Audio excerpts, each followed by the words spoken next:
starting in 1980, has been spurred by technological advance in transport and communication technologies, and by the decision of large developing countries to open up to foreign trade and investments. The homologation and integration of national markets in worldwide market have brought huge economical, social, and cultural changes. While some countries are experiencing an impressive growth, BRICS above all, on others the effects of globalization are much more ambiguous. What should then be the European position in the international debate on globalization? For this question, the positions under debate are: globalization has mainly positive effects, globalization has mainly negative effects.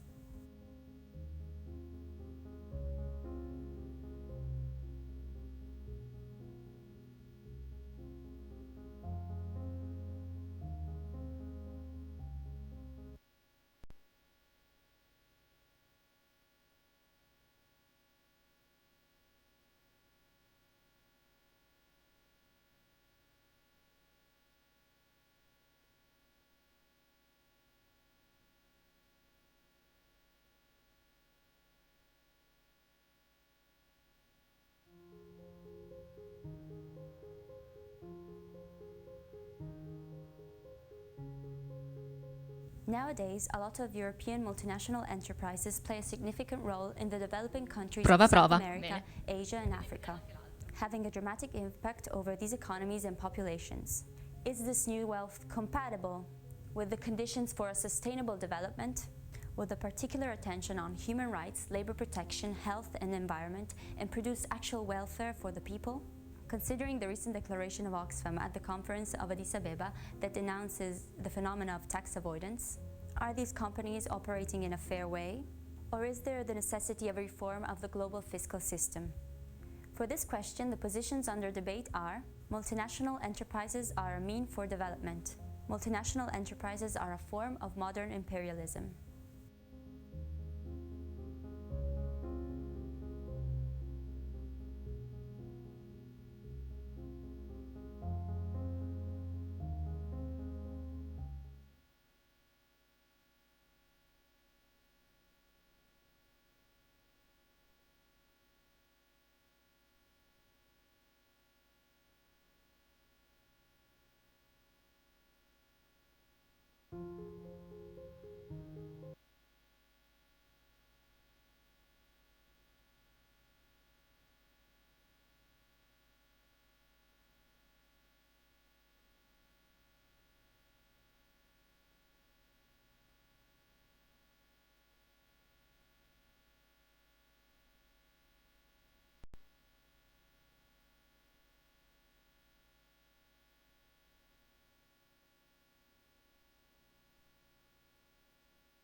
Prova, prova, prova. Ok.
Buongiorno.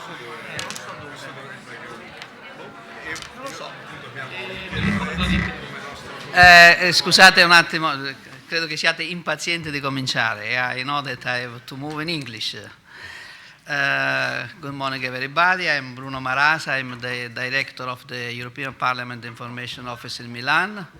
And by chance, because it's a very wonderful experience that I'm doing, I'm a director of this pavilion, European Union pavilion here, where we are. What I would like to say that we are at Expo, you know. I don't know how many of you visited already the Expo. It's a very fantastic experience, not only for the beauty of Expo, that is quite something that we could appreciate. I hope that you could appreciate, but for the fact that in and around Expo, we had and we have right now thousands of events connected to the themes of the Expo that are very crucial for the, let's say, for the world, for the future of the humanity: nutrition, food supply, food safety, security, development, fair trade, and so on. I don't want to elaborate more because I know that you have a special exercise to do also on it in the context of your day that you will spend here. Let me stress one thing more, is something about this pavilion. We had the chance to be in front of the Italian pavilion for one very important reason. Europe is on the core of the Expo. And the Italian pavilion offers us this site because also the Italian side would like to stress the fact that Italy is on the core of the European process of integration and so on. And you know our European generation and Bocconi are very focused on this perspective. And in this pavilion, we have a joint operation by the European Union, all institutions of European Union. This means European Commission, European Parliament mainly. This is also a very positive opportunity for us to cooperate together as institutions. In our visitor experience, I hope that you have time during the day to see, but I think it's planned. I watch Cristina because I think they planned to visit the visitor experience. Okay. Okay, we can arrange this anyway before the end of the day. In our visitor experience, this is, for me, is quite important according to the experience that we had in these 5 months. For one time, we speak about Europe in a very different manner, not in a more complex and also in a period of a crisis like this. We present, we succeed, I hope so that you could share this opinion, but until now we had 500,000 visitors here in our visitor experience. We present a movie with 2 characters, Alex and Silvia. Alex is a young farmer, Silvia is a young researcher. She lives in a city, Alex lives in a small village. In the history, in the movie that you will see, or the citizen can see, in a moment Alex and Silvia met together, and the opportunity is for both to prepare bread. Bread is one of the key elements of the civilization of Europe, we will say. And the idea was to speak to the heart and not also to the brain of the citizen, because we show the basic elements of the European Union, solidarity, cooperation, sustainability, and so on. Of course, in our visitor experience, citizens that they wanted to go deep in this illustration have 3 walls with interactive where they can have fact sheets on the EU policy on the same matters of Expo. Last but not least, in this room we hosted until now 200 events with thousands of researchers, scientists, stakeholders in these 5 months. It was quite busy, but we are very satisfied because, of course, for us, the goal was not only to present a nice vision like the other pavilion, but also to promote, in terms of contents, the goals of the team of Expo. And I think right now we had a very positive experience. I stop here because I was maybe a little bit long, and I have the pleasure now to introduce to you, Mr. Brando Benifei. Mr. is like, it's not, because he's the youngest European member of the European Parliament from Italy. There is another that is like this, but you see that he's very young. He's not, and he's a member of the European Parliament. We are very glad to introduce him, not only as a member of the Parliament, but as young. And I leave the floor to him to say something, and then we finish with the institutional part, let's say. And I think that with you guest speakers, you could go in the contents of your day. We expect also the visit of the Vice President of the European Parliament, Davide Sassoli, that is around here also, and we have maybe a moment also to allow him to give you a welcome. Thank you very much, everybody, and please, Brando, you have the floor.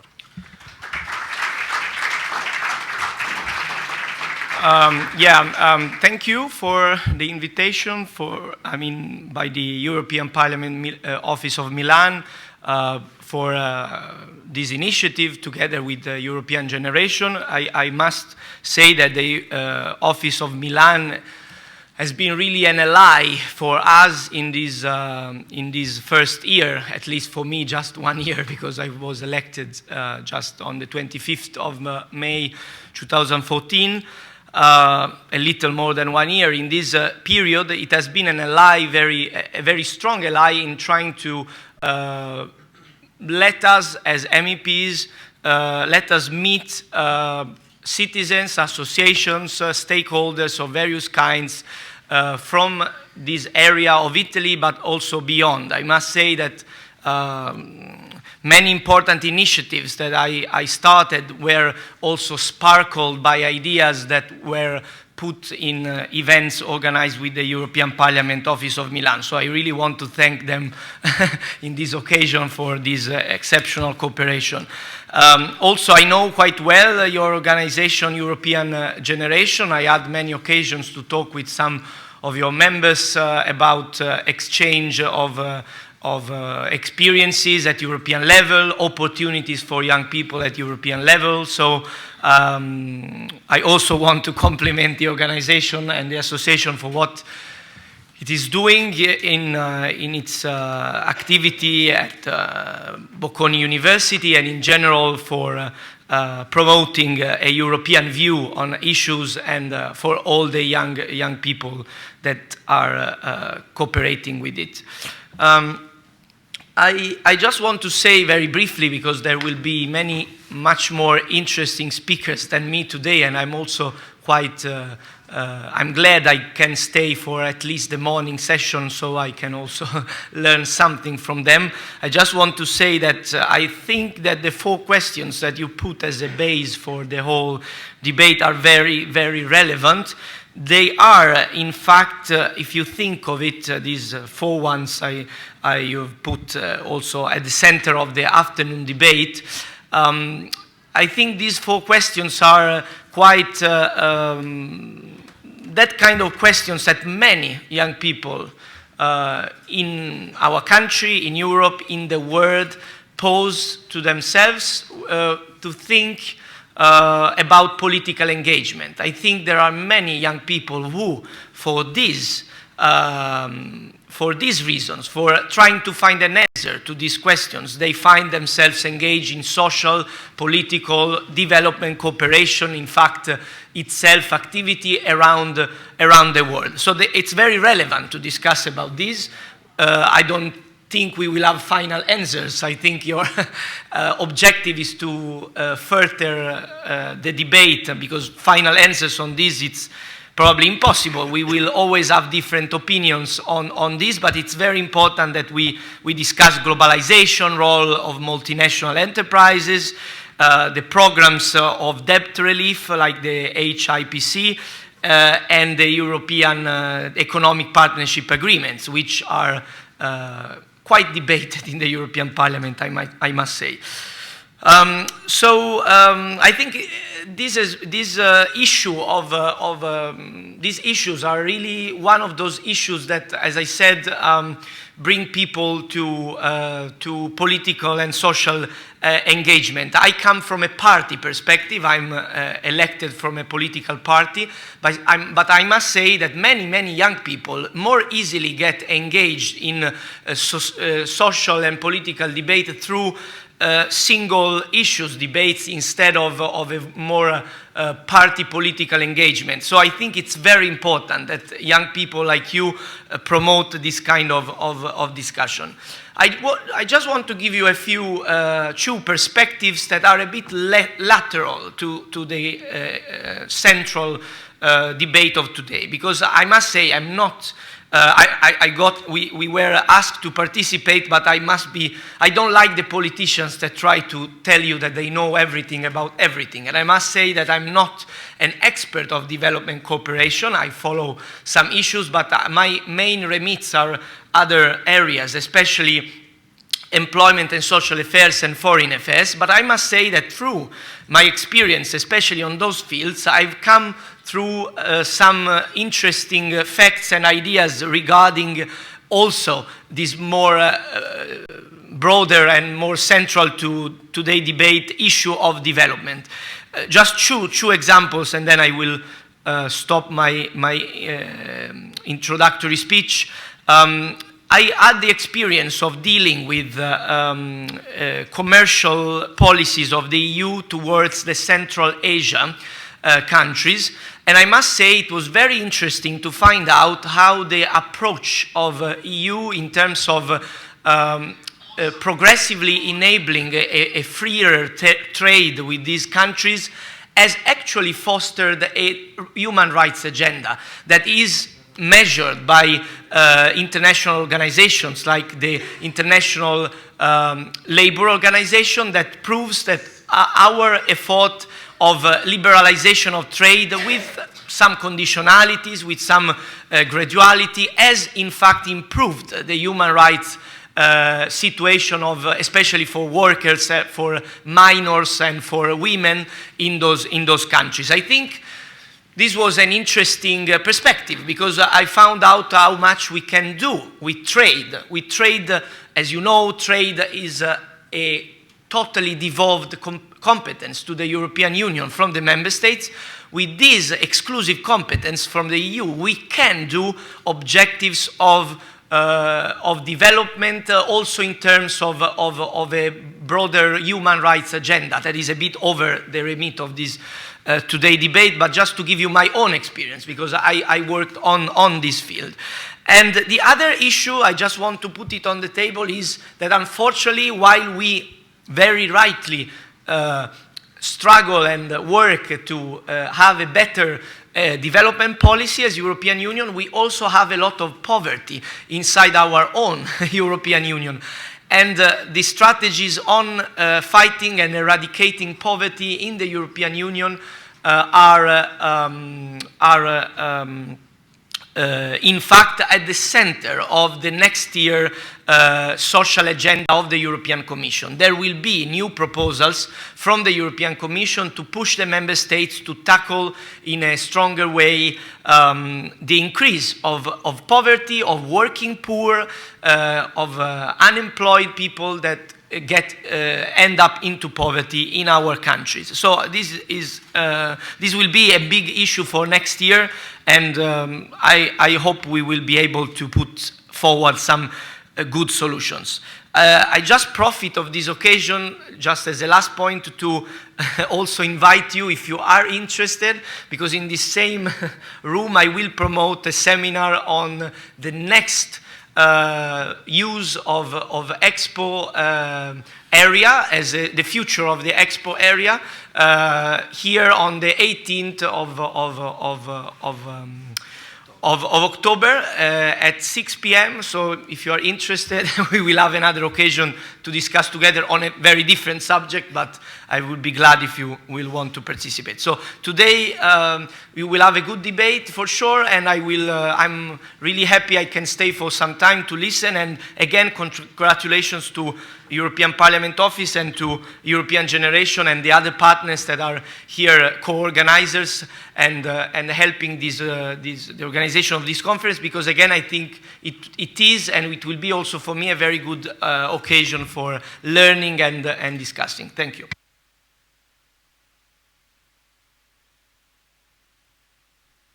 I leave with pleasure the floor to the organizer. I think it's Federico Calciolari that will start with conduct the debate, please. And thank you very much again to be here. This is working, yeah. Thank you all, and thank you, Mr. Benifei, for your contribute. I would now call Mrs. Anna Vaglio, Vice Director of the Bocconi Library, to give her own contribute to today's debate.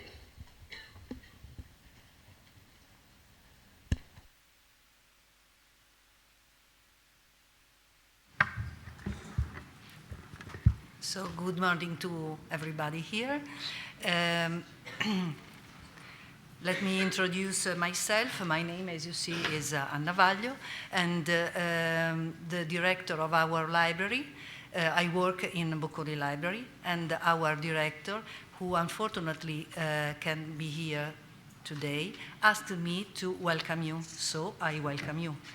And what I want to say is that we are very glad to see together in one room for one event the three main elements of Bocconi University: faculty, that is to say research and teaching, and we have here Professor Graziano, and students.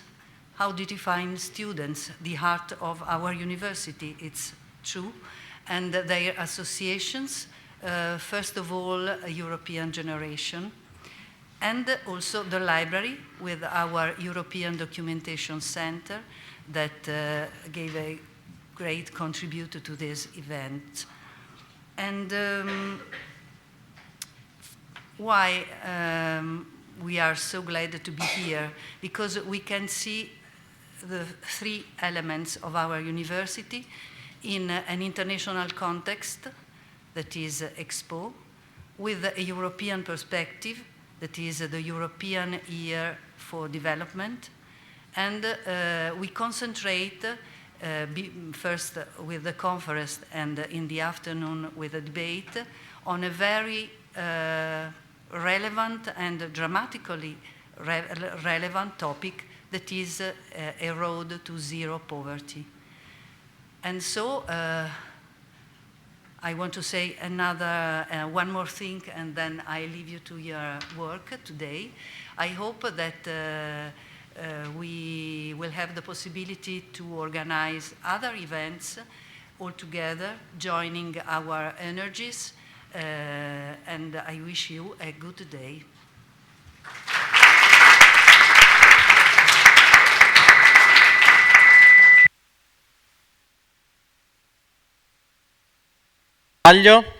And I will now leave the floor to Davide Zilli, who is the president of European Generation.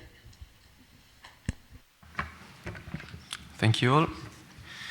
Mr. Marasà, Mr. Conzato, dear authorities, dear member of the European Parliament, Brando Benifei, dear delegates and dear guests.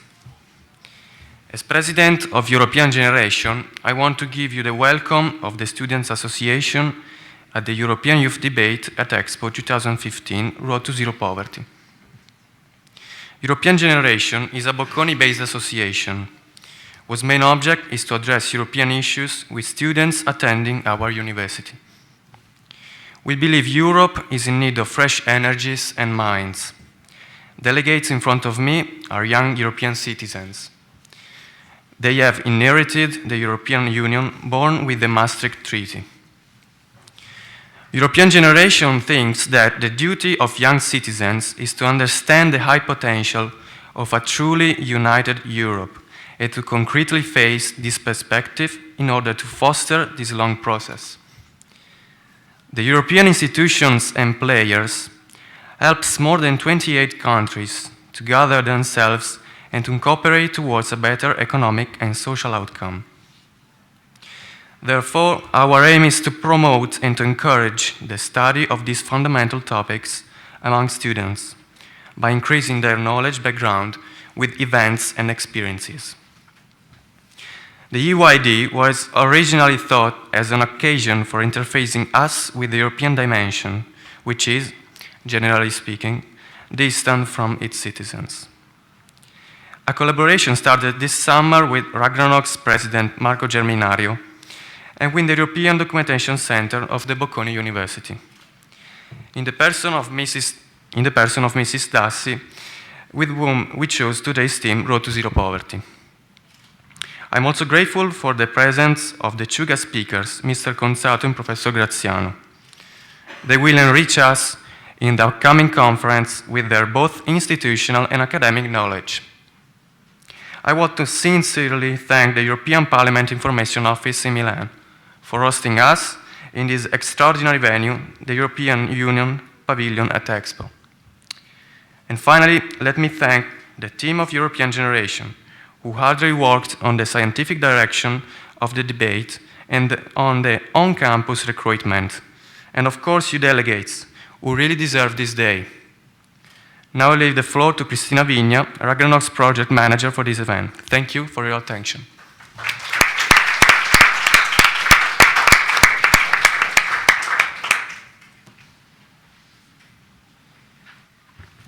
Thank you, Davide. Good morning, to introduce everybody. myself, because we worked so much with Ragnarock. I know that Marco Germinario is not coming, but Cristina is one of the strong pillar of Ragnarock. You have the floor, Cristina. Ciao. Thank you, Bruno. Good morning, everybody. My name is Cristina Vigna. I'm a project manager at the Ragnarock Association. I'm talking to you on behalf of our president and founder, Marco Germinario, who is unfortunately very sick and very sorry not being able to join us today because of a bad flu. So I will just very shortly introduce you to who we are and what we do. Ragnarock is a non-profit association who organizes and develops cultural projects and events of various kinds. Ragnarok, in the Nordic mythology, indicates an Armageddon, the end of the world. The term literally means a big chaos. That is when, in the very far past, the Nordic ancient gods and giants came together and fought each other in this huge chaos that led to the end of the world. However, the day after that, a new world was born, a better one. So basically, this is what we do. We bring together different entities, different persons, clashing ideas and colliding point of views, so that through this big chaos of discussion and debate, something good can be created.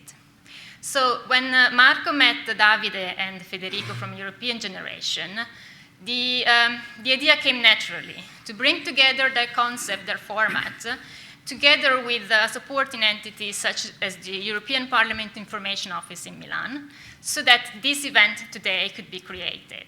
So again, on behalf of Marco, I would like to wish you a very successful debate and a very productive meeting.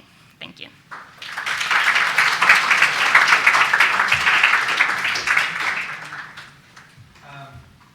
Mrs. Vigna.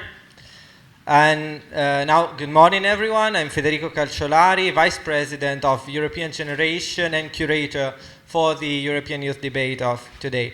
And before we start with our activities, I'd like to share some thoughts with you about today's event. And you may have seen before the beginning of this inspiring, I would say, opening ceremony, a slideshow with photos of young students trying to express what Europe is to them. And even if many different words have filled out our hashtag, I want to make it clear that each one of that students was right. Europe is arts and culture, rights and democracy, mobility and identity. Each of us has a known idea of Europe. It may be a good idea or a pessimist idea, but it reflects each one's experiences, values, and hopes. That means that to us, that word, that idea is a small and yet fundamental truth.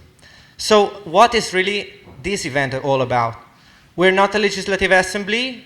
If we're here, we're attending a very good university, and we're probably already interested in European issues. And we may be able to add a word, or at least a couple of words, to a hypothetical hashtag, poverty is. So what will the EYD leave to all of us? And apart from the wonderful venue we're in, and apart from getting to know new people and being all that elegantly dressed up. As I told you, each blackboard displayed a different aspect of the truth, of what Europe truly is. But trust me, truth is also a bit more complicated. Truth is all about contradictions, actually. Europe is all about contradictions as well. So yes, Europe is hospitality, but it's also denying access in some cases, for example, to the Syrian refugees and all the problems that we have heard on the news in the last months. Europe is welfare, but it's also, as Mr. Graziano will later explain, poverty and social exclusion. Each of the blackboards in the photos has a B-side, and this event is all about that. It is about dealing with the B-sides, the ones that we may not know or we that know and hide, to ourselves and to others. So we have in fact decided to address the topic of poverty by diving into its contradictions. That is why, if you have wondered, we chose to debate starting from such radical and opposite positions.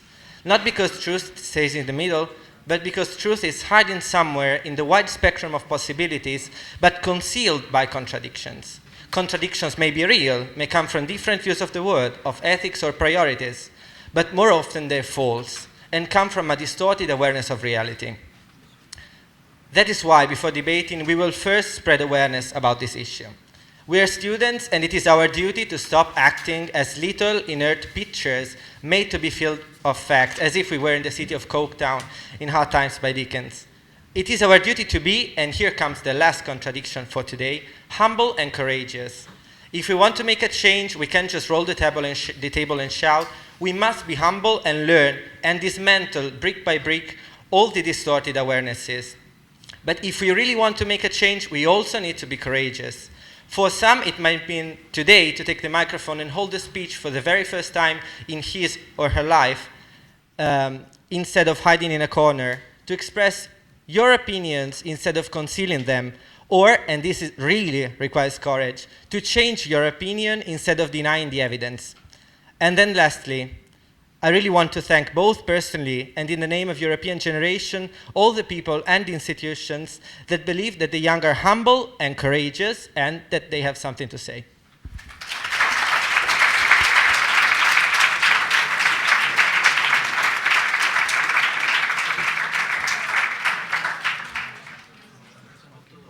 We will now start with tomorrow's activities. It are the two speeches by our guest speakers. And we will start with Mr. Graziano, who is professor at Bocconi University, and who will talk about poverty and social exclusion within the EU, and he will give us also some perspectives on the future. Right. Thank you very much. Thank you very much for being here. Thank you for the invitation. Actually, it's really a nice environment to be in order to discuss the B-sides, or the B-side in my case, of policies within the European Union. Why is this the case? Why is it so important? And I'm so happy to be here, because typically when we think about Europe, we think about opportunities, and not so often do we think about problems and threats that may be linked, or constraints that may be linked to Europe. Or if we think about constraints, sometimes we're really not that clear in what these constraints may look like. So it's, I think, very interesting, and I really thank the organizers for this, to put together an internal EU perspective with an external EU perspective in this talk. Since it is very important, I think that we do have exchange. We had a very nice speech, introductory speech by Federico, so I think I'll try to stay within 20-25 minutes maximum, because it would be great to have some time for discussion. And it's absolutely true that Evidence is something that has to guide us in terms of also potentially change opinions. But as I'll try to also show here, evidence is not so easy to find. And sometimes, in order to find good evidence, we have to address good questions. And when we look in particular at social issues or social policies, we'll see that not always is it the case that we do have the right questions. Another reason why I'm really very happy to be here is that basically you are the M generation. What's the M generation? The Maastricht generation. I don't know more or less when you were born, but I assume that you were born after 1992 or around 1992, most of you. So basically, you are the generation that was born with the European Union. And with this respect, you have lots of responsibility in front of you, because you have to decide what you want to do with the European Union. Of course, we have our own ideas. We'll try to show you how we have thought about the European Union over the past years. Of course, in my case, being a researcher and a professor, I deal with EU affairs from an academic standpoint. But I'm sure that maybe already, but surely in the near future, you'll be engaged in activities that, be it within the European Union or outside the European Union, will be activities that stem from the EU, from Europe. So with this respect, it's particularly challenging and interesting and useful, I think, to have this interaction with the M generation that you are. So let's start with my presentation. I tried to put together some slides. This is, let's see if I manage, yeah. So we'll have introduction to social Europe, what I call social Europe. Basically, what we'll try to do is go through a number of facts, very simple, if you wish, facts that will set the scene. And then we'll try to understand how things have changed over time with respect to the idea of social Europe. And clearly, if we go back to the beginning of the European experience, so to speak, the end of the 50s, we had no social policy to begin with. Why is it the case? Because at the time, there was an overall idea that economic recovery would somehow solve many, if not all, many of the social problems that Europe was facing at the time. Later on, social issues gained relevance because poverty, unemployment, and other issues were evident to all European policymakers and also national policymakers. So something happened in terms of promoting a social Europe. But more recently, this is my argument, we have had some signs of decline, if not of full end of social Europe. I, for the moment, keep a question mark because I want to be somewhat optimistic, but still we have lots of evidence that tells us that, well, Europe for the moment, or the European Union for the moment, has somehow put to a stop a project that was there back in the end of the 90s and early 2000s. That was a project of full support and overall consolidation of European level of social protection. So we'll just go through some facts together, then we'll look at how Europe expanded over time in terms of social policies, and then we'll go into the recent evidence, or what I see as evidence of a decline of social Europe, trying to conclude with some remarks. So we don't, of course, the slides will be available. These are facts that you can find easily on the web, just to give you an idea of the diversity of Europe in terms of poverty and social exclusion. This is a composite indicator that puts together three key social sub-indicators. We don't need to go into details. Of course, we can if you wish later on. But again, you find all the evidence easily on the web. Basically, the main point here is that this indicator is wider than simple income poverty. It goes beyond that. It considers also low wage families, and it considers more in general absolute poverty, not only relative poverty. But again, I don't think we do have time this morning to go into the details. The main point here I want to make with this chart is that we have a variance in terms of poverty and social exclusion within the EU, but every single member state has a problem of major or minor relevance, but still does have a problem of poverty and social exclusion. Here we have a snapshot of 2 points in time, 2008, 2013, and as you see, problems went even further after 2008. No surprise, we have gone through a crisis. Partially we're still in it, so it's not surprising that we had a side effect in terms of poverty and social exclusion. So you can maybe not see all the countries, but you can see that we go from Bulgaria on the one hand to the Czech Republic on the other, and in the middle we have a number of countries, including Italy, where poverty is and social exclusion are key features of the society.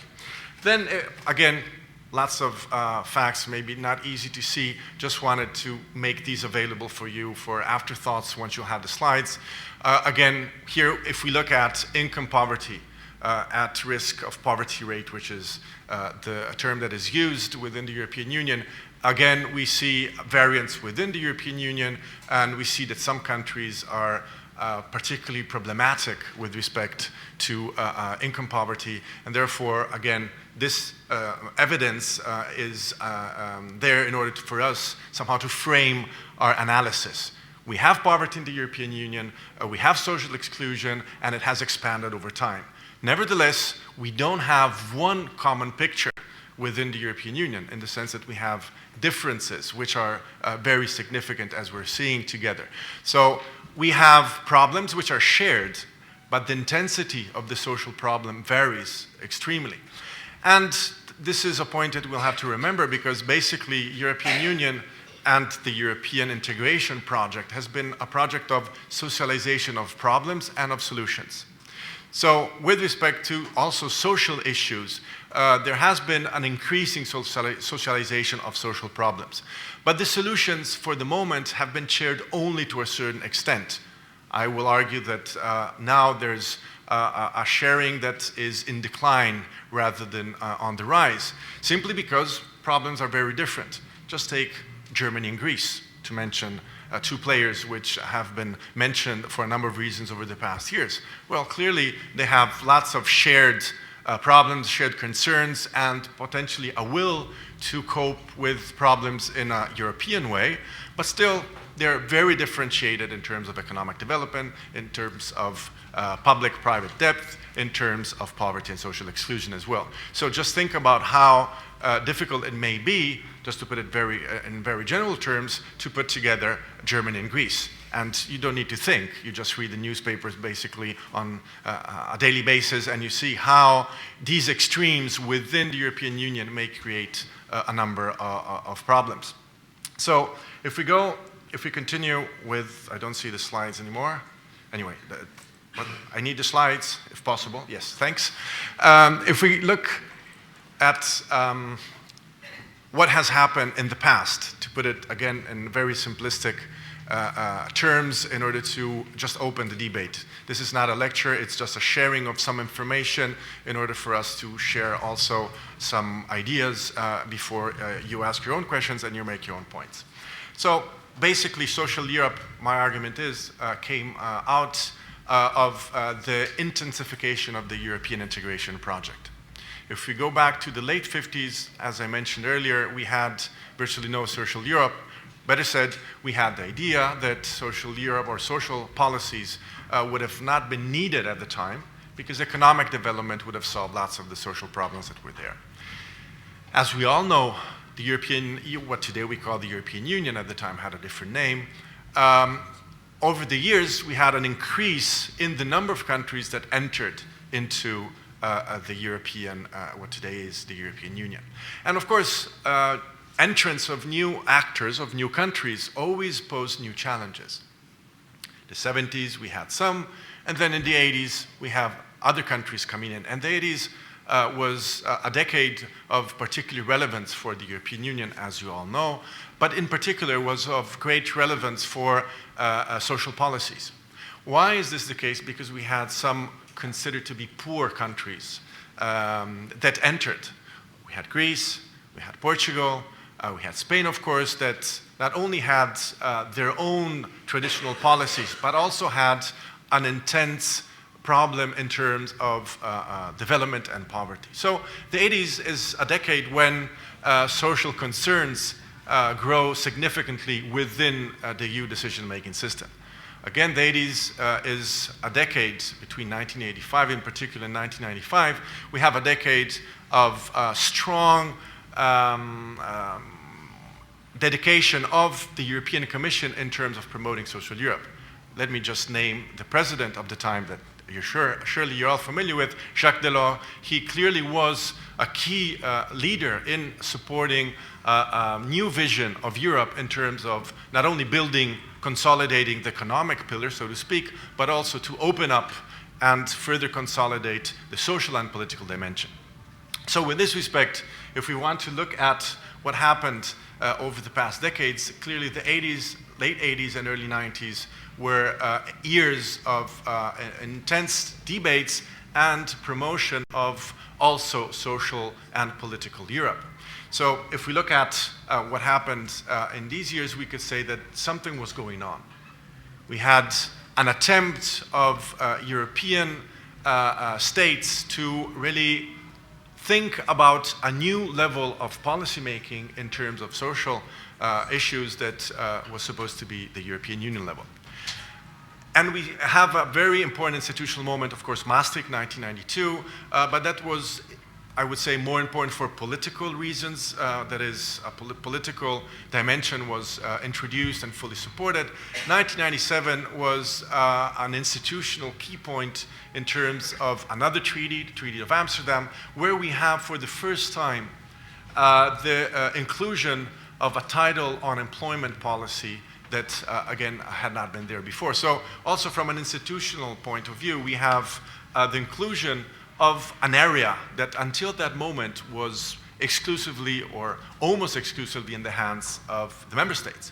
So we have an upgrading of policymaking in terms of employment policy to begin with, but altogether, if we go back also to 1989, where a social protocol was discussed and approved by a number of states, and I won't go into further details on that. Basically, we had a trend that was a growing trend in terms of concern at the European Union level and in terms of identifying some common solutions to problems that were perceived increasingly as common problems. After or together with the Amsterdam Treaty, we also had the launch of what has been called the open method of coordination. Now, as you can imagine, also for other policies it is the case, but in particular for social Europe, it is particularly difficult to have a multi-level governance system function properly. Why is it so difficult? Because member states are jealous of social policies, because social policies typically are consensus generating or maybe consensus generating. So upgrading, or in other terms, delegating sovereignty in terms of social policies is a bit like with tax and fiscal policies and also with foreign policy. It's very touchy. It's very problematic. So the European Commission, not led anymore by Jacques Delors, but still having, I would say, heritage that was there in terms of vision, decided to opt for coordination. That was basically the most plausible option that could have been put forward by the European Commission, saying to the member states, we're not going to substitute your social policy. We're not going to come in and change your employment policy configuration. We'll simply add up, and we'll try to provide added value by coordinating policies that are already existing at the national level, the coordination method, and at the same time, we'll try to provide some guidelines that will be linked to an open method that will try to put in various ideas and interests. So basically, the open method of coordination was a brilliant way to deal with the sovereignty problems I just mentioned on the one hand, and on the other to deal with growing social concerns and common problems that were identified at the European Union level. open method of coordination. So it's an open method, open to first institutional actors, but also to the interest groups, trade unions, business associations, and many others, but a method of coordination, not of full policy making and constraining policy making. So with this respect, we started off with employment, we continued with social inclusion, with pensions and healthcare. So by the end of the 90s, and in particular, if you're interested, you should go back and read the Council conclusions in March 2000 of the Lisbon Summit. It was a moment when the economy was going very well, if we look at today's standards, and there was an idea that enlargement was something that would have provided further political power to the European Union, and altogether the European project could have also, from a social perspective and an economic development perspective, obtain unimaginable goals, or at least goals that were very ambitious. Well, years later, things changed quite significantly. Of course, we don't have the time to go that much into the details, so I'm making things a bit simple. But the main argument here is that basically until the mid-2000s, we had still a growing trend or a growing support towards the evolution of social Europe. Growing support does not mean that we had growing policies, because as I was mentioning before, we have surrounding each social policy or each element of a potential European welfare state, we had contradictions, as Federico put it before, that were coming up. So already mid-2000, pensions and healthcare became less relevant within also the open method of coordination. Why? Because it was clear that it would have required much greater determination in order to find common solutions and also delegate more sovereignty to the European Union. And again, it was not that easy. So slowly but surely, healthcare and pensions to a certain extent remained on the agenda of the open method of coordination, but were not at the heart of the OMC anymore, as to a certain extent employment and social inclusion instead remained. So basically, we had a continuation of sometimes some forms of coordination going on, but some policies were left over or were abandoned over time. Then we have the crisis coming in. And of course, the crisis in the beginning challenged the European Union and in particular the member states, because it was clear to all that economic development was hit and it would have created further growing social problems over time. But again, we don't have time to go into the details, but we all know that one of the key words that were put into the agenda within the European Union during, let's say, the end of 2000s, or between 2010 and 2011, was austerity, was not social policy promotion, for a number of reasons, again, we don't have time to deal with. But if we look at the consequences of the crisis on the European electorate or European citizens just like you, well, we can register, and this is where some evidence come in, or reading of evidence come in, and I'll come back to this point in just a second. We register a growing concern within the European electorate or within European citizens about European social issues, not about cooperation and development, but about how to deal with poverty and social exclusion within the European Union. And we have, again, some proxies. Unfortunately, they're not the best indicators, and this is why sometimes evidence is not as convincing as it should be, but we have some questions that Eurobarometer asks on a regular basis that try somehow to know what Europeans think on a number of issues. And one of these issues is on social concerns. And unfortunately, we don't have the exact question that is, would you like the European Union to do more with respect to social policies or employment policies? But we have questions that are, we can use again as proxies, which are more in general about the concerns that have to be dealt by the European level. So we see in various Eurobarometer surveys a growing concern of Europeans. And I would interpret this also, but here I'm stretching a bit the evidence and getting a bit more into the interpretation of evidence. I have interpreted this also together with other colleagues as a sign of request or of demand for more social Europe. That is, more regulation or more coordination, again, not better precised, on the part of European institutions. But what do we see in terms of policy answers? Well, my argument is that we see, instead of expansion of social policy, we have a contraction of social measures.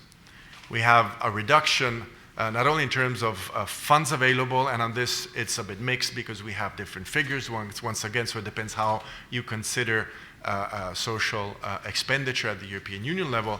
But more in general, we have a loss of relevance of the open method of coordination, which is still there to a certain extent, but absolutely marginal with respect to other forms of coordination or of fiscal surveillance or of implementation of the Growth and Stability Pact. So basically, we had a downsizing or a reduction in importance of this policy area over the past years. And also, if we look at regulation, if we look at more hard law, so to speak, we have, as we will see in just a second, reduction over time. And if we do see some facts, again, here you can't really read the years. Again, the main concern is just to see the overall trend. We have some moments between mid-80s and early 90s of growing expansion of regulation. And then we have a moment of some expansion mid-90s. And then basically we have a declining trend in terms of social and employment regulation measured by directives or directives proposals. So measured with hard law, not soft law anymore. Open method of coordination being soft law, directives being a more solid example of how intervention may be adopted, hard law, in other words. So on the one hand, this is what we have. We have reduction in regulation, social policy directive, and on the other hand, we have loss of relevance of the open method of coordination. So my argument is that instead of promoting further integration, instead of promoting further coordination or even further regulation at the European Union level, we had on the contrary a decline, both in regulation, hard law, and in coordination, soft law. So going towards a conclusion, why has this happened? Or why is this, according to my analysis, again, I'm here sharing with you some findings of a research project I've been conducting with a German colleague, Professor Miriam Hartlap. What is our take on this in terms of explanation? What happened in the European Union? Well, we do not go into grand theories of intergovernmentalism or neo-functionalism, and these, as you may know, are two of the most well-known and most discussed theories, because we did not want to go at that level of grand theory. But if you focus on bureaucratic politics, and you focus on how decision-making is done on an ordinary basis, well, we think we have some factors that may explain what happened if we look at the political dimension and, to a certain extent, at the bureaucratic dimension of how the European Union works. And if you do this, of course, you're looking at power relationships within institutions, and you're looking at the functioning of bureaucracies within the European institutions. So first, if you look at, I had some charts, and they are in the article if you're interested, but I didn't want to take too much of your time in terms also of data. If you look at what we call ideological composition of the European Commission, and of course we mean the party affiliation of the commissioners, what do we see? We see that until 2004, basically we have a Christian and social democratic pact that is also reflected by the party affiliation of the commissioners. Up to 70% of the commissioners are either of a social democratic, socialist orientation or of a Christian democratic orientation. What does this mean? And again, the presidency of Jacques Delors is a great example of this. It means that at the heart of the political ideology supporting these parties, we had a support for social issues and social intervention, so to speak. What happens in 2004? Again, it's a question I would like to ask you, but we don't have this format. It's not a lecture format, so I'll tell you immediately. Well, we have enlargement, right? I mean, of course, something you know very well. 2004 is the big boom in terms of enlargement. Of course, it took years to get to 2004, so I'm not saying that everything changed in 2004. But we have enlargement and we have European elections. And if you look at what happened after 2004, we have a different party composition of European commissioners. We don't have Prodi anymore as president of the European Commission. We have Barroso coming in. And then we have recent changes, but let's stop with the 2/3 Barroso's commissions. Basically, we have a different ideological pact supporting the European Commission. We have, especially coming from the new member states, we have a lot of liberal ideologies, liberal in terms of neoliberal, and in order to make things clear, coming in. So basically, ideologies that are supporting the market rather than the state. I'm really putting this very simple. If we have questions, we can deal with them later. But the main argument we make is that this change in the party composition of the Commission also explains the change in orientation of the policies, supporting market-making policies and less market-correcting policies. Simply because, and I'm going towards the end of my presentation, simply because we had different priorities, which is obvious, and it happens all over the place. It's not something specific to the European Union. But if you see the data, it's really striking, because from 70% of social democrats plus Christian democrats, you go to less than 50, and you have new alliances that are somehow in the making. And we argue that this is one of the factors that can explain loss of relevance, growing attention to other policies rather than social policies. Second, we have an internal change also with respect to the perceived power within the European Commission. And I would be very interested to hear what the guest speaker from the European Commission has to say with respect to this later on. What we had some survey data. Miriam Hartlapp, together with other colleagues, conducted a survey within the European Commission. And the European officials themselves, the bureaucrats within the European Commission, said very clearly that European Director General working on employment and social affairs has lost lots of relevance over time, to put it very simply. So we have a marginalization of employment and social affairs and a growing relevance of the Secretariat General of finance, economic and finance affairs. Basically today, some go as far as to argue that social policy is made, what is left of social policy is made by ECOFIN, which I would say it's a bit too far, but we have some evidence also with that respect. So within the European Commission, from a bureaucratic perspective, we have a change in the power relationships, much less relevant than in the past, the Director General on Employment and Social Affairs. Final point in terms of explanation, we have intergovernmental balance which has changed significantly. Again, we don't have time for the details, but there's no doubt that Germany has been playing a much more significant role over the past years than it did in the past. Of course, in the past, it always had an important role, but it was a role shared by other key member states. After 2010-11 in particular, we had a growing intensification of A, intergovernmental bargaining, B, within intergovernmental bargaining, a specific vision that has been also labeled as order liberal or liberalistic vision that was supported by Germany. Again, social policy is really relevant also for German representatives, but at the national level.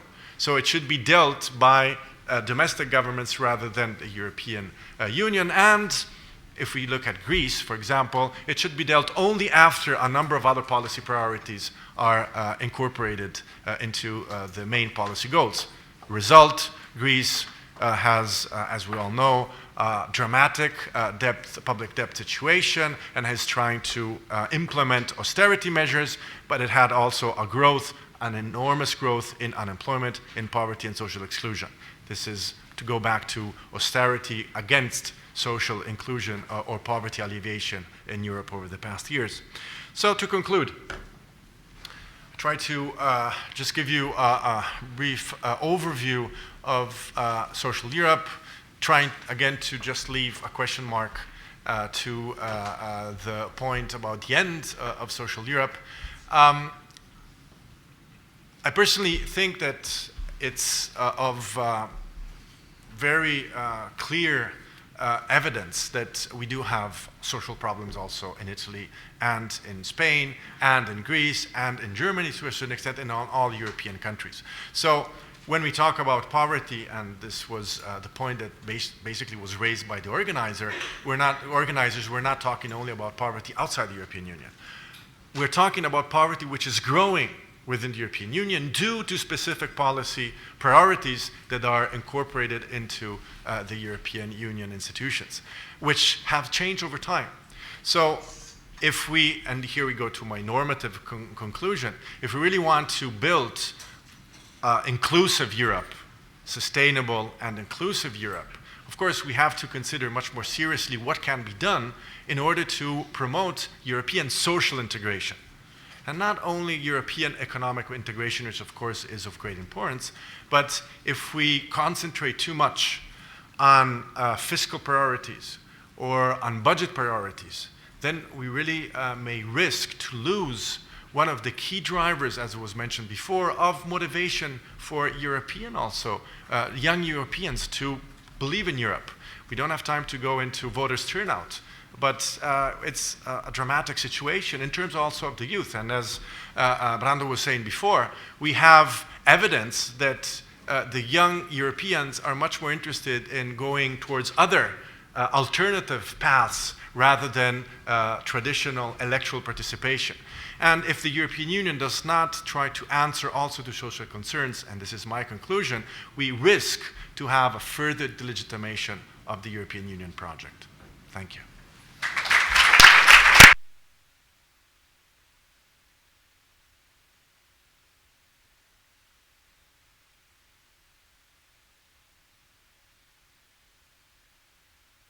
Mr. Graziano for this really interesting speech.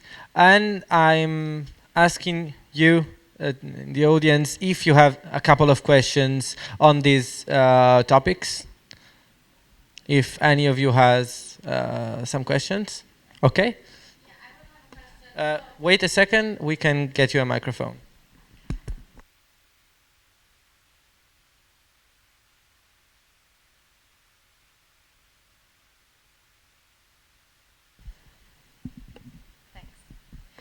Okay, so my question would be if you, within doing the research, if you have like discovered any prerequisites, or would you recommend any prerequisites that the European Union should do or implement now in order that it can move back to such a social Europe? For example, would you say that maybe like more of a fiscal union would be necessary so that the member states would agree to having a more social union? Because I could imagine that maybe member states argue a lot about those social issues when the fiscal policies are still basically different for each member state, and then members could feel unfairly treated, as in, well, we get that much tax revenue and then we support another country, that countries would get very argumental about that. Do you have like any ideas on what to, what the European Union should do to get back on the path that you suggest? Yeah, we can collect another question,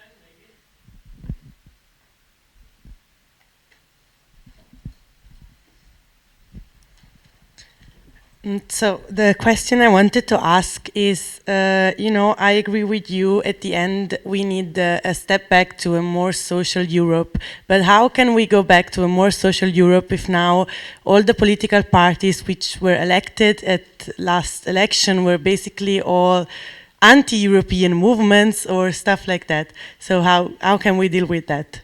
Thank you very much.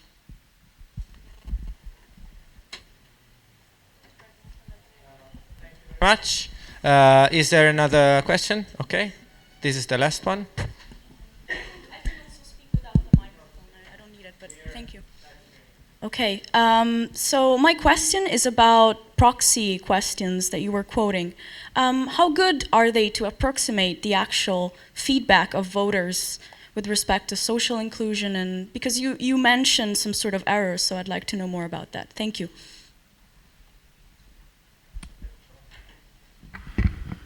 Thank you for your questions. I'll try to be really very brief, and maybe over lunch we can discuss it a bit further. If you wish, if you don't want to eat and also talk, it depends on you. Anyway, first question, how could this be done? Clearly, fiscal union would help very much, but it's a very complicated project. So if we take things from a very pragmatic perspective, there can be at least two debates, one of which is already within some European circles.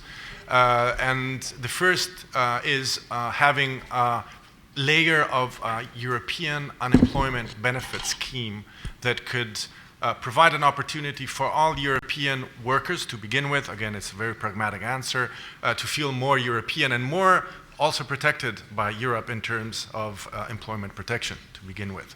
And this is, again, maybe Brando knows a bit more about it than myself. I'm in contact with a number of people. We have some draft proposals, but it's been going on over the past 2 or 3 years, so it's something that is in the pipeline. But clearly, if this would gain more attention, it would be a first step in going back to social Europe ideas. The second, which is a bit more ambitious maybe, but again, could really go back to the spirit of the middle 80s, is to have a European basic income scheme. And here you're dealing not with employment protection anymore, but with social inclusion.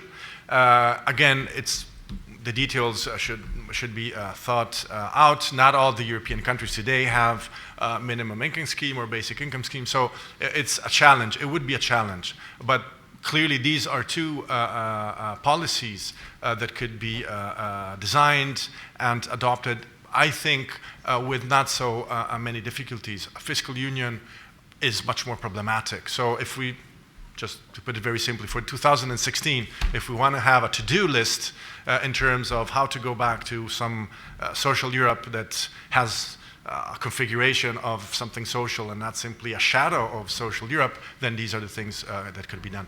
And let me connect this to the other question. I will not share your view that the European Parliament is made up of predominantly anti-European parties, because it is not really the case. You have lots of anti-European sentiment, which is supported by some political parties. But I would argue, even for some of those, that if you focused, for example, on basic income or on some social policies, just let me give you an example. You take the Five-Star Movement.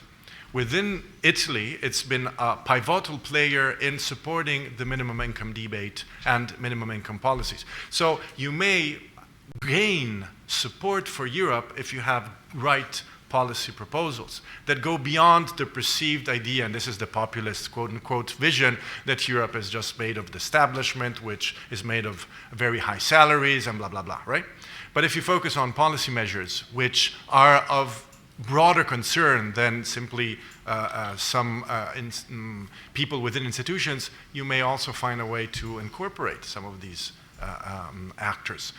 And finally, the proxies are satisfactory only to a certain extent, because, again, the questions are a bit more vague than what we would want to have. Clearly, the best way would be to have a specific survey conducted. This is what I'm thinking of together with other colleagues. It costs a bit. We need to find funds, but this is what we will try to do.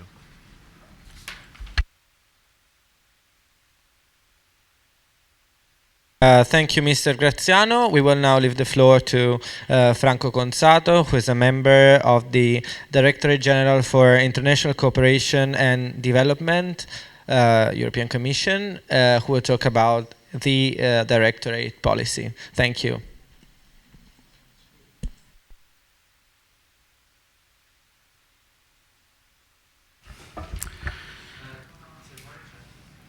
Approviamo.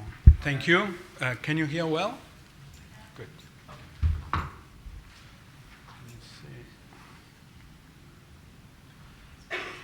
Well, first of all, good morning. Until the presentation is on the screen. Thanks to the European Documentation Center of the Bocconi University for the invitation, and Ragnarock, which I didn't know. And then I was, trying to get a bit of information about the organization. The first things who came on Google was a kind of superhero, things like that. So don't worry, I'm not a superhero at all. Yeah, it's my wife, so she can confirm very much. And now I'm taking you to a bit of a different world, which is how the EU, let's say, try to address the issue of poverty outside their borders. And actually it's very pertinent of the title of the conference. I mean, a road to zero poverty. This is actually the big challenge that we have ahead of us, people that deal with development policy. What I have cooked for you is a pretty, there is several slides, but some of them we will try to go very fast. And it's basically to give you really hopefully I will be able to keep into 25 minutes, really a snapshot of what we do. Of course, if you are interested to know a little bit more, please, you are most welcome with questions. But since I've been told that we are web streaming, some of those questions I may not be able to answer, particularly the one that you put for this afternoon. These are very political questions, so it's very good for the Vice President Sassoli to be the one to try to answer. However, this is what I wanted to go through, so clear why we do development policy, who are we, our international commitments, how we deliver aid, and finally some issue for the challenges. So why we do development policy? This is, again, a little snapshot of this is a world survey, and as you see, extreme poverty comes second. So let's say globally, citizens still think that address the issue of poverty is crucial. Actually, a couple of years ago, it was the first one, but then corruption came, very strongly. But if I'm doing it now, we may have, particularly pushed by the European, the issue of migration coming on the top. This is actually one of the latest outcome of a Eurobarometer survey, which is a unit that is within the Commission, who's constantly test views about EU issues. And in any case, the issue of migration comes really much at the core of, let's say, when we say root causes of migration, extreme poverty is one of them. It's not the only one. We have also issue linked with human rights, conflict, and so on. But of course, poverty comes very, very strongly in pushing people to move. This is what I was telling you about the EU public opinion. So we have a vast majority who still believe that development aid is important. 2/3 of them thinks that we should keep this priority in our aid, and 60% think also that we should increase development aid. These are again shifting. Italy used to be a bit above the European average, is now moving a little bit below the European average. This is mainly justified by the situation of crisis that we all know, and then we will see how this will evolve over time. Okay, we start into some critical thought. Of course, we think that aid cooperation is very beneficial. This is not a shared view. Even within, let's say, the academic circles, there are important works that actually at the end of the day tells you that aid is not so useful any longer. So these has contributed to shape, let's say, skepticism within the public opinion, but also skepticism between the people who are in the development circle. But I would say in our case, we think that some of these views are still a bit extreme, and I would say that not because I'm involved with this policy for almost 20 years, I think that is a bit cynical say that government action aid cannot produce any good, when it's directed to development. Okay, these are, perhaps some of you know, Millennium Development Goals. If some of you doesn't know, haven't ever heard this, that's very good. This was done in 2000. It was the first time that they, what we call the donor community, tried to commit on something we can measure. That was a major, in itself, it was a major result for the time. Because, as you know, when governments commit themselves, they really don't like to have targets. They like to have very general objective, and then we'll see what happens. But that time, there was an effort. This was really the push of civil society, advocacy group, who really said, we have to end this, and we have to agree on something we can measure. And then that's are the MDGs. This is what done in 2000 at the UN level. These were the most, they were 8 at that time, and as you see, number 1, 7, 6, and 3 were basically met, whereas the other, as you see, were not met.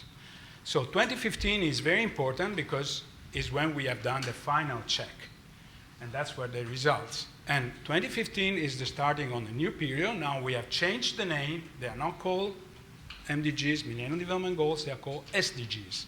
Sustainable Development Goals. And the little reason why we are doing that is because we are merging other views, and particularly the environmental view, with the notion of sustainable. And sustainable in this framework means that we are not, with our policy, affecting the ability of future generations, let's say, to develop it, basically, which was not the case before. We thought, a lot of people thought that we have in front of us basically unlimited resources. So this may sound obvious, but please believe me, it's not so obvious. To arrive to this level and to arrive to the level where we are now, there was quite an important minding shift. Even now, we haven't finished the story. Last week in UN, they have agreed on these SDGs, only on the objectives. We will see later. But we have Paris coming up in December, where there is the discussion about environment. And then, those of you who have an interest in this policy, I really encourage you to follow closely. And then you will have the ability, you will have really a test on how much governments have been able really to live to their commitments. Well, I cannot avoid to tell you what the EU has done. So these are some numbers. You don't need to, if you want to take notes, I will privilege, but I will leave the slides. Some of this has increased because this referred to our previous report, but this is just to give you a rough idea of the kind of, when we say impact that we have achieved. And these again are numbers, and in our view, they are extremely significant numbers. So, coming back a little bit to our institutions, we work on the basis of the treaty. We have the treaty address our objective. For the European Union, the main objective is to eradicate poverty. So this is what we have to do. This is what Parliament will do, the European Parliament will do when they will look at our activities. So this is the normal question that is addressed when we present new initiative. As I think the honorable member said, in development policy, we are in a situation of shared competence. So it means that there is the EU, but there is also the member states. So Italy, UK, Germany has their own development policy, and the EU has its own development policy. The other element is we strive for policy coherence, and this is, again, behind you have the reasoning that just to go with the development policy, you cannot achieve what you want to achieve. There are questions here, EPA, European Partnership Agreement, this is trade policy. Trade policy, we are much stronger in terms of EU institution. This is exclusive competence. But, trade policy is driven by other interests. we have fishing policy, we have maritime policy, we have a lot of resources in these policies. This is also exclusive competence. So in some time, sometime we have what we do with our trade policy goes a little bit against our development policy, and that's the importance of policy coherence. We are the largest donor in the world. This has to be said all the time, and that's why we have a big responsibility in doing well our development policy. In some circle, people say EU is a very strong player in development policy, but is a very small player politically. And that is the contradiction that we are always trying to fix. How do we address this contradiction? Like with this. This is our commission right now. This is Federica Mogherini, which is our vice president. Then we have Mr. Mimica, is Croatian, socialist, is our commissioner for development. Then we have this gentleman who is Austrian, who is the responsible of the neighboring policy. And then we have that gentleman who is from Cyprus and is responsible of the humanitarian aid. This gentleman has been particularly now on the press because, first we had Ebola, now with the, although we have a commissioner for migration, but all the Syrian refugees and all this is mainly an emergency issue. And then Mrs. Malmström, who is our commissioner for trade. These are not the only player. We have, again, Federica, who has two hats. And we have Ms. Linda McEvan, who is the head of the, is the chair of the European Parliament Development Committee, who, with the new treaty, has much more influence in, let's say, determining the content of the development policy. And this is, and this is us. This is the Commission. So the Commission remains with the responsibility to develop the development policy and implement the development policy. There is a difference. Is with the we have Federica Mogherini heads a service within the EU institution, which is called European External Action Service, and they have quite an important responsibility to coordinate all this policy. And with the development policy, they are leading in the programming. I mean, how much money we are going to give to a country, and broadly speaking, in which sector we are putting this money. So this is our main agenda for change, is our main policy document. There you can find what we want to do. And this has been, again, a big shift from the past. And again, I have to stress that although it may sound to some of you obvious, it was not so obvious. It was the result of, for somebody may say even a slow, not too fast, coming to realize that what really drives our development success is really behind certain politics, certain policy, and this one was one of the most important, which is political and democratic reforms, human rights, good governance. So, but the key point with this is when you have to translate that into operations is much more difficult than building bridges, building hospitals, building roads, and so on and so forth. And then these were the elements, let's say, of this new policy. This is the policy that actually govern our development intervention. So this is objective number 1. And objective number 2, we have this sustainable growth for human development. So we are bringing in the sustainable element. So you have to look at environment and the human part, with the key elements, let's say, depicted there. So let me just tell you a few things. So where are the innovative elements compared to previous, let's say, development policies that we have? This is a very important one. We are recognizing the role of private sector. There's been always a controversial element for us because private sector is driven, let's say, by some interest, and we are using public money for other interests. So the way you mix the two can be extremely problematic. Even now, for instance, if you talk to colleagues who work with NGOs, they still have doubt that this is a correct move, because they say, how can you be sure that people really put the money that they receive from the public budget towards objectives who are considered, let's say, for everybody and not just for their own interests. So this is now a move that we are making, but is problematic. Then we have this, which is also problematic. We are concentrating our aid. Before we had to satisfy many demands, so the tendency was to spread our aid.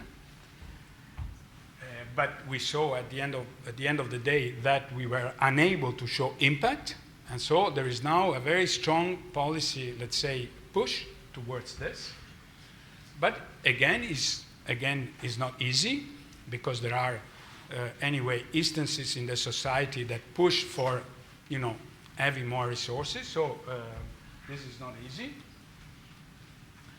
And this one is also very challenging, because we are saying now we want to put our money in the activity where the EU can have more impact. And in some cases, it means that we are getting out of some sector. And this is also extremely difficult to justify, because suppose one case is we were for many years in the health sector in one country, and we say, look, there are other, or let's say in the road sector, we can say China is better now doing roads in Africa. Why should we put European money there? Let's put it to another sector. And you see, this provoke, anyway, back and forward, you touch different interests, so it's also becoming complicated for us to demonstrate that this is really where we want to go. Okay, so from the agenda for change, we move to other policy dimension, decent life for all, leave no behind. So that is really approaching what I was telling to you, the SDG concept. So the idea that with our policy, we are moving to, finally, we have enriched the fact that we can take away the extreme poverty from the world, and that's exactly what it means. By extreme poverty, what we mean is that basically a situation where people have not even what they need to sustain at the day level, and they have no possibility to plan for the future. So that's what we want to eradicate. The concept of poverty here is an absolute concept, it's not a relative concept. And at the moment where you have consensus about, among donors, this has been fixed around $1.25 per day. So a person has this kind of resources to satisfy his needs. So you can see very quickly that it cannot be done. Just from an anecdotal point of view, these figures came from some household survey that were done in India several years ago. And then this was utilized as, let's say, a benchmark to define the extreme poverty element. So these are our SDGs. Well, what you can notice immediately is that, first of all, before we have 8, now we have 17. So you double the numbers, and behind these 17 goals, we have right now 168 targets. So this is huge for the international community to find consensus. And okay, this is, as I learned recently, what is it called? A way of, you can have a much more analytical way in which this is defined by looking at the official document of the UN. So infographic, this is a nice infographic to, let's say, show what it means. But there you have all kind of menu, basically. So as you see, but the key one where there was much more, let's say, problems in agreeing was here, peace and justice. So suppose that this, you have all the UN countries who are negotiating for agreeing on that. So you have countries like Saudi Arabia, you have countries like Iran, you have country, and so on and so forth. So, to agree to have this, well, they commit on this. But even the US, the US are not a country that subscribe easily international commitments, So it was very, very difficult to come to this consensus. Okay, this is just to get a bit more deeper, because before UN, before New York, there was a conference in Addis Abeba, Addis Abeba Agenda Action, which was on the resources. I mean, if we have such a new agenda for the development with 17 goals, where are the resources behind us? And so in Addis Abeba, there was this discussion between the donors and the recipients on where are the resources coming in. And this is a little bit the structure for you, just to give you a rough idea on the resources that we have on the table.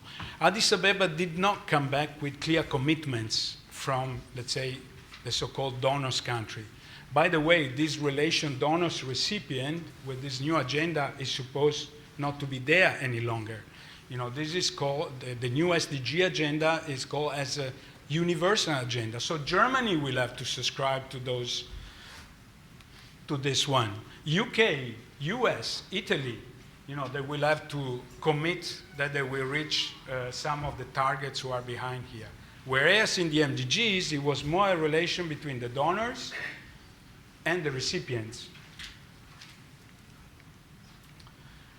Okay, this is a bit more technical, but in any way is not too so bad to know. We operate through instruments, so I mean we have a legal base for our intervention. The two most important for us, at least the one I know better, because they fall under our responsibility, is this, which is development cooperation instruments. This is for the countries who are still, let's say, identify as developing countries, excluding Africa, because for Africa we have another instrument which is called European Development Fund.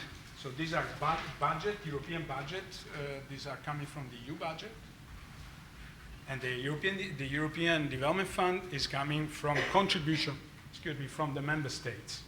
So in roughly we have figures of 50 billion that we can spend between 2014 up to 2020, which is the end of our financial period, for these two categories of countries. We have a bit more money, but other money is what we call the neighborhood countries, which is basically North Africa and part of the Middle East, and the so-called accession country, which are countries that wants to get inside the European Union. But as you know, Mr. Juncker, our president, said that for his commission there is no more accession country up to 2020. But the works still start with them. I mean, you may not know, but you know, we have this ODA concept, which is official development assistance, and still the most important recipient for EU aid is Turkey. So that tells you a lot about, you know, the strategic, let's say, element of the EU. And in terms of development, still, anyway, the majority of these funds are oriented towards the sub-Saharan countries.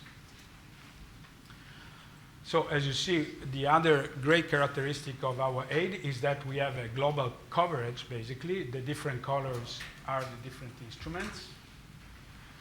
And so with the DCI, with the Development Cooperation Instrument, we operate Latin America, South Africa, Asia,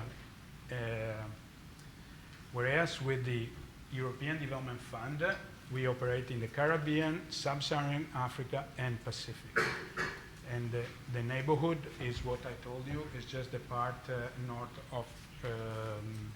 of the Sahara. Okay, this a really quick check on the numbers. As you see, this we have Europe, so it's pretty. These are, I think, figures from 2014 budget. So this is what we spent. This is Europe aid is us. So we have roughly 6 billion commitments and 7 billion payments. So it's a lot of money. That's why there is a, in absolute terms, is a lot of money. In relative terms, is not, compared to the needs we're trying to address, is not so big. And this is our a sector kind of distribution. And so you see we have social infrastructure, humanitarian aid, budget support, which is mainly money given to the budget, and a few other things. So this is just for, so these were issues that we already touched, so I will go a bit faster. Okay, this is, again, a little bit of a technical snapshot. This is our project cycle works. So here, this is why we have EIS here. So this is the commission and the EIS who decide on the programming, and then the commission take care of the other part of the cycle. And we operate basically to three main methods. We do projects, and we do sector and general budget support. So these are where we intervene mainly. If you heard the word conditionality, is mainly at this level that we intervene. So there is a policy discussion among the Commission and the partners. Here is more the classical project, if you wish.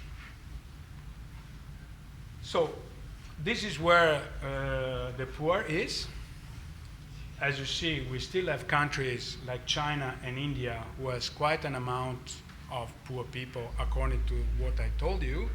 But China and India are not any longer, let's say, the recipient of our bilateral aid because they don't, let's say, they are not, as they used to be, countries that cannot afford their own people, let's say. So with China and India, the relation with the EU is very much in comparing policies rather than providing aid. They are still recipient of regional, or what we call thematic aid, but there are not any longer bilateral program with these two countries.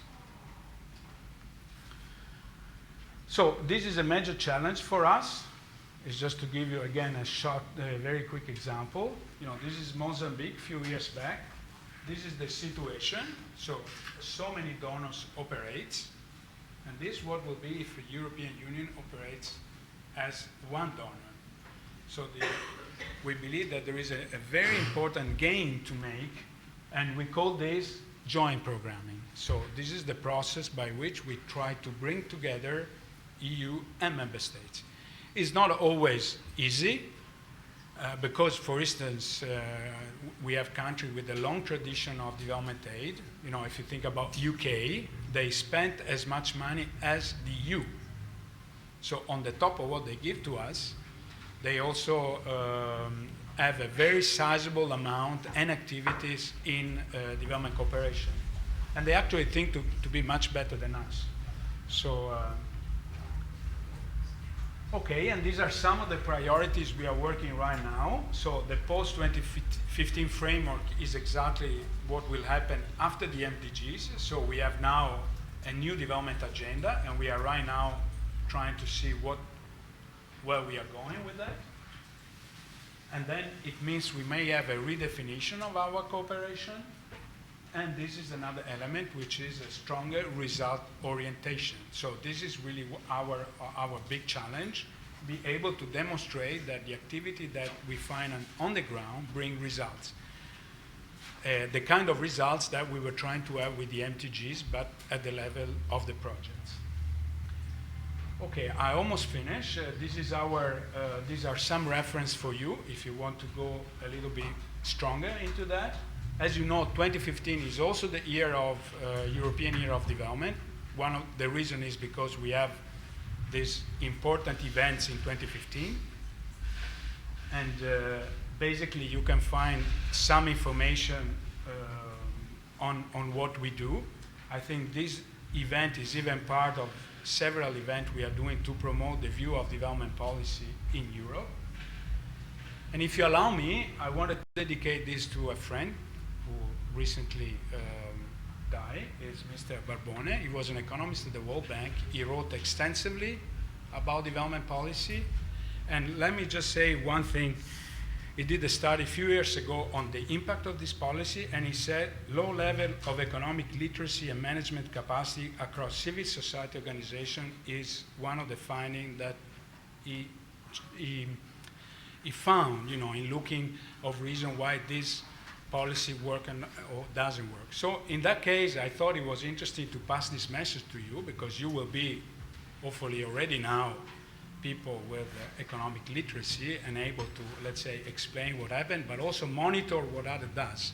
And this is the value of the work we are trying to do. I mean, this monitoring issue will be a major element, and this is one of the big result of this process of the SDGs.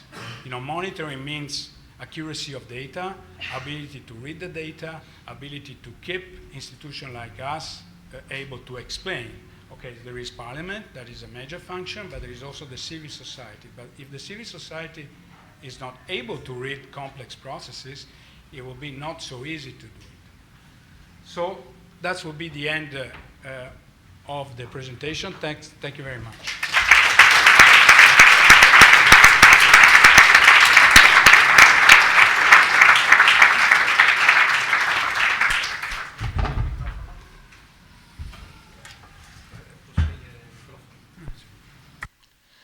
Thank you, Mr. Conzato. I'll now ask if you have a couple of questions for Mr. Conzato and one or two questions also for Mr. Benifei. Okay.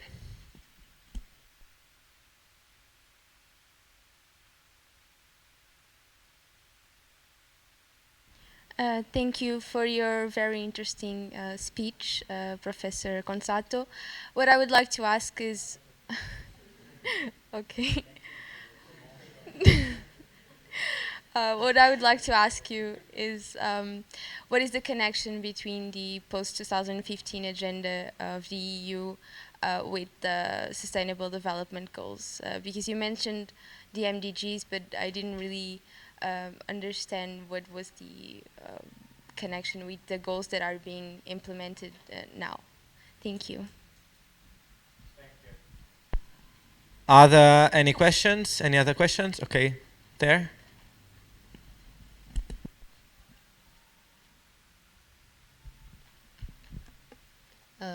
Okay. I would like to ask you something about when you talked about the actual agenda, you said that now you're focusing on 3 main sectors which are prioritized.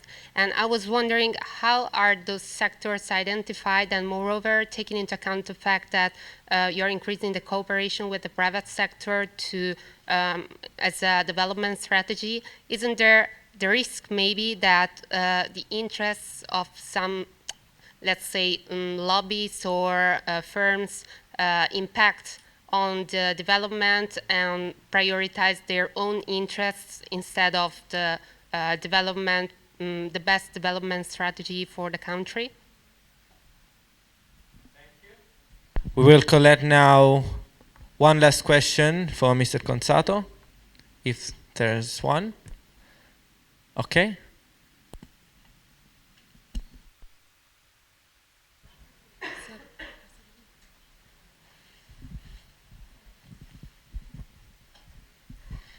Thank you. Thank you for your speeches. And my question would relate to the political aspect, and particularly to both our hosts, so Brando and Conzato.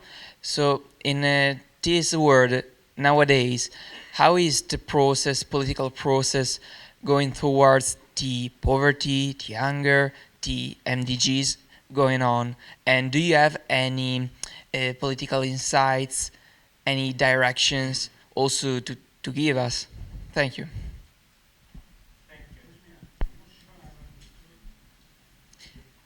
So the point is, which you think are the main political aspects to address now and to develop now?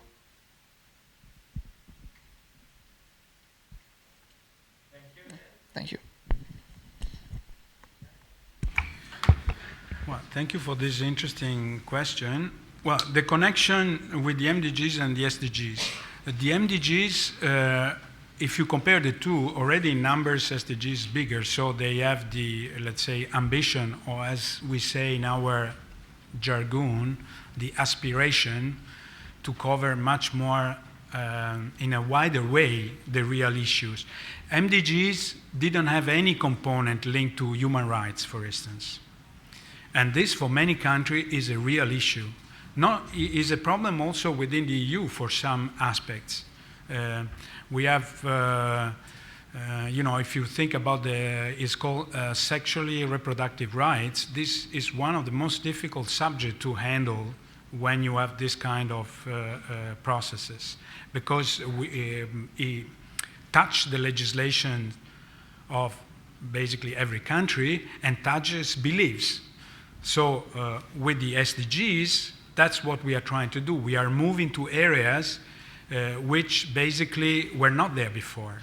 So that's the big difference. And it opens, maybe it's easier to say than to do, but it opens really spaces for organization, for the society to organize themselves and trying to open up first, but also introduce what we call changes, Then there is the aspect of universality. So these SDGs, are addressed to all countries. The MDGs were only really addressing the relation of the one with the money with the one with less money. And this is also something that still we cannot assess what will be the impact. For instance, now if you bring back this discussion to our topic, Road to Zero Poverty, some observers are saying that economic growth is indispensable. It's absolutely important that you achieve economic growth to take out poverty, but you have three more elements, jobs, peace, and this magic word called resilience, which means the ability of society to manage shocks. If you look at the newspaper on the migration, our Mr. President Juncker was in the parliament, and he clearly said, look at the numbers that we have in Europe, and you look at the numbers that they have in Lebanon and Jordan, for instance. They have much higher numbers with much less resources. So this is some of the issues that this new agenda would like to address. On the sector prioritization, mainly what I told you is related to the relation of the EU with the countries. So when we do our program, there is a long consultation which involves not only government but also democratic institution, meaning parliament and other institutions, and the civil society. So the sector choice is basically coming up from the request of the country. This is what we do. This is a through process. It's not a fake process. We have, despite what somebody may think about the EU, it's a very open, well, they say we are opaque, but we are one of the most controlled organizations in the world, I would say. And in that case, for the consultation with the country, we have, for instance, NGOs who are doing regularly reporting on how this is working. And by far, let's say, the judgment is, of course, in some countries we are better than in others. But let's say the sector choice is either really made up by the issue of where we can more impact, or, let's say, or a clear demand of the country. I can give you one example. For this process, 2014-2020, Commission really put forward the issue of food security and nutrition. We say we cannot accept that, we have still so many people that are deprived of this basic need. So we were, in a way, imposing this sector to some country. Because in some of those, we were just doing roads. That was difficult. But there, let's say, the EU has its own global objectives, and that's how the dynamic works. Personally, I think it's a fair dynamic, let's say. On the political aspect, again, we have now an institution which is called, well, it's not really an institution yet, but it's a quasi-institution, which is the EAS, who are supposed to coordinate a number of policies who are relevant for the external relation of the EU. One of these is the development policy. So there we are in a way operating in many countries as a political actor, not a policy actor. So we are able to suspend our aid in case there are issues that we don't like. We have few countries right now where our aid is suspended. What is still going on is the emergency aid. But you know, the development aid is stopped. We stop it in Guinea Equatorial, we stop it in Ivory Coast when we have problem there, we stop it in Guinea-Bissau, and we stop it in many other countries. Then we are other difficult country, which I prefer not, I cannot give you details because this is not really my area. If you think about Ukraine, we have huge program there, but you know, politically, the game is much different. Now the migration issue is becoming very important. I mean, President Juncker said clearly this is a major political priority for the EU. And we are setting up instruments to deal with that. On one side, we'll deal with the emergency. On the other side, we try to deal with what we call the root causes. A last word, you know, what I wanted to anyway try to pass as a message, development policy is a policy to address issues that have an impact in the medium and the long term. So we are this is a very important aspect to bring and to understand why it's so important. Because some of these global issues takes time to be addressed. So we have this instrument. That's why it's very important that we are able, let's say, to monitor how this goes and to keep the policy, let's say, to keep it at the center of the attention of our political masters, which is not always the case. Thank you.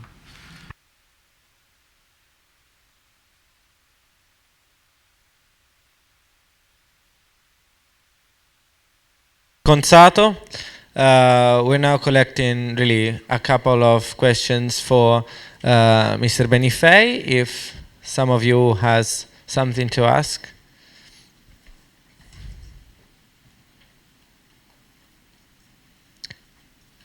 Okay, I think Davide wants to ask something. So,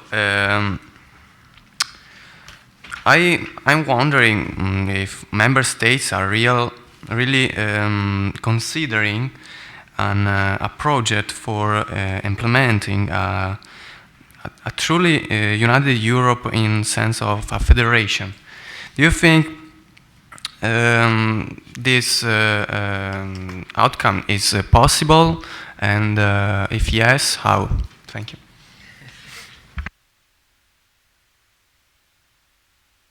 Okay. Yeah, in a short time, trying to reconnect with what has been said today, just for as an appetizer for the lunch. It's because what has been said, especially about the internal social issues from Professor Graziano, I think can easily can make me more easily answer this question, because I agree very much on, from my direct experience, from my on-field experience, that there is this, how can I say, like in part of a conflicting approach coming from some of the new members compared to some of the older members of the European Union. I'm very much concerned that we, in my opinion, so this is very personal point of view, that we didn't complete enough, or at least advance enough, our coherence of the monetary union with proper fiscal union instruments, proper budgetary enhancements, with a complete banking union, etc., before doing the enlargement. I think this was the key problem, because I agree that on the social issues we have seen a further weakening of the will to proceed with harder legislation, we can say, but also because I could see it very clearly recently for the maternity leave directive, that is a directive to enhance already existing legislations on this field, that in fact this block legislation for many years in the Council was blocked mainly by non-EU, non-Eurozone countries. I think this is very clear demonstration that what has been said already by Professor Graziano is true, because I could see that from Nordic countries for specific reasons, from Eastern European countries for specific reasons, for different reasons among them. Nordic countries, too high standards, we don't want European standards that can undermine our already higher level of standards. I try to simplify and be quick. It's not for all countries exactly like this, but to make it clear cut, it's like this. On the Eastern, many Eastern European countries, non-Eurozone, they would say we wouldn't have other social priorities. We don't want to put money in increasing the maternity leave guaranteed for women at work. And other countries just don't want us to meddle in this. It's UK, but also Poland. So it's a mixture that is of very different reasons, very different, each of them, which is especially interesting. Not all a kind of we don't want EU to interfere on social issues. They are very different and composite different reasons, and in the end bring out the situation that on some issues European Union is unable to proceed altogether. I use this example and this social Europe perspective to answer your question, to say that in my opinion, as a person who campaigned for European Federation, for United States of Europe, which is an expression I don't like very much, to be honest, but European Federation, then I don't want in 5 years, 4 years, if I run again, to again campaign on the same things, like nothing has happened, or we have gone backwards from where we were. So my opinion is that if I have to say how we can proceed towards a European Federation, is that we have to work around the Eurozone. We have to, because I'm not an academic and I'm not how can I say, like an idealist. I'm a politician. I want to be pragmatic and find concrete solutions. The concrete path where there is political will, there is a possibility to convince the public opinion.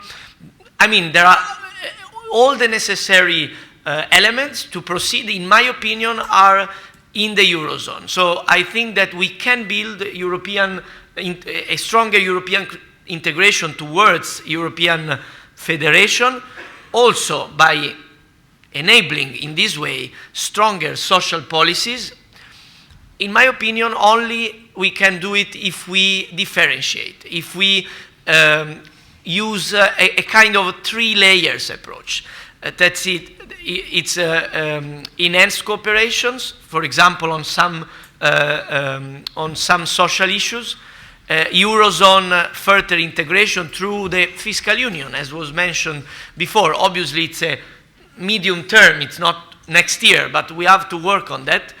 And the third layer is the larger European Union. As you are all interested in European issues, I can also add to conclude that, in my opinion, it's the only way to keep UK inside the European Union, because the gamble that is being played, in my opinion, is complicated, because there is the idea of getting some more for that member country and then to campaign for staying by the present government.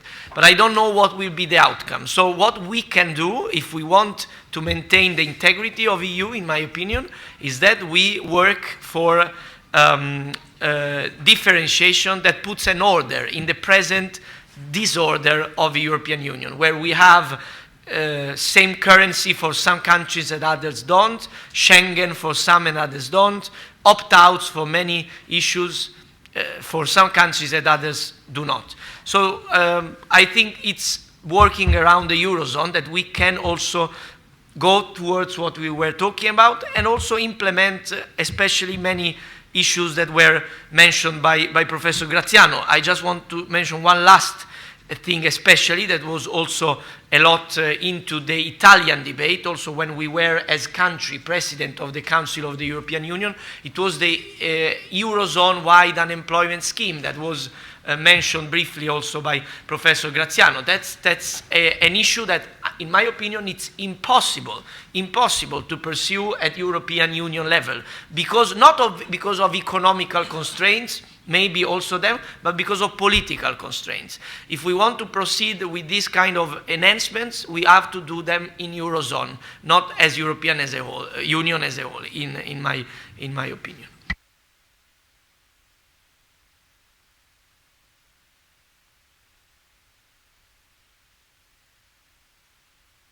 To Mr. Benifei.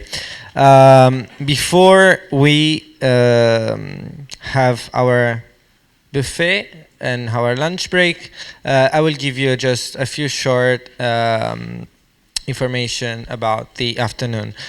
We will meet now at 14 o'clock. This means that we don't have a lot of time now, but if we are all on time at 14, you will all have the chance to say something in the afternoon debate, and this is what we all want.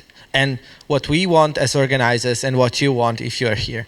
So we will meet here in this room at 14. Thank you to the audience. Thank you to the speakers who gave us really interesting input for the afternoon debate, and see you in a few minutes.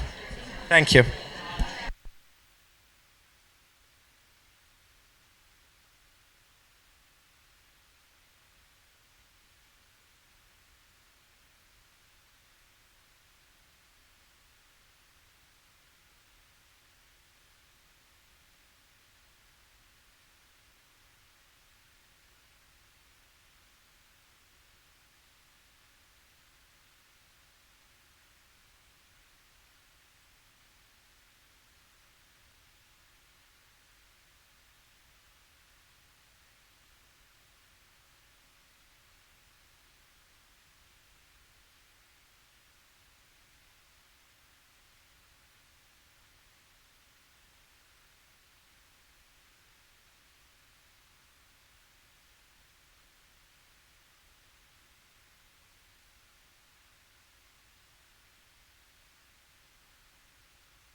Ciao.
So, dear delegates, we will start in a few minutes. Now I want to have a roll call, so please raise your placards when I call your name. Okay? Let's start. Acciaria Agnese. Okay. Alessandra Bracchi. Andrea Marega. Andrea Ruggero Rapisarda. Anna Pettersson. Okay. Arianna Gatta. Ok. Arianna Pedrini. Ok. Aurelia Ferraro. Ok. Camilla Villano. Carlo Meconi. Caterina Massazza. Cecilia Pugliese.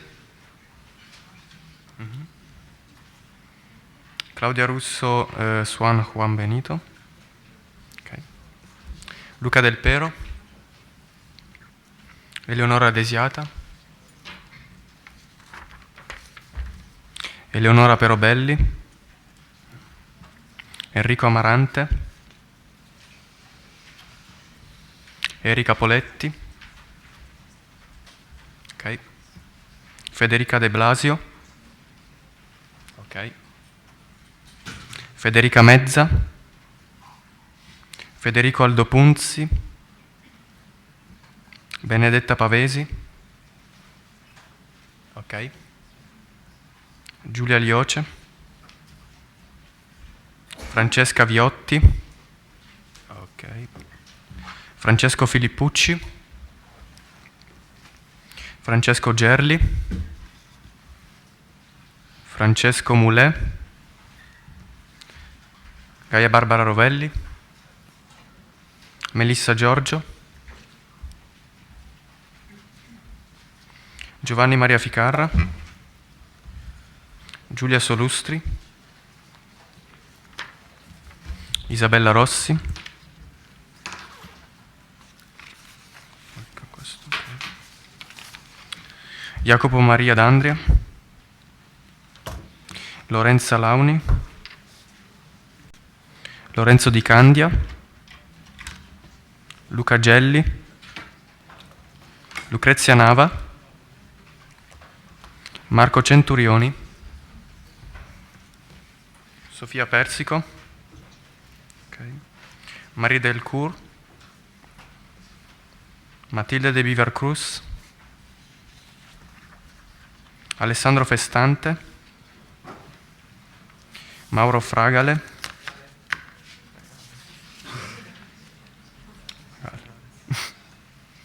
Michela Dell'Acqua.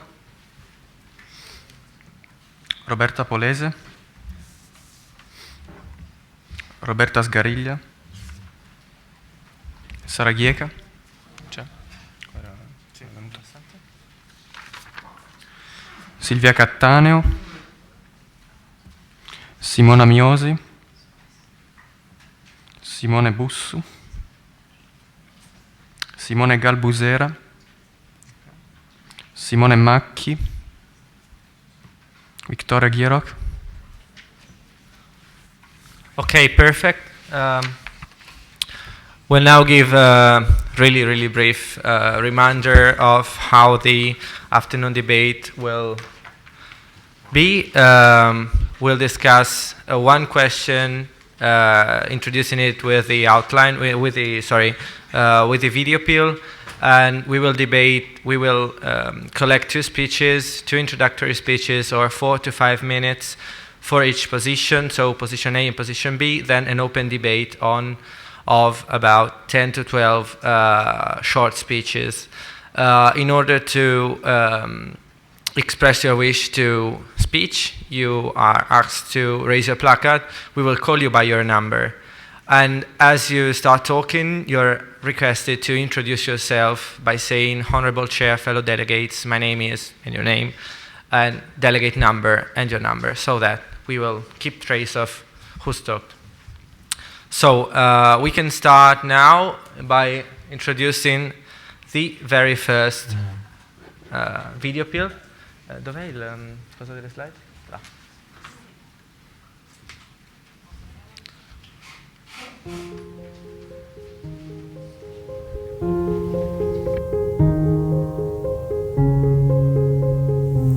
Globalization is making the world almost fully connected and integrated. The present wave of globalization, starting in 1980, has been spurred by technological advance in transport and communication technologies, and by the decision of large developing countries to open up to foreign trade and investments. The homologation and integration of national markets in worldwide market have brought huge economical, social and cultural changes. While some countries are experiencing an impressive growth, BRICS above all, on others the effects of globalization are much more ambiguous. What should then be the European position in the international debate on globalization?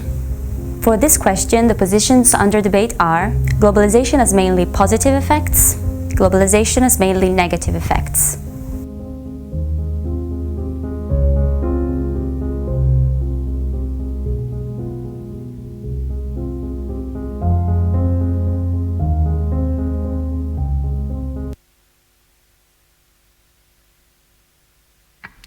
We will now invite one of the delegates to hold a speech supporting position A. Please raise your placards. Delegate number 14. You have the floor for 5 minutes. We'll give you a microphone. Oh, sorry, you can come to the table.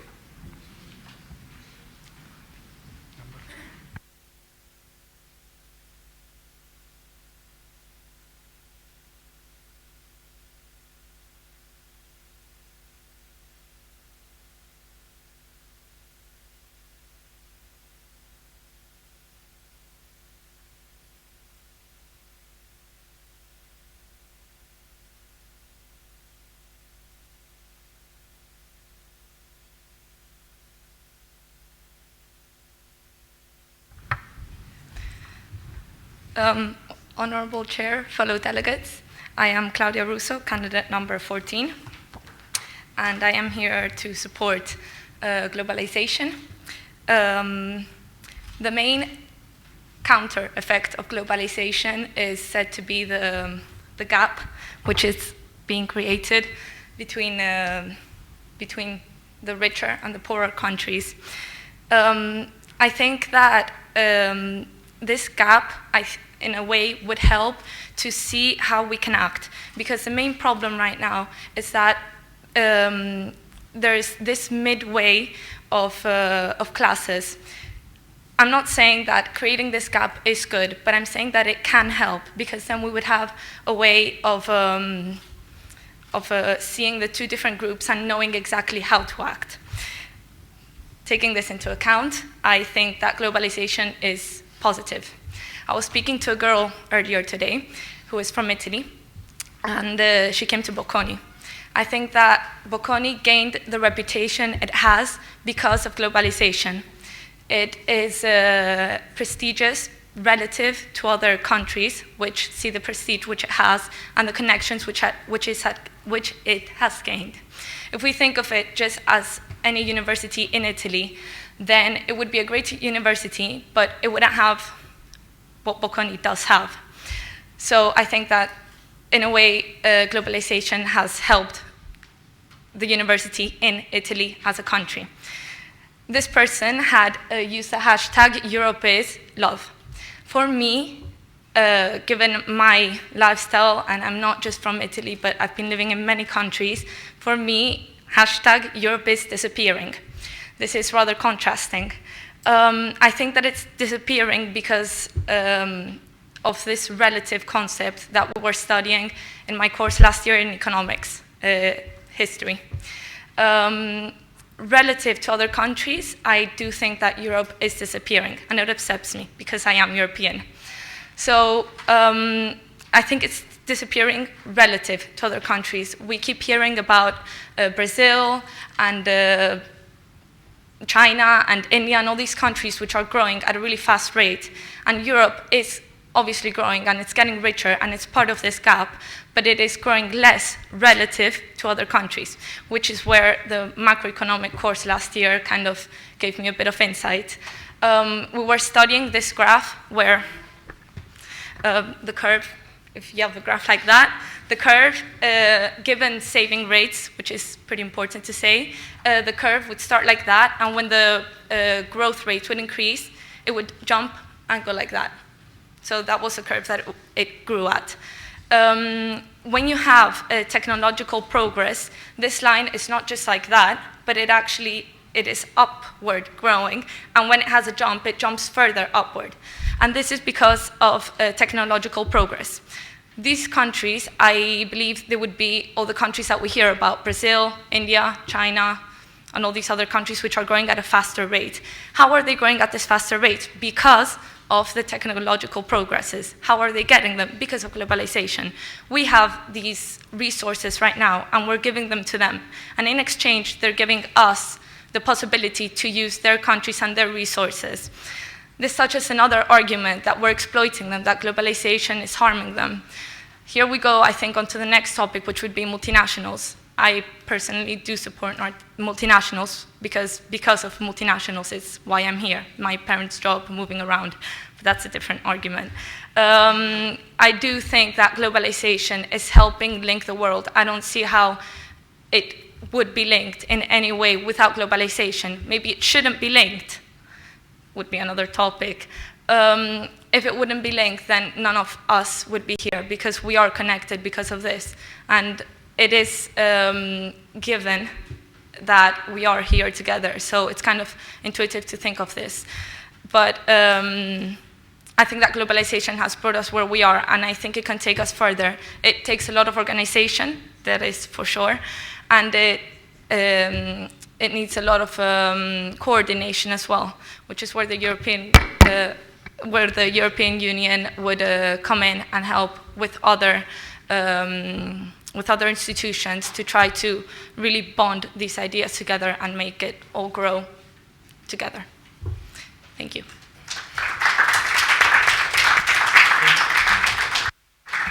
Thank you. I remind you that I will tap on the microphone when you have 30 seconds left. While in the open debate with the short speeches, I will tap when you have 15 seconds left. Okay, we will now invite one of the delegates to hold a speech supporting position B on question 1. Please use a bracket. Okay.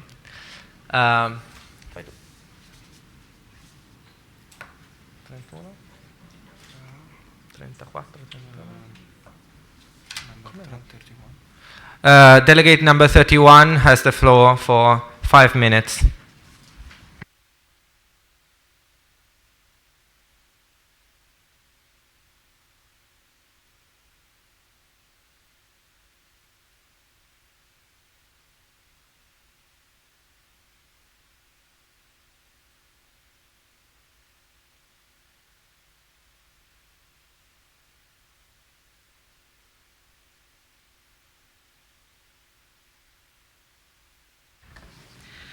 Honorable Chair, fellow delegates, my name is Giovanni Maria Ficara and my delegate number is 31. What is development?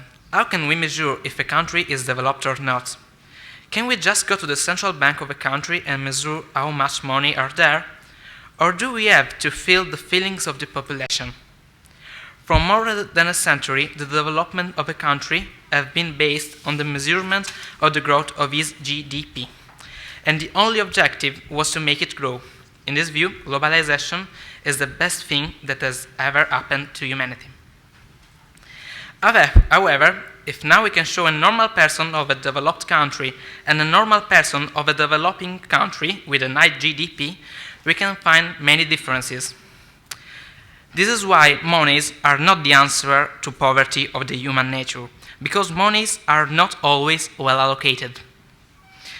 For this reason, if we look at the evolution of some countries, we have to face with a great difference between their GDP and their Human Development Index.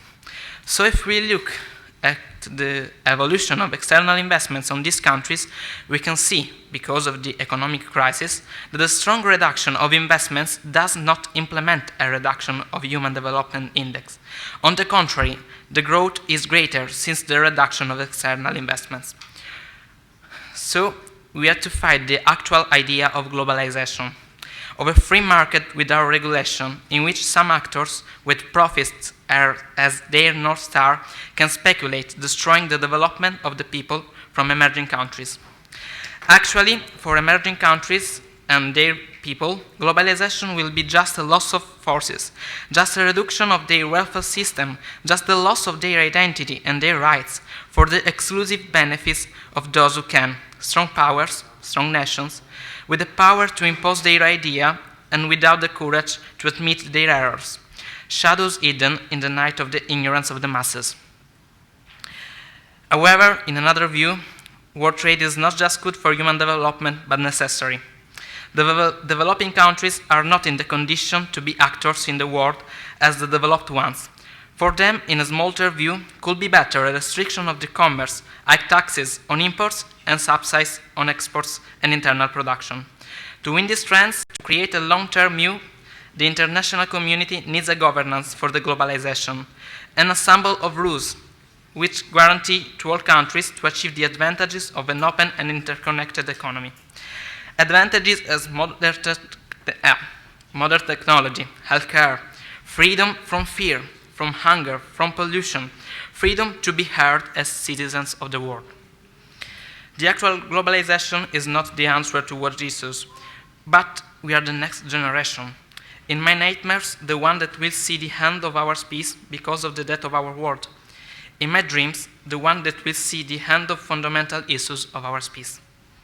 We must fight to create a new idea of globalization. This is not the idea of making profits, but the idea of making the difference. Thank you for your time and your attention. Thank you for your work. Our world needs it.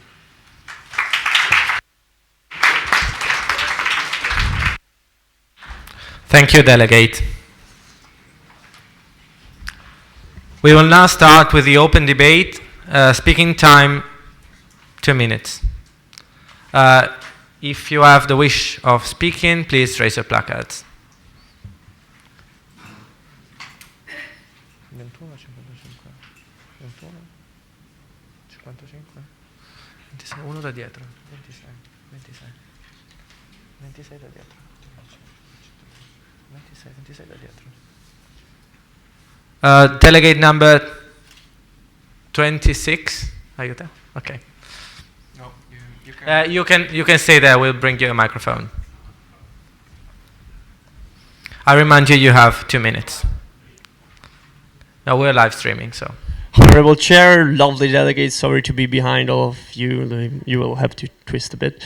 My name is Francesco Filippucci, I'm delegate number 26, and I will argue in favor of globalization with a note that I think it's worthwhile pointing out.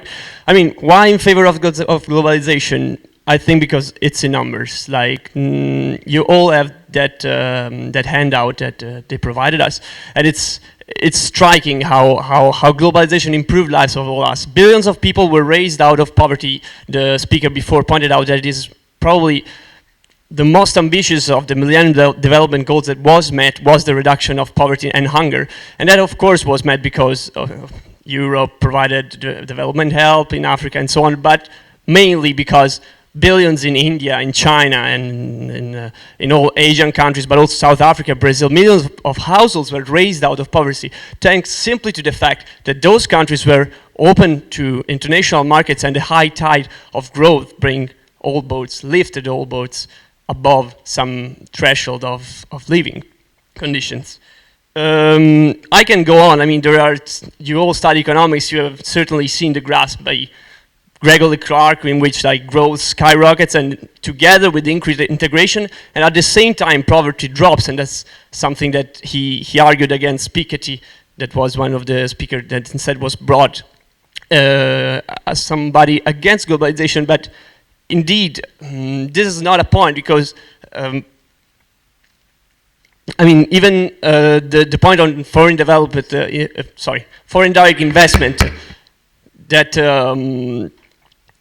when you say that like 40% of the investment I don't remember the number actually, that 5% is of poor countries is owned by foreign countries. Well, that's a good data actually, because it means that rich countries are putting money in poor countries. Please come to a conclusion. Okay, I'll come to a conclusion. You. That's why I'm in favor of globalization, basically because I think there's no point of being against globalization. It's something that is historical, that you cannot stop, and that maybe we should just wonder on how to make it better globalization, maybe through institutions, maybe bigger markets need bigger institutions, but that's another story, a longer story than 2 minutes. Sorry. Thank you, Delegate. I yield the floor back to the chair.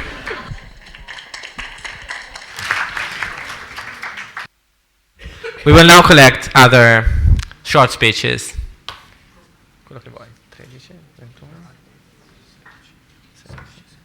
Delegate number 16. I want to make it clear that you are, of course, randomly chosen.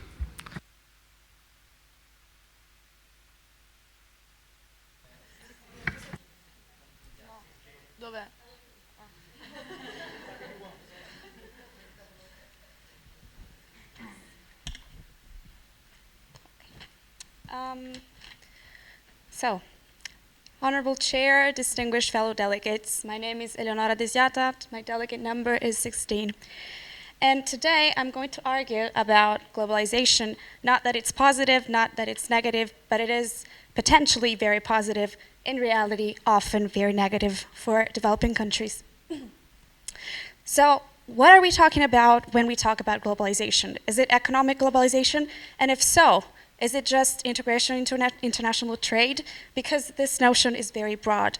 So, of course, it has been argued that globalization raises living standards in developing countries, that average salary, average per capita income increase. However, and also, let's not forget selection effects. So the Mellon selection effects, which argue that only very productive firms can get into international trade. Therefore, the average indicators of productivity increase when there is international trade. However, living standards do not increase in every developing country's integrated international trade. Also, it is very difficult to separate other variables from the effect of globalization. So how do we know if a developing country is actually developing because of globalization and because it is importing know-how and capabilities from other countries, or if it's just developing on its own feet? Also, profit of globalization, or so-called globalization, is not equally distributed. Unskilled workers, as we all know, pay the highest price. So countries and actors in international trade who are rich in capital are always expected to win, whereas countries whose main asset is unskilled labor always lose. So don't we need protection for workers? Don't we need health insurance that is disconnected from job status? And most of all, don't we need priority on training and overall level of education? Thank you for your time. Thank you. Raise your placards, please. Okay.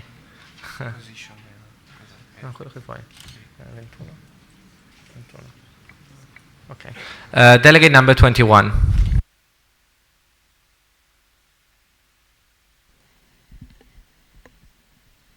Honorable Chair, fellow delegates, my name is Federica Mezza, and I would like to talk about in favor of globalization. So, we already listened to all the positive aspects of globalization, and I want to give a very specific example of how globalization can work well. I want to talk about how the Indian regions were separated from each other before British came and built railroads. So before they came there and built railroads, the regions were separated, and when there was a famine in a region of India, all the people there suffered a lot. But when railroads were built and when this little globalization was formed in all the Indian regions, the trade could happen, and so there was no hunger anymore. Like, there was still hunger in famine, but it was lowered a lot because of trade. And was really important for the people there because they were not dying anymore. And this is a very specific example of how globalization can better lives and can better, yeah. And then I want to give an example from my personal experience, because as many people in this room, I traveled and I lived in the US, where in Arizona specifically, where immigration is a really important topic and globalization is daily discussed by people. And there I lived with a Mexican family. And the funny thing is that I lived with a woman that was an illegal immigrant from Mexico. She illegally came, but she was against Chinese because they were kind of buying the US from her view. And I think this is kind of interesting because she was an illegal immigrant and then she was against this globalization. But yeah, this is just my view. And thank you. Thank you.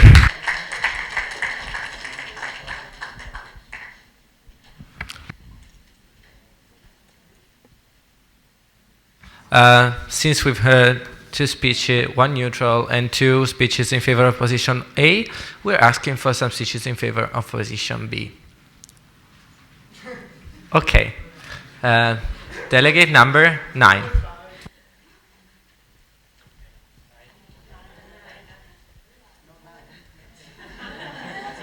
Dov'è 9?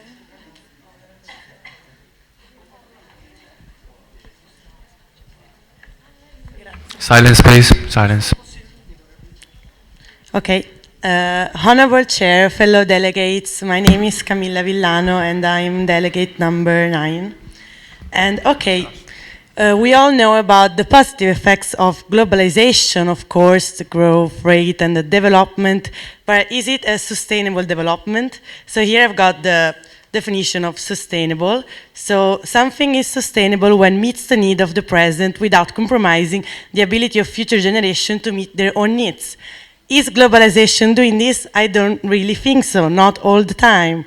I mean, of course, you know, you say, okay, Brazil is having very increase of growth and all of that stuff, but in Africa, people still don't have water, or there is the problem of the hunger in the world, and so globalization is not really sustainable. So I think that, okay, globalization can be positive if is it done in a sustainable way. I just want you to think about this. Thank you.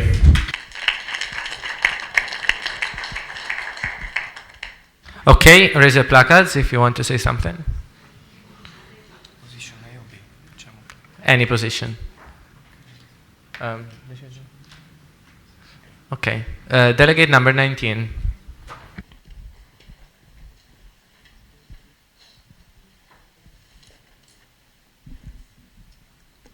Honorable Chair, fellow delegates, my position is in favor of globalization. Please introduce yourself. My name is Erika Poletti, I'm delegate number 19. So I'm very much in favor of globalization, and I agree with all the positions that have been stated so far. But I think we are missing a very, very fundamental point. We are already in a globalized world. That's not possible. Like, we cannot stop it. Let's just think about the globalization brought by the technological advancement. Internet is the sign that the world is already globalized. People are already exchanging information, exchanging goods, exchanging money on the internet. So this phenomenon is not reversible. So at this point, once we know that we cannot stop it, what's the question right now? The question is like, how can we improve it? So I don't think here the problem is whether countries should close their borders, whether countries should stop free trade. I think here the question is, starting from the current situation, how can governments and institutions make sure that the bad effects of globalization do not come up in such a strong way? So I think we should focus more on taking globalization for granted and trying to understand what we can do. And if I have a little bit of time, just a couple of seconds to also talk about the power of knowledge. it's not only about, globalization is not only about exchange of goods, it's most of all about the exchange of knowledge. And it has been pointed out in the introductory speech that knowledge is one of the main factors producing, the growth of countries. So maybe we can think about globalization as an exchange of knowledge, and then starting from this point, trying to understand what can be the benefits of it, not only in terms of growth, but also in terms of personal growth of people, in terms of mutual understanding of the community. Thank you very much. Thank you. Okay. Nicoletta, could you come just a second? Thank you.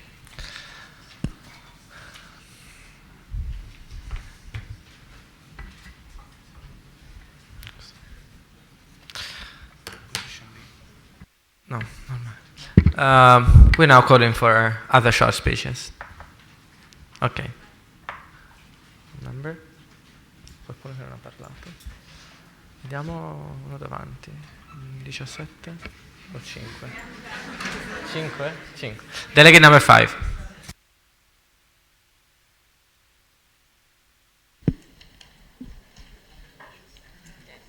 Thank you. Well, we have talked I'm Anna Peterson, delegate number 5. We've talked so far about all those things that globalization actually increases, but there's one thing that globalization decreases, which is inequality. Communication gets cheaper, transport gets faster, and developing countries close the gap between those who are rich and those who are poor. This happens through a model that all of us who study economics actually know, that's called comparative advantage. Basically, what happens is that poor countries get their unskilled workers to actually work and gain wages. And this means that their demand gets higher, and therefore their wages get higher. This is a huge opportunity to actually close inequality, and closing inequality means actually to get this dream, a word that we all dream about. Actually, it's not more far-fetched. It actually gets really real and really close to reality. Well, however, multinationals, which is a topic that we will cover soon, usually bring in demand also for high-skilled workers.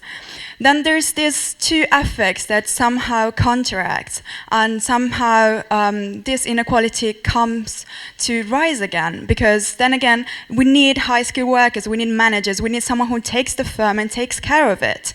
And then poor-skilled workers actually, then again, go back to their initial situation. So this is where the European Union can step in, and where the international organization can step in. They can make sure that regulations, directives, any kind of legislation provide low-skilled workers with high demand so they can put their skills at work. And globalization is actually full of good intentions, but we all know what good intention leads to. Thank you very much. Thank you. Just hold it a second. Alberto, vai tu. Oh, no, è tornato. We'll now collect another speech. Poi position B.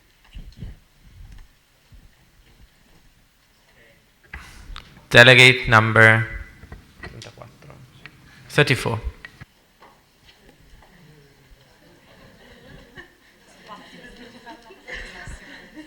So, Honorable Chair, fellow delegates, my name is Jacopo D'Andrea, I'm candidate number 34. I know that talk against globalization is a problem, because, I mean, it's a unique phenomenon. You can talk about against globalization. But let me highlight some issues that help us have a critical view of the matter we are discussing now. Firstly, we can think of globalization as a game. Any game, there are some losers. And there are some players that are probably marginalized, and I think this is the case of the sub-Saharan continent. Their story was foretold to be a miracle of our time in the 50s and 60s. Instead, it turned out to be a tragedy.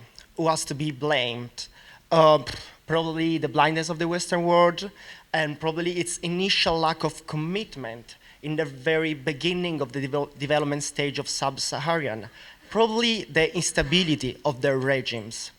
But if something is sure, that it's that sometimes globalization acted in sub-Saharan Africa with its worst tools. What I mean, that beyond the Mediterranean Sea, European Union and in the first time in Asia now, they have undertaken an exploitative model of trade agreements that's in some way mainly induced by a difference in the bargaining power. Because when in a bargain, when in a contract, the counterpart is a dictatorial regime, or for example, is a democratically elected government, you will try your best to make the most out of this bargain. And so globalization could become a means for exercising power. And if sovereign national institutions are supposed to rule over this phenomena, they seem to be failing where this is most needed. Thank you for your attention. Thank you.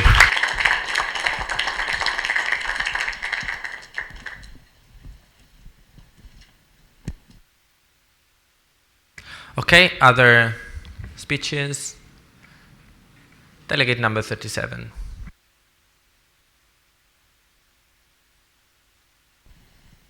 Thank you. Honorable Chair, delegates, my name is Luca Gelli, and I'm delegate number 37. The answer to the question appears to my eyes to be extremely simple.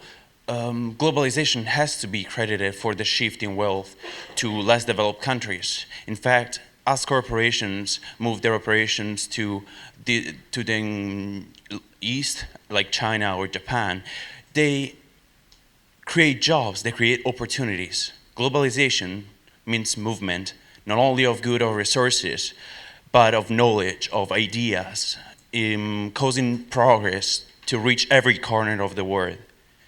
Some more naive delegates, I would say, may say that globalization is the main driver for the loss of cultural identities in the world. Well, if the price I have to pay to have well-educated and healthy children all around the world is to walk in the streets of Nairobi and see women wearing blue jeans instead of the traditional kanga, that let me say that that's a price I'm more than willing to pay. Thank you. Thank you. Thank you, Delegate. We'll now collect another speech, and as we're feeling position B has less representatives, has had less representative in the debate, we are asking for someone supporting position B.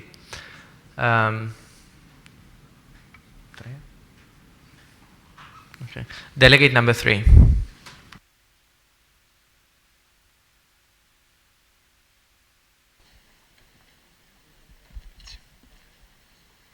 So, Honorable Chair, fellow delegates, my name is Andrea Marega, number 3, candidate number 3.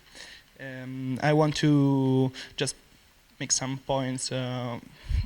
So, I want to stress the fact that globalization is something that is immanent, okay? But it's I feel the need of, and I think a lot of people around the world think the need of also global governance, because everybody studies also Adam Smith as an economist, and also he is a very liberal one, and he said something about the minimum state and the role of government in regulation and in minimum standard. So, and I'm talking about education, I'm talking about health, and something that is very, that poor countries are in need of. And not free market can deliver such these very important services. And just another point about the unskilled workers. Yes, unskilled workers maybe for a little span of time can gain a job, okay? And we have to also to understand which type of job, which kind of job they could gain. But then when another poorer country just open the market, yes, what happens? Happens sort of struggle against poor, from how the poorer are the condition of work, and so it's something that maybe nobody of us want to see and want to imagine globalization for. What I just find to say is globalization is good when it delivers information and knowledge. Thank you.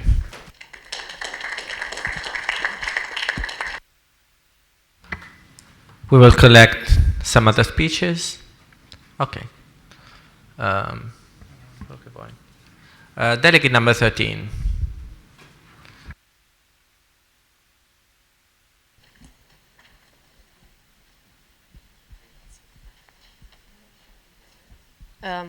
Honorable Chair and fellow delegates, my name is Cecilia Pugliese, delegate number 13. I just wanted to give a concrete example from past experience to show that the avoidance in general of free trade can be a big failure. And the first example that I think of is the one of most Latin American countries who adopted import substitution industrialization as a main method to, as a main trade policy, and basically they were protecting their infant industries from imports to let them grow and to let them develop some sort of comparative advantage that they still didn't have.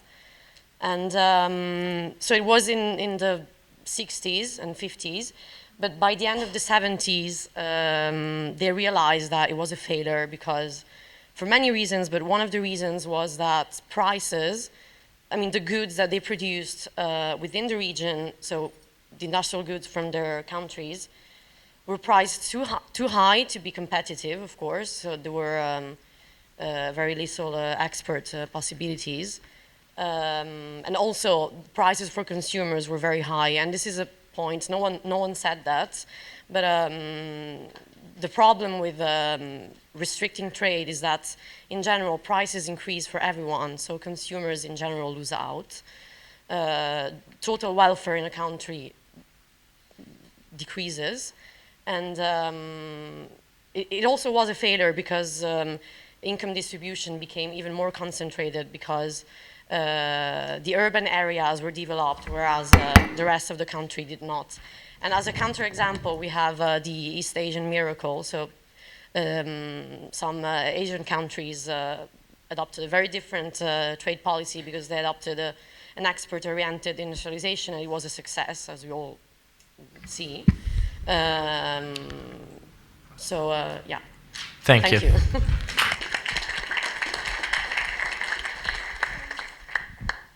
Please raise your placards.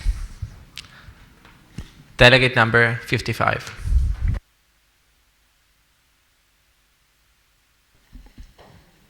Honorable Chair, fellow delegates, my name is Victoria Ragnarock and I'm delegate number 55. And up to now we heard a lot of interesting pro-arguments for globalization, and I want to add on to that by quoting some data that I collected throughout my research. And as the question is whether globalization has positive effects on development, I took the Human Development Index as calculated by the United Nations to really measure the positive effects along these dimensions. And the first dimension of that is the life expectancy. And if we take a look at, I took China as well as Angola in sub-Saharan Africa, El Salvador in Latin America, and Vietnam in Asia. The life expectancy in all of these countries increased, especially for China. Obviously, the changes are the most significant. Life expectancy doubled. Then the second dimension is the mean years of schooling. Also here, along all of these dimensions, for all of the countries, the mean years of schooling increased. For China, again, more than doubled. But not only was it the quantity that increased, but also the quality. As we know that nowadays, like a lot of Chinese universities can compete with other leading universities in the world. And lastly, the last measure of the HDI is the GNI per capita. And also along that dimension, in all the countries, the GNI increased, again, the most in China. And I think this example makes it pretty clear, like in hard facts and numbers, that actually globalization has positive effects for all of the citizens in the world, and therefore I think the EU should support a further integration of trade. Thank you. Thank you. We're now collecting, I think, 2 other speeches. Okay. Delegate number, I don't know, 44.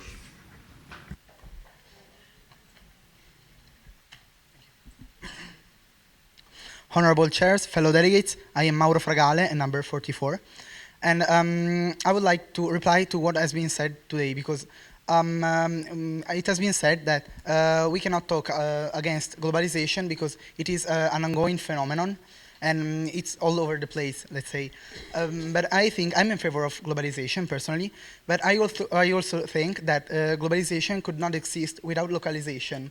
Let's make an example. For example, Dancing with the Stars, which is a global format, and in this we see the globalization, but each country has its own.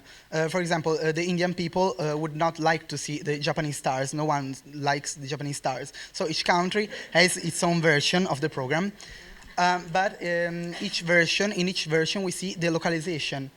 This is a silly example because it's about the entertainment world, but I think it merges 2 important features, the most important features of the both. So for globalization, it's the transmitting ideas and transmitting a format that the audience likes, not in Italy because it's flopping really hard, but anyway. And localization as for what the people wants to see. And I think we can apply this to many other areas, not only entertainment. And I think we should focus on this. Thank you very much. Thank you.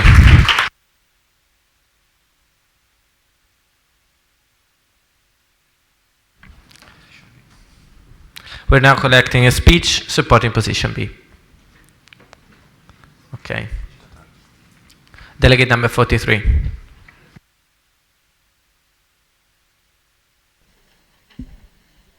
Honorable Chair, fellow delegates, I am Alessandro Festante, delegate number 43. And I think everybody here is thinking of globalization as cutting costs. But of course, cutting costs is going to improve economic life and welfare in countries, but there is one point missing. We are forgetting that a foreign entity, for example, a nation state, a firm, has only one goal. Well, not a nation state, but a firm usually has one goal, maximizing profits. And to do this, of course, they are going to, I don't want to say abuse, but they are going to circumvent some rules and, of course, take the profits for themselves. Another delegate put an example about China, about globalization, how that made the country richer, but China did become richer, but they also protected their firms. There are a lot of national enterprises at first, and those were the first trains, locomotives of the Chinese industry. So that's not really globalization. We all know that China is a strange country, half open, we could say, and I don't think it's a fitting example for globalization. So, thank you. Thank you. Other speeches, raise your placards.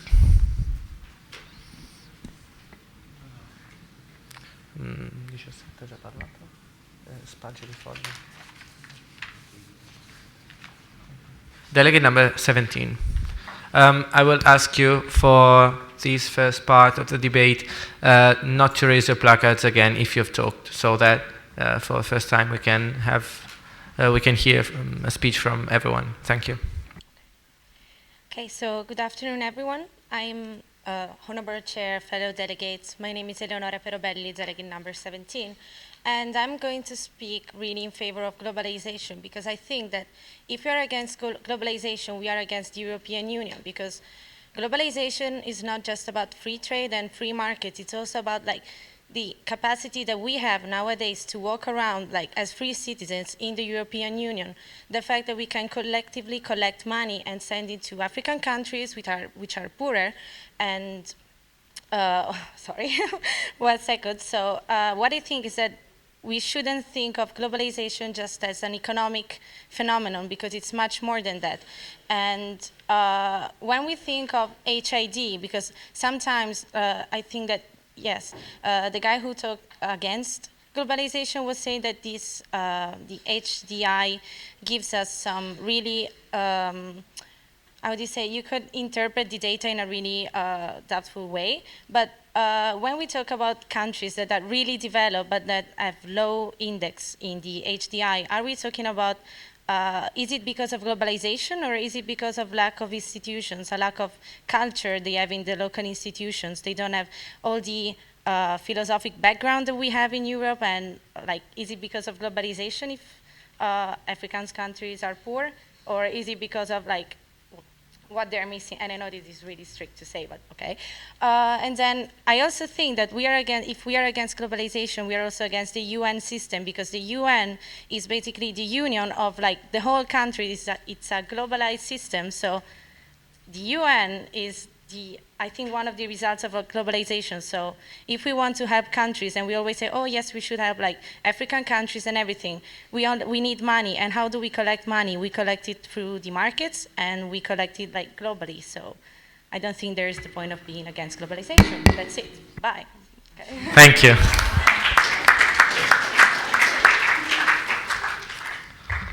We're collecting other speeches. Please raise your placards. Okay, delegate number 39. You have the floor for 2 minutes.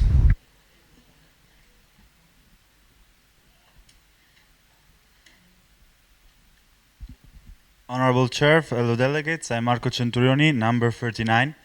I wanted to connect to the speech about China. It's true that a lot of industries are nationalized, yet the incredible growth that China experienced started when they opened the special export zones in the country's commercial hubs. So they have, it was also thanks to globalization that they were able to become the richest country in the world, maybe after in the United States. And also I want to ask a question to all the delegates, like, what is the alternative that we can have to globalization at this moment in time?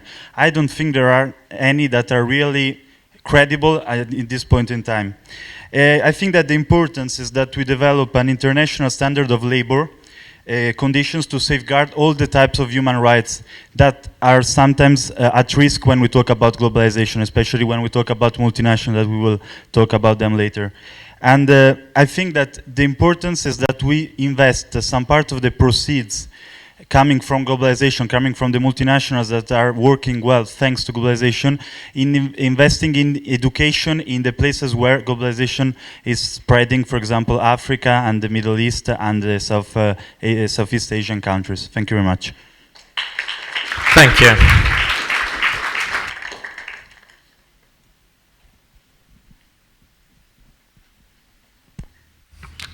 We will now call for the last couple of speeches. Delegate number 25.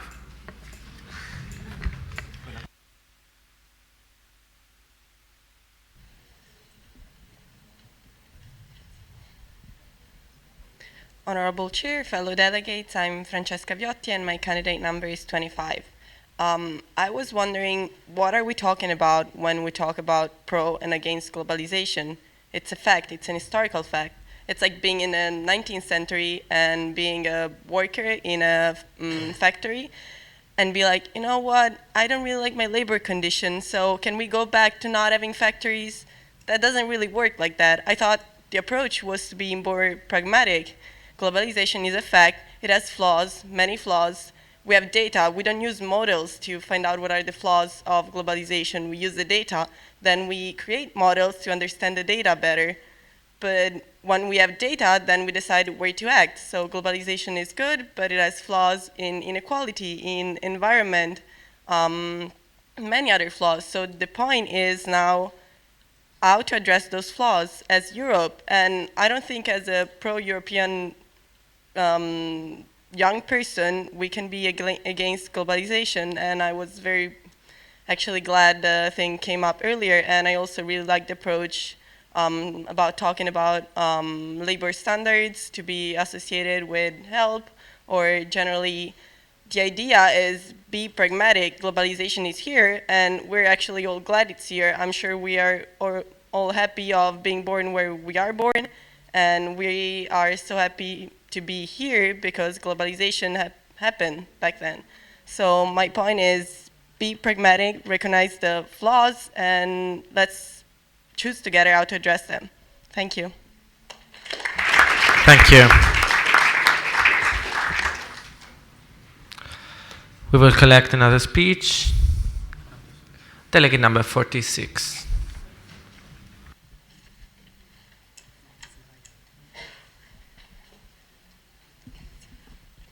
Honorable Chair, fellow delegates, my number is 46 and I'm Roberta Polese. I'm not here to say that I'm against globalization, but I'm here to say that globalization has a lot of negative effects. We are talking about the development, but as a lot of us said, development is not about GDP, but is about Millennium Development Goals, and as Mr. Conzato says, about Sustainable Development Goals. And I think that the basis of these goals is one of them, and is the promotion of gender equality and empowerment of women. If women are educated and higher wages, can educate their children and avoid absolute poverty. But globalization is not creating higher wages for women. I want to connect to something that another delegate said, that globalization creates jobs and opportunities. But we have to think about what kind of opportunities. We know that women are working in most of all in the informal sector and not in the formal sector.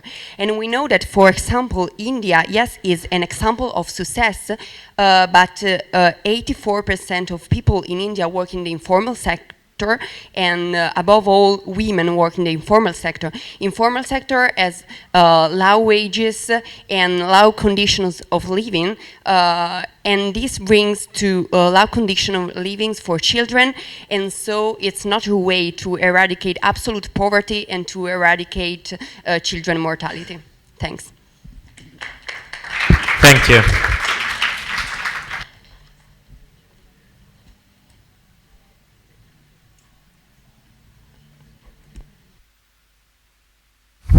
Debate on this question is now over. We will give you some minutes to discuss within yourselves and decide on which position you will vote. We are also reminding you that not only we will record the outcomes of the votings, that will be of course recorded in the final paper of this event, but we are also writing down everything you're saying, and that so any positions, also the positions that are in between A or B, or that are talking from another perspective, will be written down and then will be present in the final document. So we will give you a couple of minutes to decide on which position you're willing to vote. Thank you.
Okay, the caucus is now over. We will proceed with the votings.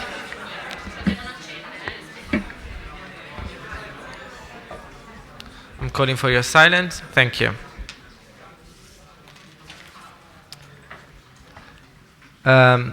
Delegates in favor of position A, please raise your placards. Ok, contiamo. 1, 2, 3, 4, 5, 6, 7, 8, 9, 10, 11, 12, 13, 14, 15, 16, 17, e non ci riesco. 1, 2, 3, 4, 5, 6, 7, 8, 9, 10, 11, 12, 13, 14, 15, 16, 17, 20, 21, 22, 23, 24, 25, 26, 27, 28, 29, 30, 31, 32. Okay, we have 36 votes for position A. As a counter check, I will ask also delegates supporting position B to raise your placards. Thank you.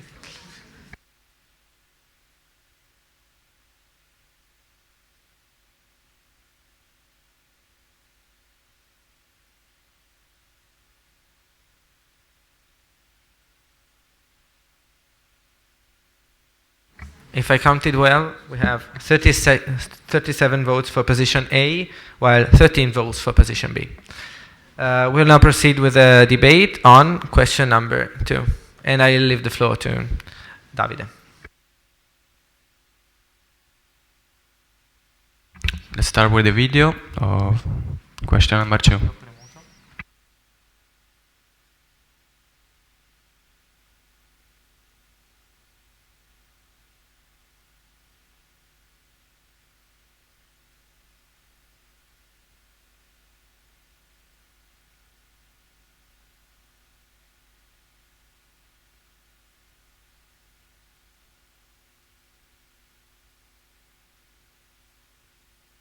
Some technical issues.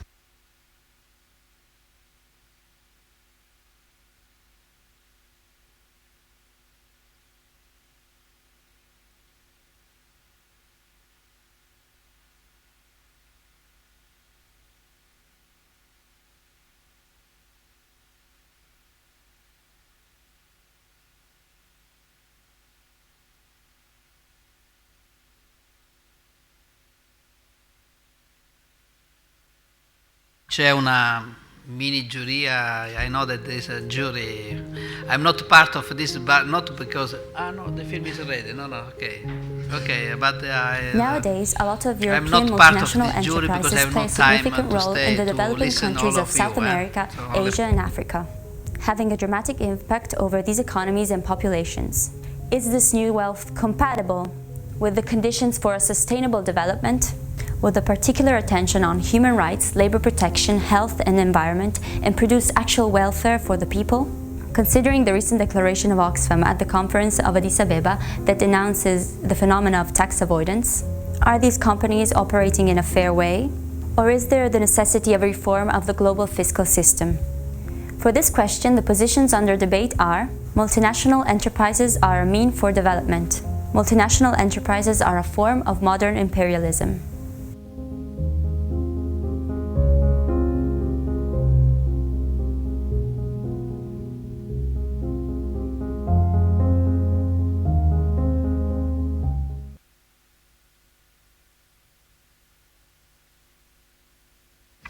Okay, now we'll call someone delegates to hold a speech supporting position A to the table. Please raise your placards.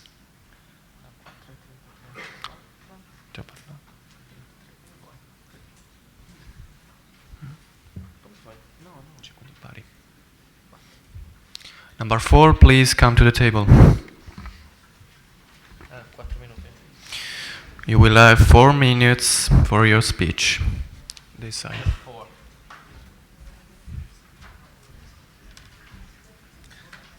Puoi usare sia...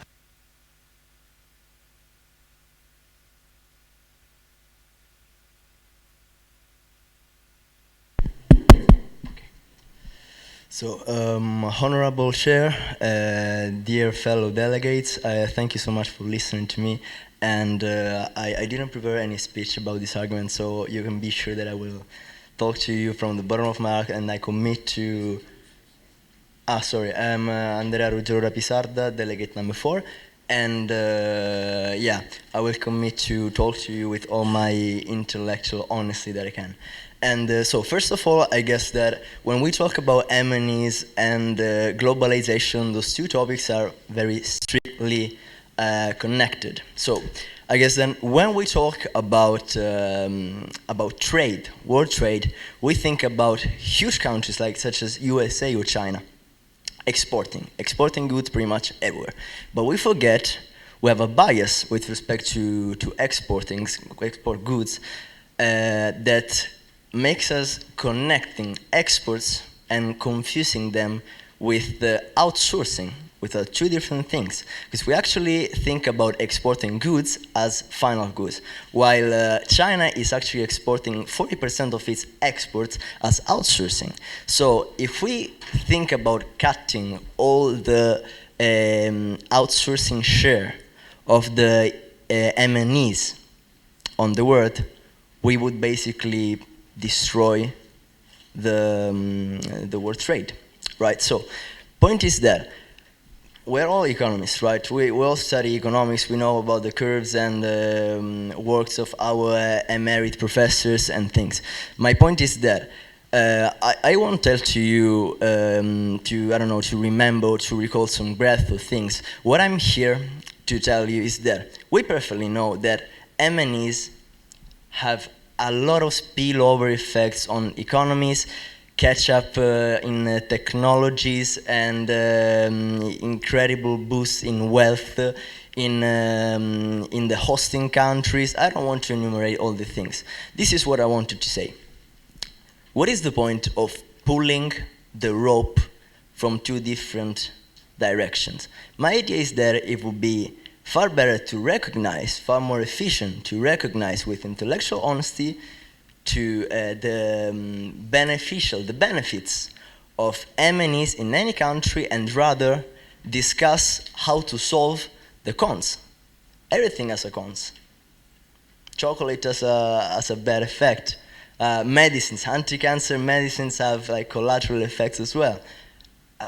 Naturally, globalization and M&Es have collateral effects as well. So why don't we all brainstorm and concentrate on solving the cons of M&Es? Why don't we try to recognize the liable parts of the sorrow of unskilled labor workforce, or who should be reliable? I mean, if we were in, let's assume we're the CEO of these huge M&Es, would we really so would we be so intellectually honest to admit that we are actually in some way exploiting those the workforce of such a country, and refuse to cut the cost of our firm? I honestly doubt it. So why don't we all commit to think who's supposed to regulate those firms? Who is the real liable part of the interest of those people, of those workforce? That's all.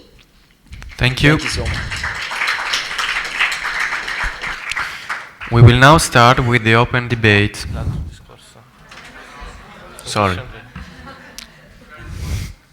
It's my first time.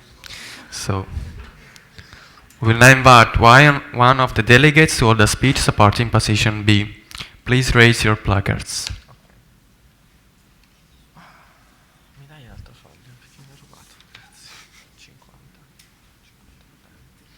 Delegate number 50.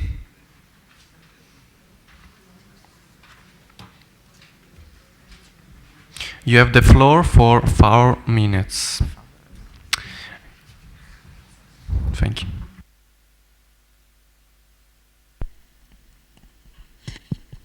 Honorable Chair, fellow delegates, my name is Simona Miosi and I'm delegate number 50. As far as I'm concerned, multinational enterprises are a form of modern imperialism. They are controlling a lot of areas and people, and I think that they cause a lot of problems in those areas. If we think about Nigeria, for example, we can notice that there are a lot of multinational enterprises who are protected by their governments. For example, about USA or even about United Kingdom. These countries in the past use this control, this physical control in these countries. So this is a way of modern imperialism and colonization. If we think about those countries in Africa or Asia, we can notice that workers in these factories are unpaid, underpaid. They are very low skilled, and I don't feel that they are very protected with regulations and good laws about working.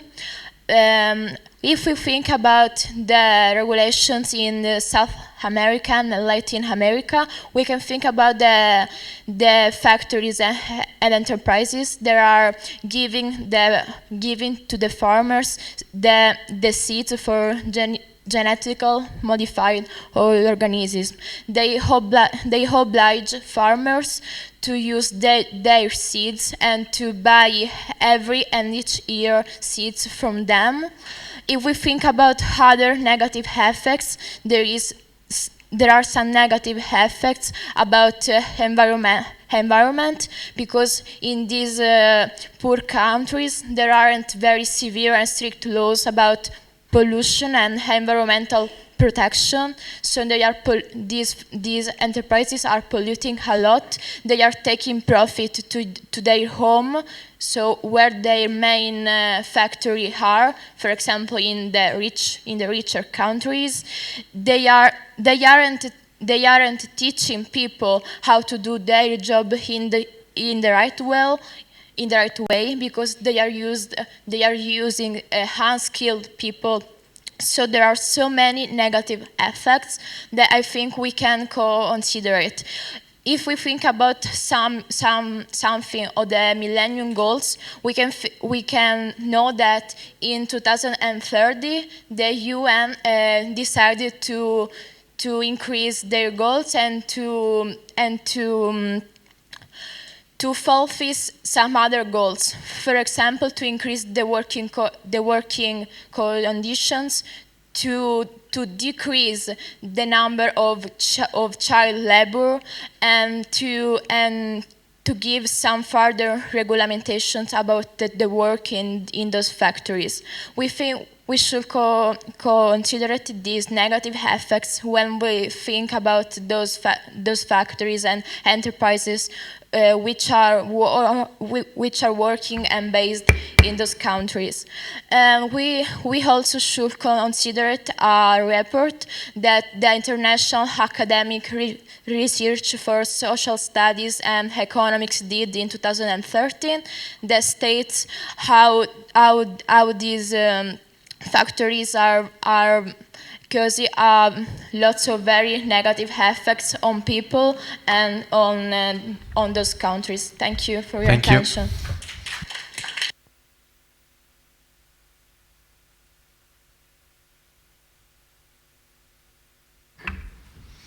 So now we will start with the open debate. Please raise your placards.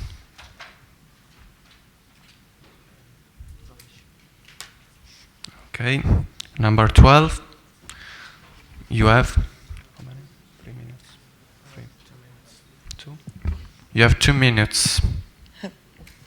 Hello, Honorable Chair, fellow delegates. My name is Caterina Massazza and I'm number 12. So my position about this multinational is that they're a form of modern colonialism, because why would they set their industry in a developing country? Because they have a really low tax rate and they can basically exploit the workers.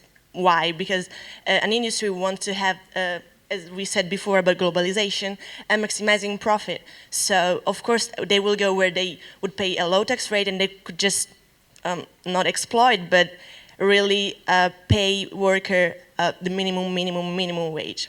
But my main point is about what Mr. Consato was saying earlier, so that the SDG that the EU is focusing on are about the environmental procedures to have, to develop environmental friendly policies about, emissions, about pollution. And we all know that third world countries are the main producer of, let's say, pollution in the world. And if we can not stop, but let's say work on those multinational entrepreneurs that set their industries in these developing countries, we could lower the pollution rate in the world. And that's something we all need to work on, because that's one of the main problems, I would say, nowadays. So I'm against multinational entrepreneurs. Thank you. Thank you.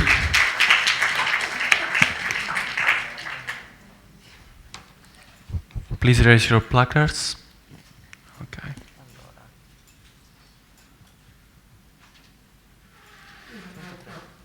Number 33, you have 2 minutes.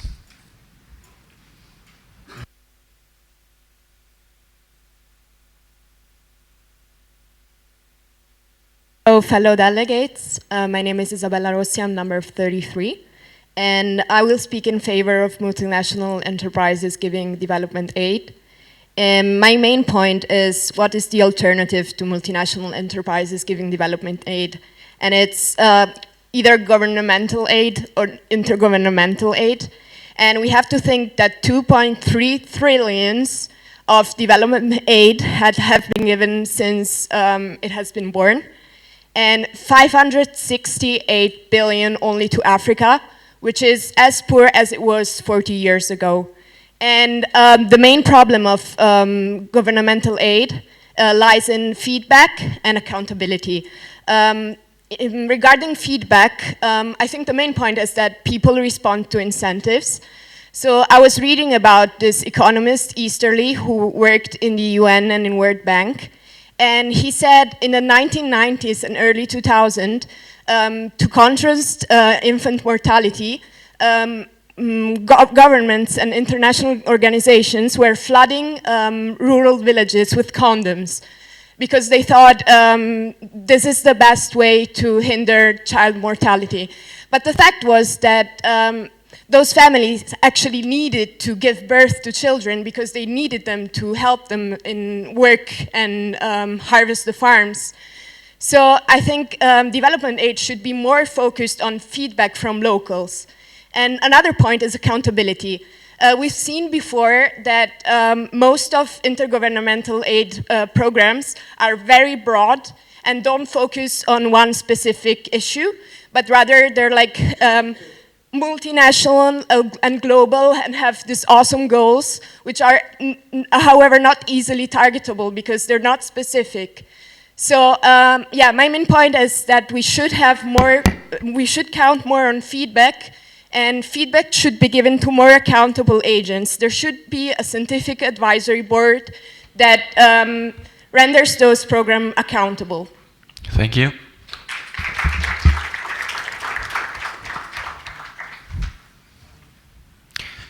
Please raise your placards.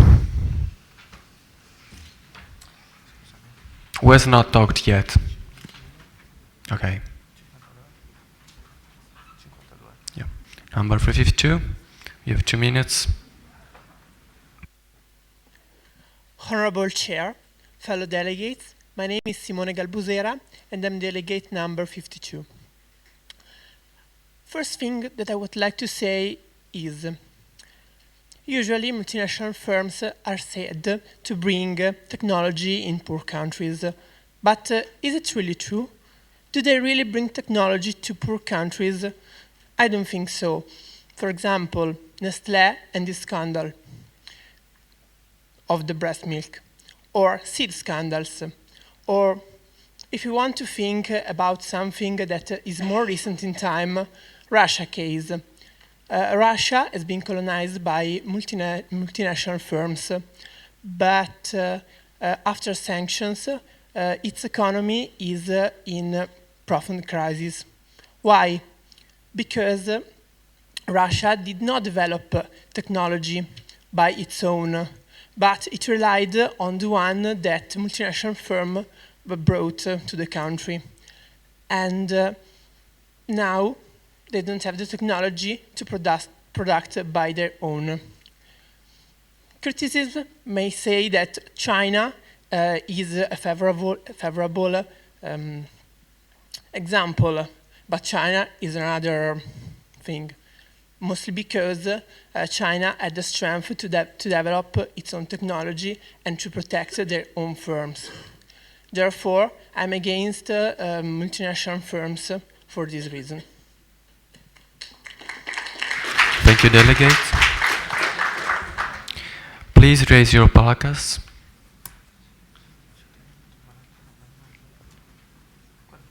Number 41. You have 2 minutes. Honorable chairs, fellow delegates, my name is Marie Delcourt and I'm delegate number 41.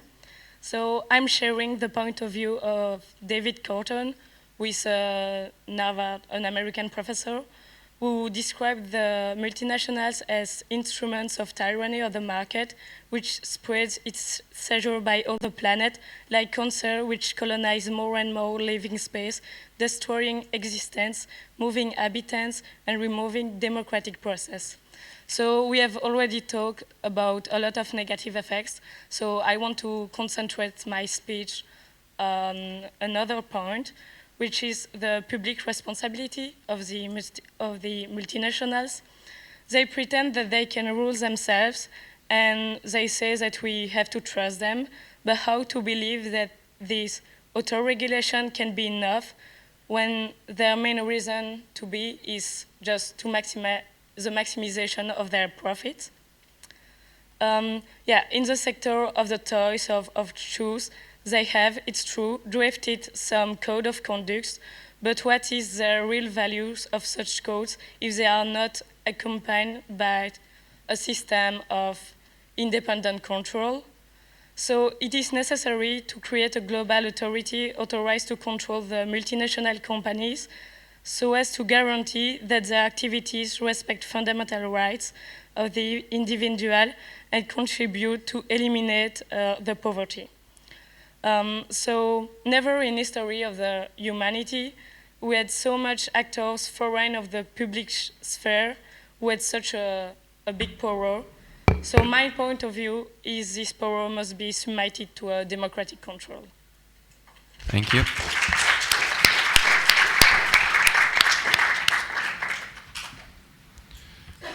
Some speeches from position A. Okay, number 18. No? Vabbè, uguale, va bene. 18? Okay. You have 2 minutes. Thank you, Noble Chair. Fellow delegates, my name is Enrico Marante and I'm delegate number 18. So, as for globalization, this point is not so questionable since it is a fact, but what we can say about it is how to deal with the consequences, the main negative consequences, because multinationals have brought a lot of good effects. Therefore, we should ask ourselves how to deal with the negative ones. You can say, yeah, they exploit, they don't use technology against for the people, for the countries, but the fact that we know this is a major victory for us, because nowadays you don't always buy a milk or a product like chocolate. Now you want a sustainable chocolate. You want a green chocolate, I mean brown chocolate, but made in a green way, because nowadays what we must focus on is social awareness on one point and legal accountability on the other. In fact, if there are some cases in which multinationals can, because they can, they have the factual possibility to exploit or to use not so legitimate or democratic things, on the other hand, we, the most developed countries, can do something against them, both in a social way, social awareness, campaigns against child labor or pro-environment. On the other hand, we should make the accountability legally binding, both on a national level, therefore in Italy and also in Europe, since we are Europeans, but also in a supranational environment. Therefore, multinationals are good because they are part of globalization. How to deal with the consequences, Please come to a conclusion. in a social way and in a legal way, European and national. Thank you.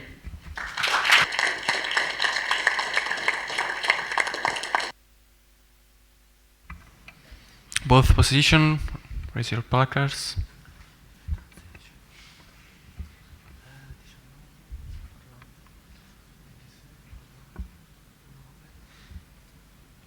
Who has not talked yet?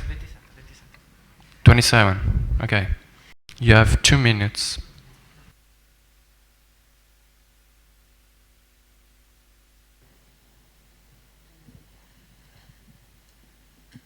I'm in favor of position B. I know that multinational enterprises do exist and we can't split them in many little enterprises, but saying that they have the positive impact on development is a strong assumption because of several facts. For example, the first fact is, in my opinion, they have destroyed or made the dream of capitalism, which was those of creating opportunities for every individual and making every individual be able to exploit these opportunities, because they have created very strong barriers to entry in every market, and it's really difficult that any kind of regulation will be able to face these barriers to entry and these problems created by these barriers to entry because of the global dimension of and the global entity of these enterprises, which are difficult to be prosecuted by a specific authority. And then they've also often changed the future of many countries. For example, making this country facing strong asymmetrical shocks in many cases. For example, in Africa, thinking to agricultural problems because many multinational enterprises have exploited particular countries just for one product. And the natural consequence of this was the fact that these countries were had to face strong asymmetrical shocks due to this just exposure to one product. But it is true that multinationals do many actions for corporate social responsibility and so on, but they do these actions because they can afford them and because it's always a good point for their image doing corporate social responsibility actions and so on, even if they're good. Thank you.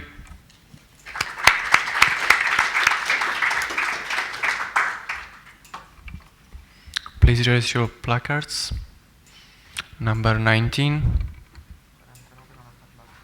19 ha parlato.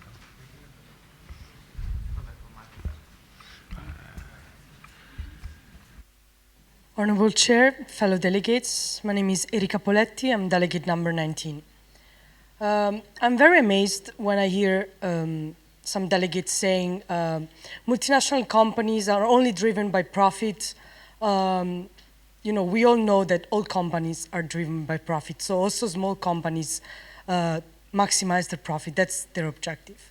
They don't have any other objective, or, you know, if you want to be a little bit more romantic, we can say that they also care about the collective wealth. But that's the main driver of all companies. So I don't think multinational companies are worse in this sense, just because they want to maximize profit.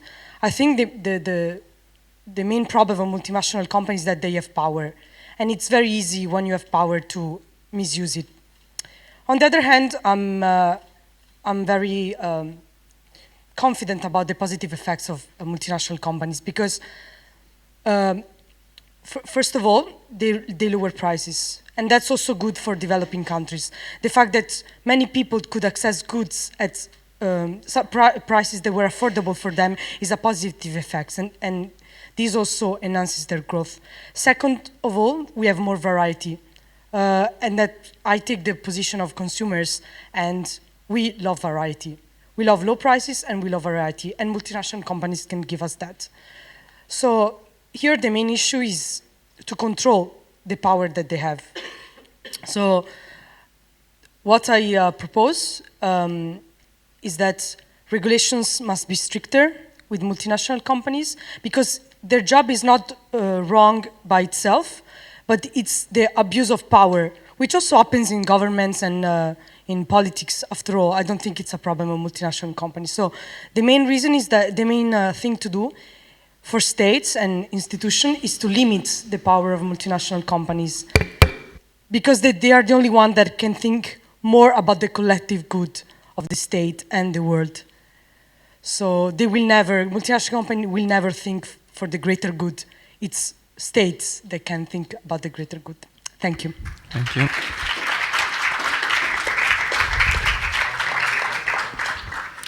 Please erase your placards. Number 49.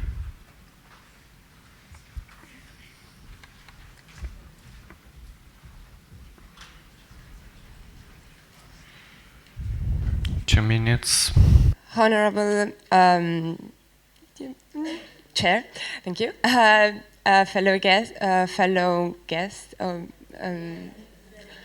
delegates, okay, sorry. My name is Silvia Cattaneo and I'm delegate number 49. I would like to share with you my experience abroad, and in particular one experience in India and another one in Argentina. In India, I went last year for a volunteer project, and I lived in Chennai, which is a city in the southern part of India. And I was really impressed because Chennai is one of the largest metropoli in India, and it is really developed, in particular for automobilistic industry. There are many different multinational enterprises having factories there, which can be Nissan and Renault. And in the city, the facilities are really well developed, and it's kind of well organized. There are hospitals, there are really many private schools which are really, really good. And the difference between the city and the countryside was really, really strong. And that's what I was really impressed, because even if inside the city there was this well-being, living and lifestyle, outside the city there were many communities really, really poor, without electricity, water, and so on, which were the basic needs. And that's why I was wondering how good can be the presence of multinational enterprises in the city, while in the countryside there was this huge difference. How can they export a well-being not just in the city but also outside? And another example that I have is from Tenaris, which is an Italian enterprise in Argentina, having a factory in Argentina, and the employees there, Please come to a conclusion. They feel themselves really lucky to work there because they have some benefits which are not. Thank you, delegate. Okay, 1 minute. The fact is that they were Thank you, delegate. really well trained. Thank you. Thank you.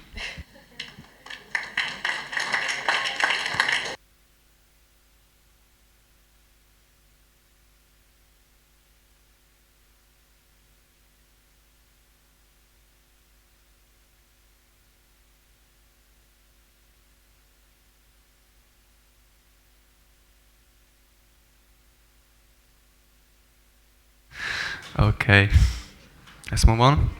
Please raise your placards.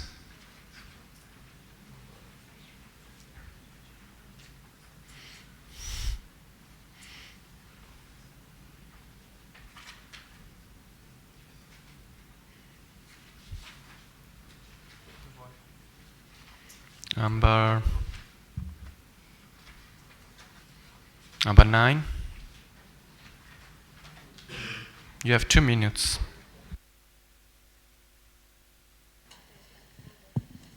Honorable Chair, fellow delegates, my name is Camilla Villano and I'm delegate number 9. So I heard a lot of people telling about, okay, we need M&As because they basically have profits. So with them, you know, with money, you can help Africa and stuff like that. But why are we still talking about giving money, like as the other delegate said, to these poor countries, while they don't basically need money, they need instruction, they need knowledge on how to use the resources that M&As are taking away from their territory.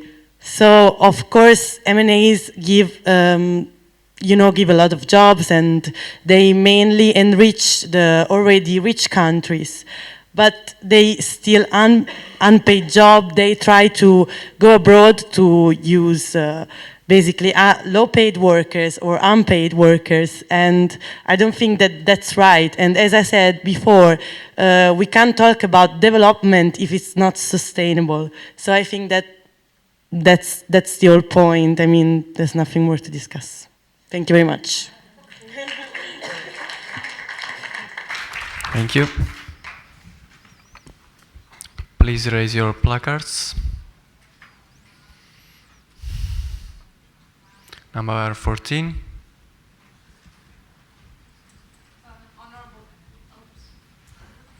You have 2 minutes. 14. Honorable Chair, fellow delegates, I am Claudia Russo San Juan Benito, and I am delegate number 14.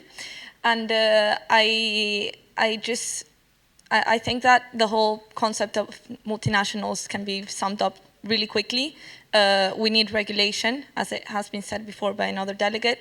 There's multinationals such as Nike and Primark, which you just suppose by the name that they're going to be good because, of course, they're so known. There's obviously going to be so much investigation on them, and everything's fine. But then you go and you dig deeper, and you find that their workshops literally full, and that their workers are exploited ridiculous amounts.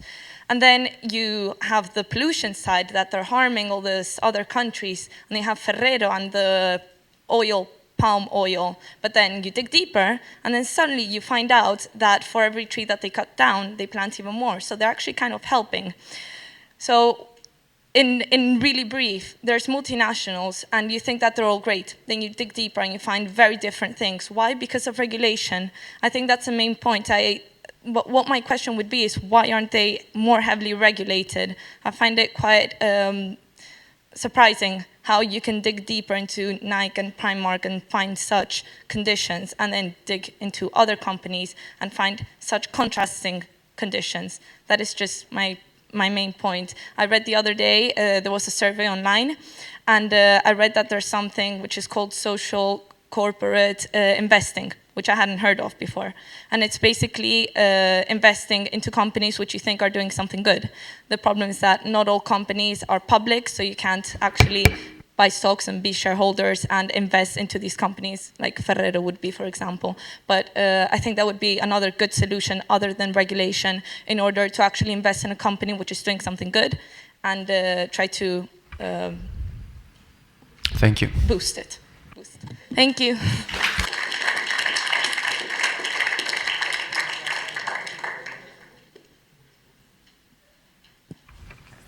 Please raise your placards. Number 5, okay.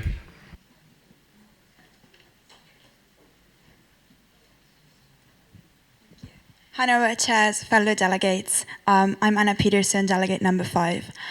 We're asking ourselves whether multinational bring development to poor countries, and the answer is basically yes. The reason that lies behind of this answer is because they allow the movement of foreign private capital. This movement, this is the channel, multinational are literally the channels through which private equity can enter those poor countries. Poor countries need infrastructure, they need railways, they need pipelines, and the government cannot provide them with these funds. That's mainly because they're highly indebted. And it's quite embarrassing to imagine the fact that those countries cannot get the infrastructure they need for development just because they don't have the funds. The government cannot allow them. We might imagine that those funds can come from foreign countries, but then again, there's so heavy regulation about investing for long-term projects abroad, especially in the European Union countries. So the answer just lies in multinational enterprises that can get through those regulations and bring in those poor countries, in being local, and bring infrastructure that will allow for development. Thank you very much. Thank you, delegate. Please raise your placards. Number 16.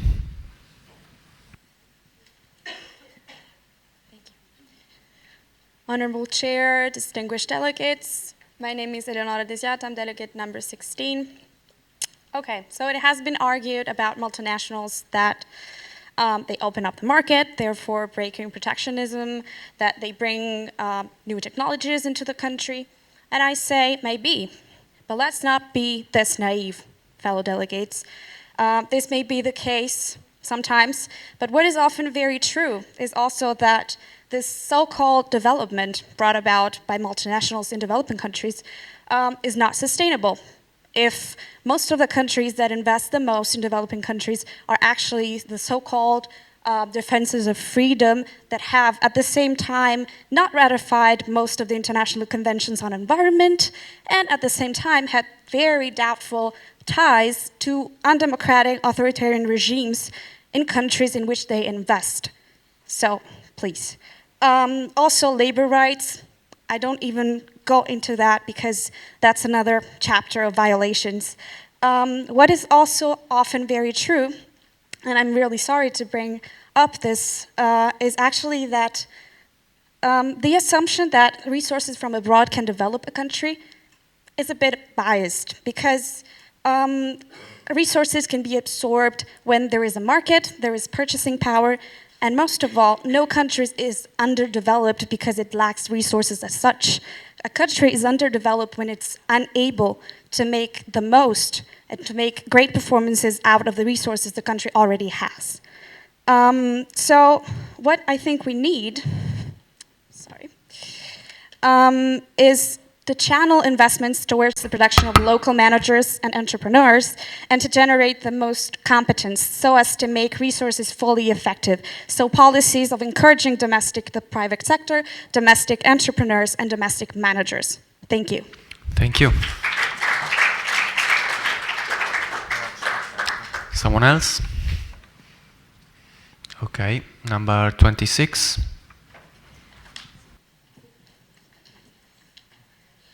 Honorable Chair, fellow delegates, Delegate 26, Francesco Filippucci, and I would invite all fellow delegates to have a look around Expo, where we are now.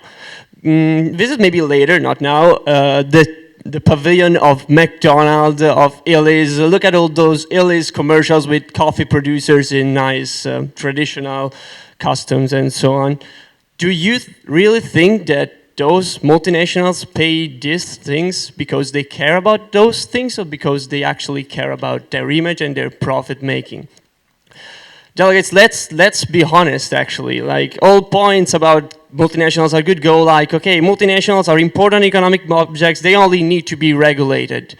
Now, just because they're called multinationals, it's something that's over-national. It's kind of difficult to regulate something that it's over the nation. That the Volkswagen scandal, it's an example of it. It's difficult. The business is complex. Nations don't have resources to detect these things. And even if they do, often if they are poor African countries, the multinational can say, "Oh, here's a bunch of money.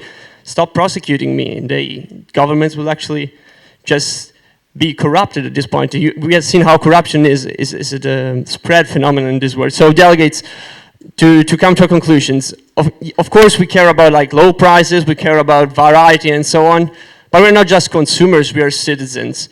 And I mean, when multinationals lose accountability so much, we are losing some of our democratic power. And I'd be a bit wary about it as a citizen. Thank you. Thank you.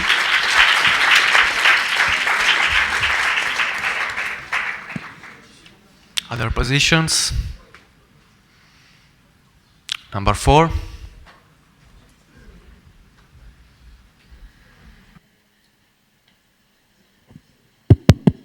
So, Honorable Chair and dear fellow delegates, I'm Andrea Ruggero Rapisarda, delegate number 4.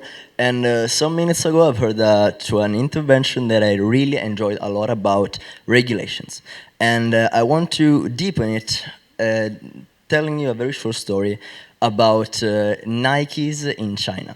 What happened in 2012 is that Nike tried to improve working conditions in China, and China refused the government refused to improve them because under the WTO protocol, it was considered a dumping practice. Dumping is when you impede in somehow the experts of another country. So the government itself felt that provision as hurting to the economy and blocked it.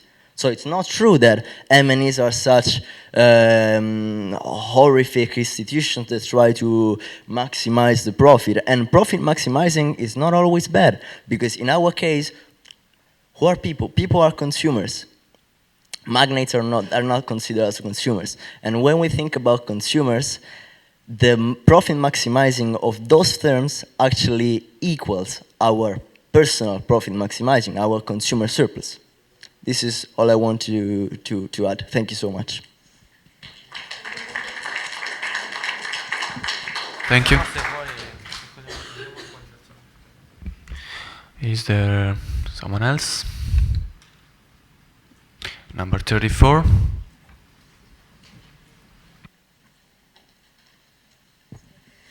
Honorable Chair, fellow delegates, I'm still Jacopo Dandia, candidate number 34.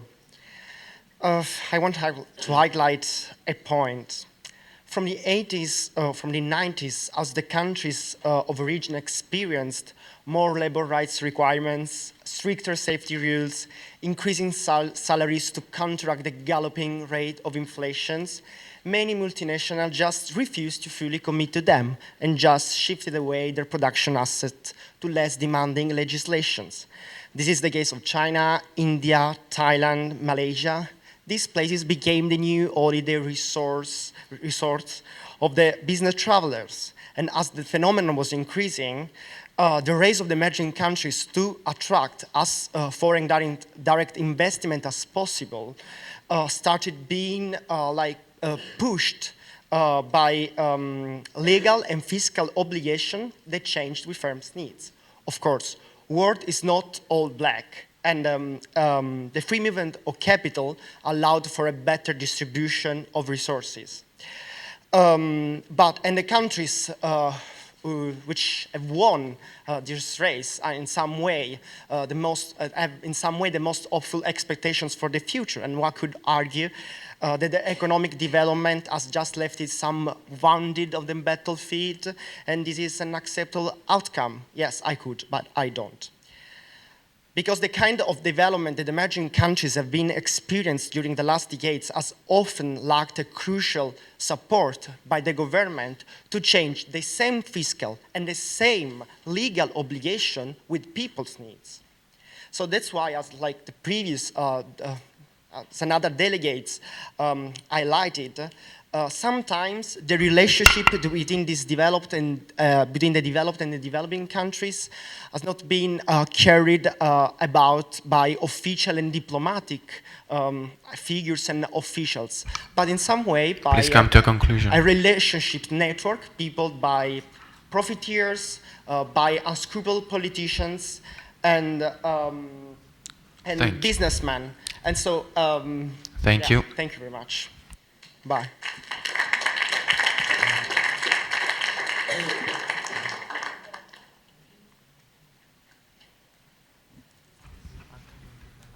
Okay, we have two more positions. Who wants to hold a speech? Number 7.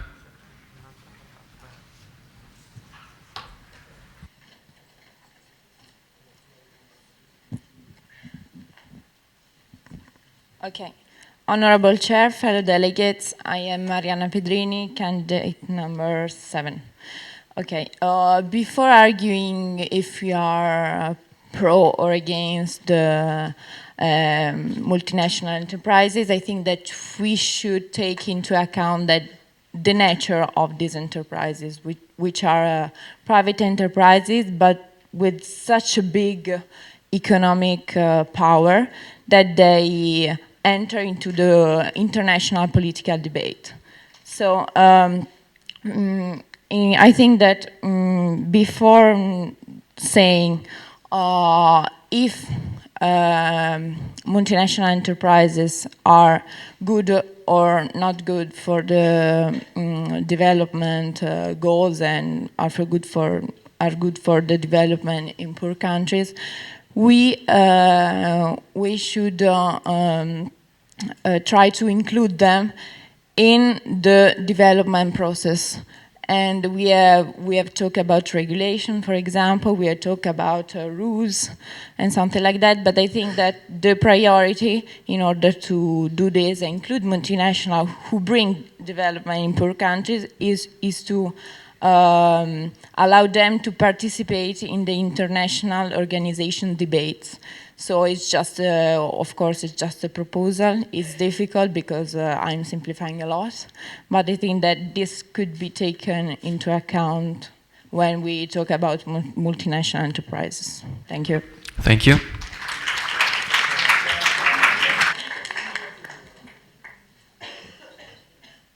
Please raise your placards. Number 3.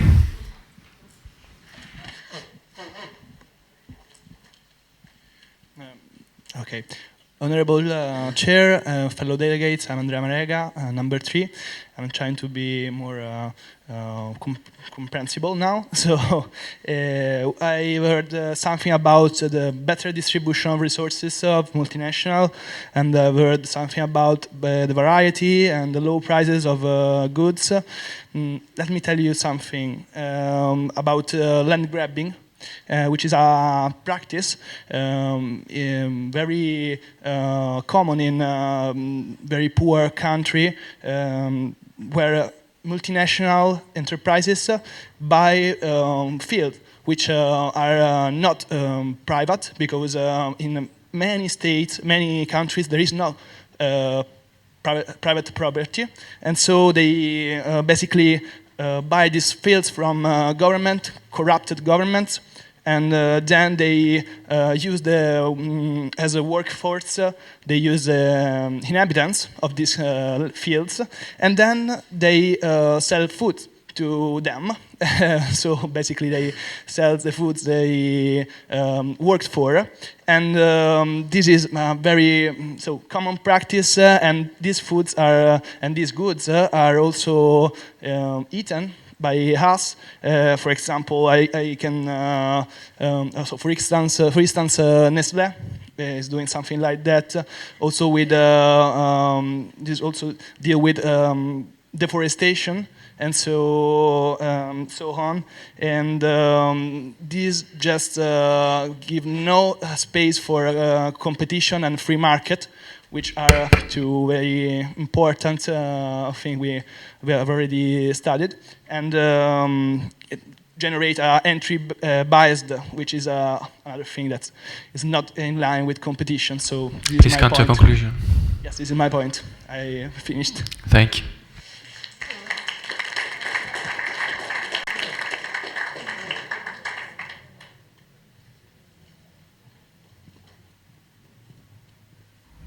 Okay, debate is over for this question. Prepare yourself for voting, and you have 2 minutes discussing. Okay?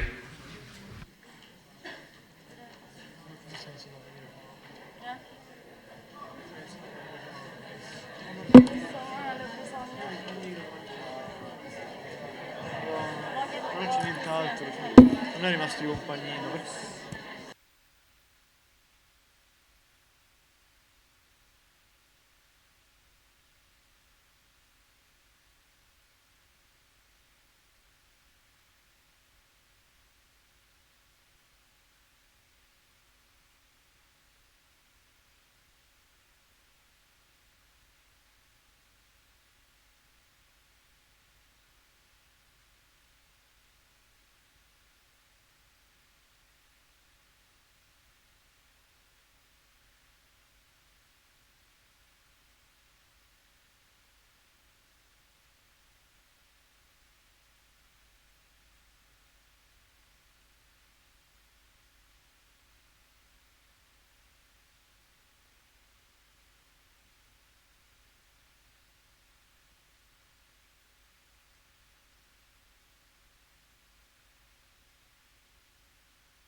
delegates, prepare yourself for voting. Silence, please. Silence.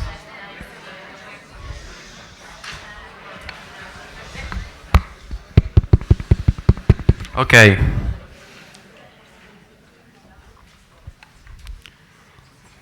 Raise your placards if you vote for position A.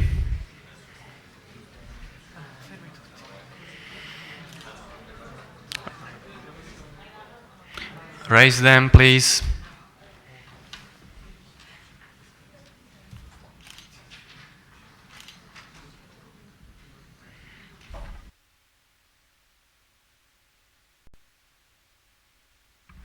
Who votes for position B?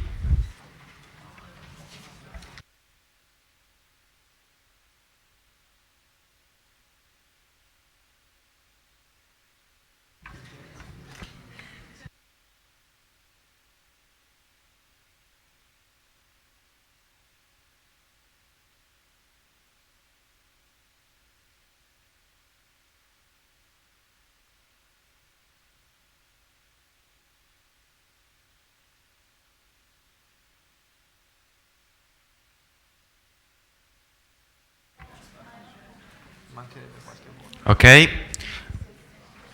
Federico has something to say.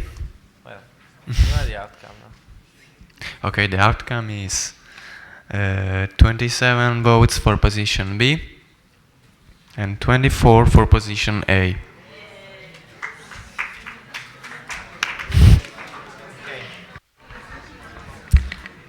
Before we start with the next question, there's something I need to tell you. We will probably, in the next minutes, have 5 or 10 minutes of caucus. That is quite something like what we just had here right before the votings, but you will be allowed also to go out. I would suggest you to use that time to maybe prepare some speeches, short speeches, or also introductory speeches for the next 2 questions, because they're pretty tougher than the first 2. And as more than or about 20 of you didn't have the chance or didn't want to give contribute to the discussion, I would recommend them to do that, because, you know, we're here for this reason, and I'm sure that each one of you has something interesting to say, maybe personal experiences or just an opinion.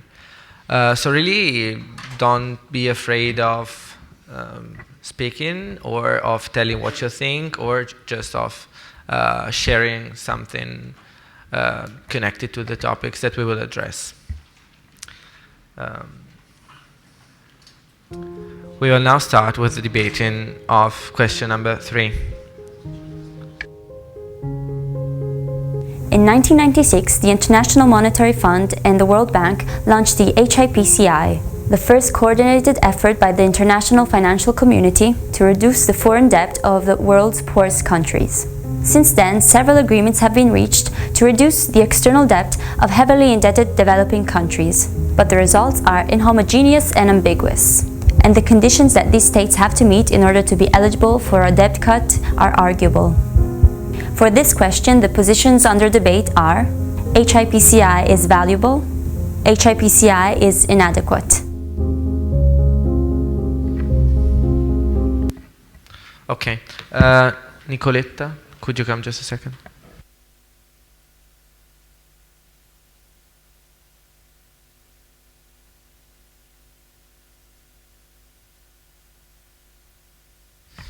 Ok. Come? No, ora prendiamo 2 discorsi e poi ci siamo. Dov'è il foglio? Eccolo qua. Ok. We will now invite one of the delegates to hold a speech supporting position A. Delegate number... Ok, let's see. 22 o 30? Sì, ma vediamo chi ha parlato di più. Sorry? Is it the order as it is on the sheet, or is it in the order that was presented in the video? I would say the order that is in the outline, in the printed outline. So basically we start with inadequate. Yeah, with the left part. Sorry if it didn't match. Okay.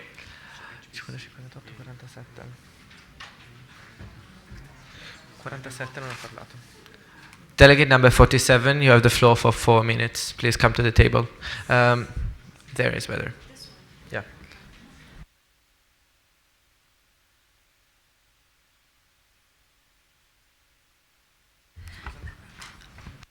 Okay. Thank you, honorable chairpersons and fellow delegates. I am Roberta Sgaria, delegate number 47. So, about position A, I have chosen to intervene on this theme because I am personally chairing an IMF session on development finance. So, to be very concrete, let me just say that HIPC is not the best way to favor developing countries. In the sense, for very concrete reasons. The first being that if we don't consider actual structural reform in developing countries, then all efforts to actually provide additional liquidity and funds to these countries is completely useless. And this is supported by quantitative evidence, which is mainly lacking in most of the debate, of course, because of the general nature of this kind of debates. And also, I would like to stress the point that, apart from that, if we don't consider conditions involving macroeconomic stability, then the entire aim of these policies, that is that of favoring equality, of making sure that the improvements that we make reach the vast majority of the population, are completely nullified.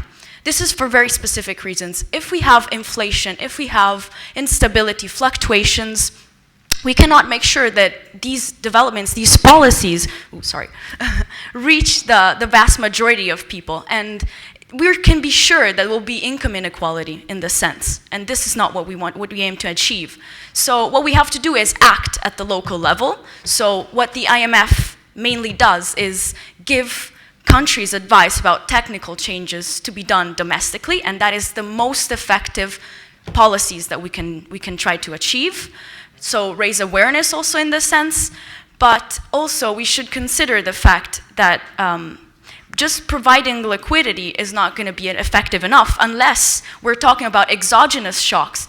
The IMF provides liquidity in cases, for instance, of natural disasters. There's different instruments, for instance, the credit line, the fast access credit line, and so on. And also in case of financial crisis, which means, for instance, some countries are affected by dilemmas and problems that are actually occurring in neighboring or related countries, then obviously that will impact developing countries as well. And then in this case, since it's not in the specific domain of the country in question to target this kind of policies, because clearly it's a global dimension involved, then I think it makes sense to have liquidity injection, pure liquidity injection, and actual donation in this sense. But otherwise, we should act and we should make sure to incentivize and provide technical advice, technical aid, especially in the case of the IMF. The World Bank is a little different, as you know.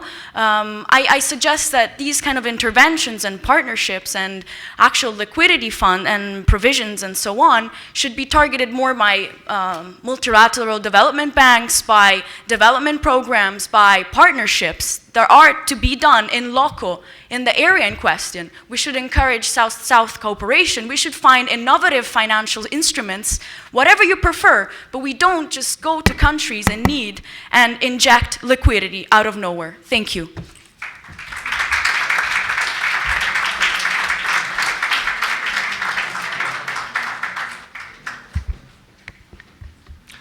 We now invite one of you to hold a speech supporting the other position, which is B.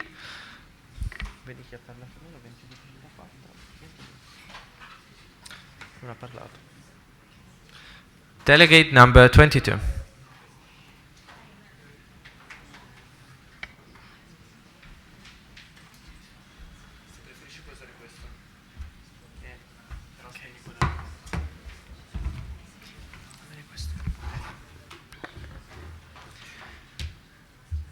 Honorable Chair, fellow delegates, good morning. My name is Federico and I'm delegate number 22.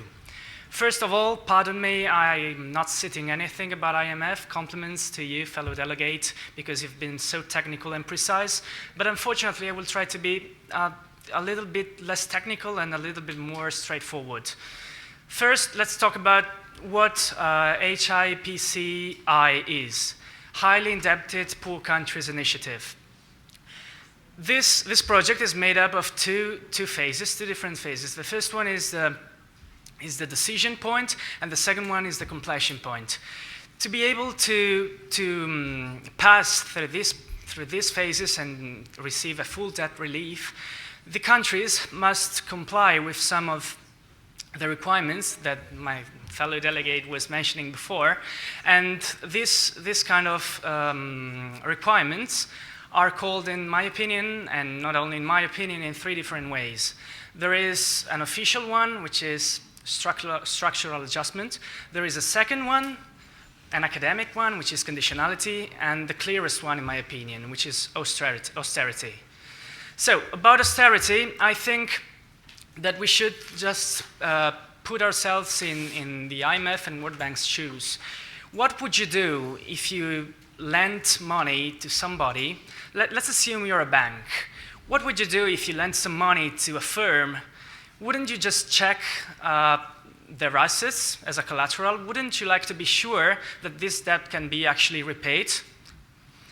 Well, I don't know what you think about this, but I probably would check attentively the collateral that could be used by me in case they wouldn't repay it.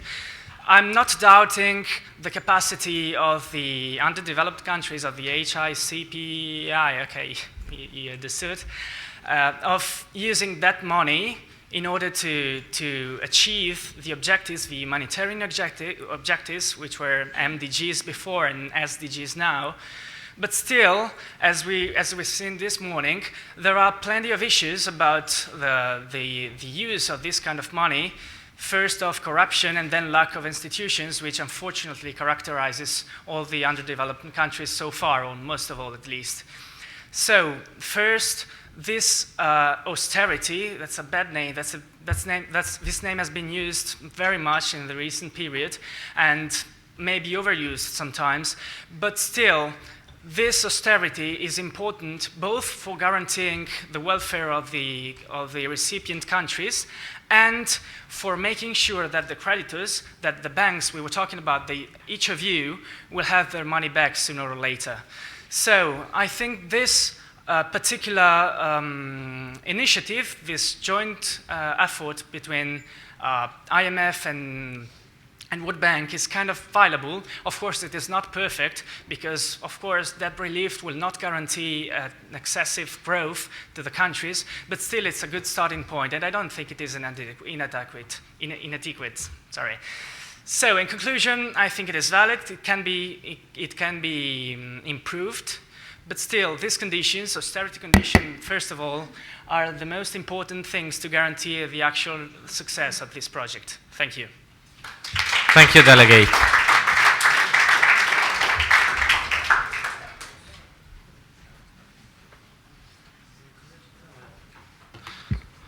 We will now give you 10 minutes of caucus in which you're allowed to have a walk, leave your seats, and are suggested to prepare some speeches for the future debates, the upcoming debates. Thank you.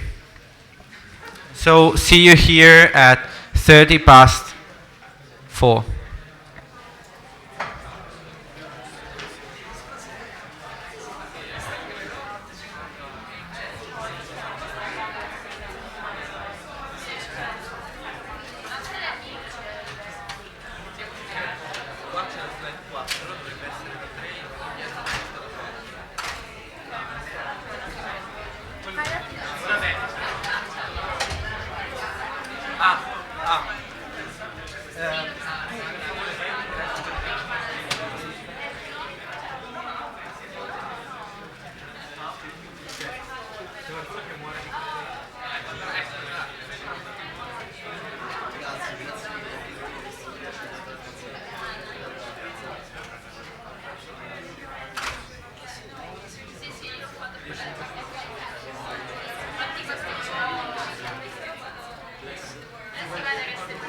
domande sono?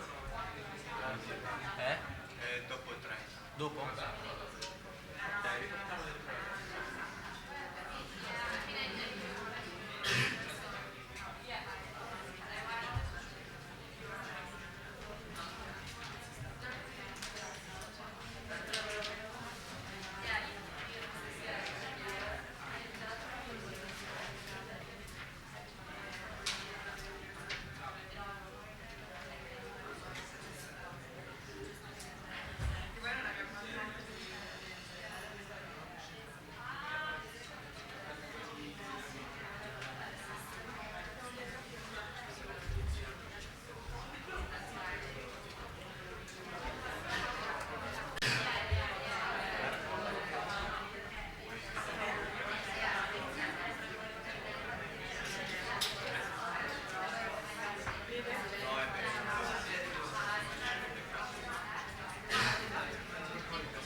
Please take your seats.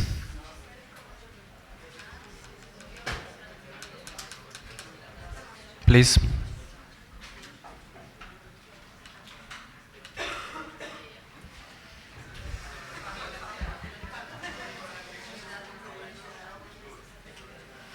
Please take your seats.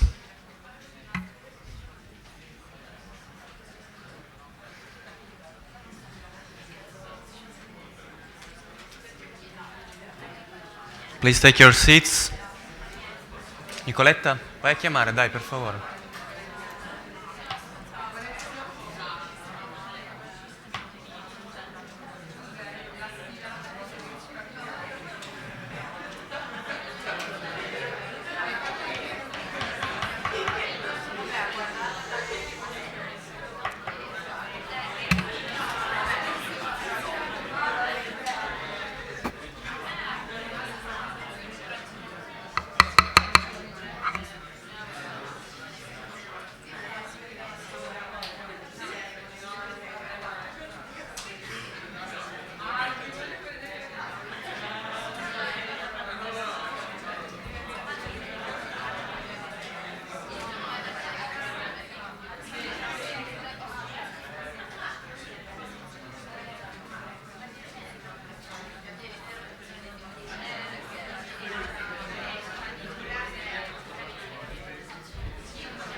Delegates.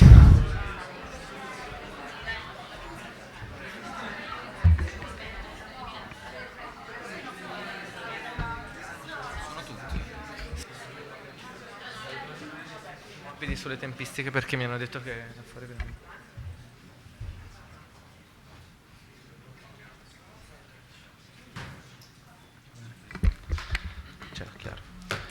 Okay, welcome back. We were debating question number 3. We heard 2 speeches, and now we're collecting we're opening the debate and we're collecting some short speeches. Okay? Dimmi tu il numero. Was not talk yet. Okay, 28. Delegate number 28.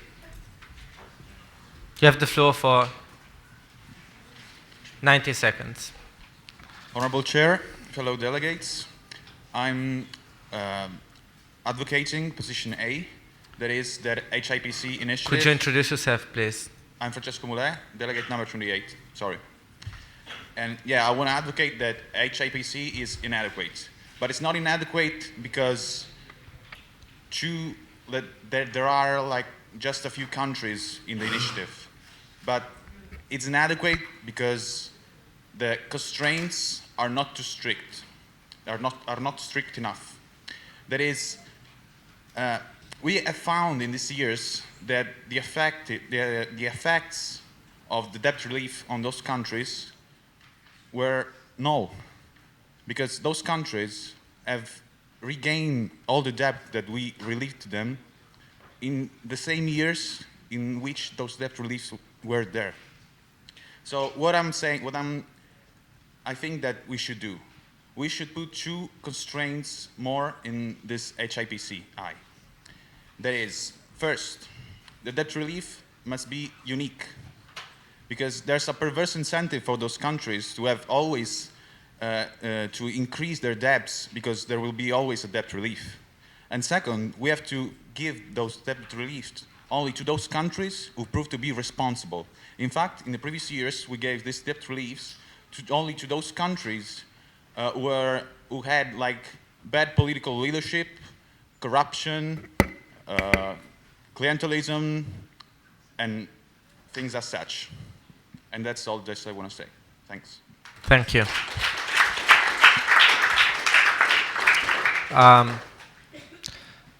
We are anyway given 2 minutes. You've also been given 2 minutes. Okay, so speaking time is 2 minutes and not 90 seconds. Okay, let's collect other short speeches. Keep your placards raised if you haven't spoken yet. Okay, delegate number 6.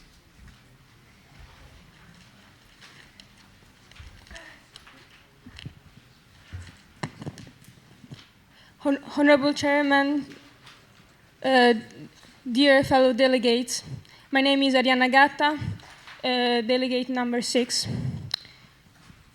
I believe that HIPC is an attempt to manipulate the policy-making and political processes of developing countries. HIPC forces countries to adopt Western liberal institutions, well described by the Washington Consensus, in return for debt relief. What is the problem of this type of liberal Western institutions? They work for us. They proved to work for Western countries, but there is no proof even that we developed because of liberal institutions and not the other way around. So why this type of institutions should work in these developing countries, and why should we believe that they are the type of conditions that we are putting are good constraints for them? What is the main problem within all of this IMF issue, at the end, is a problem of mainstreaming. There have been a huge mainstreaming in the 90s, and saying that with liberal institutions we can conquer the world, basically. And in opposition to the Washington Consensus, we have an alternative, which is the Beijing Consensus. Basically, we should really have economists putting their shoes their feet in the shoes of these countries, really, and see what, I mean, having a local look at the thing, because not all the countries can have the same constraints, is obvious, as each of them is very different from the other. We cannot assume that with the same institutions we solve the problems of everybody. Thank you very much. Thank you.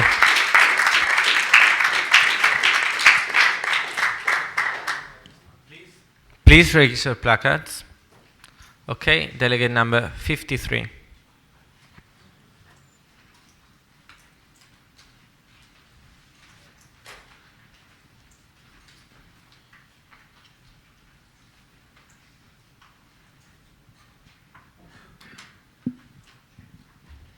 Honorable Chair, fellow delegates, I'm Macchi Simone, delegate number 53. Okay, nowadays debt is not a financial or really economic problem. It's anyway a political issue, and it has been treated as so.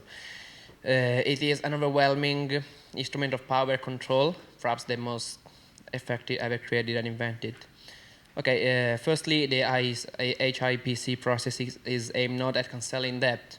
It is aimed at ensuring that it can be repaired, the debt, and so it has little to do with enhancing human development, reducing poverty, or even increasing economic growth in poor countries. Moreover, in the long run, the debt itself might set up incentives that are adverse to significant adjustment in economic of the countries through liberalization, and it's historically proved that it's pretty impossible to bring and keep inflation down while simultaneously trying to liberalize the economy.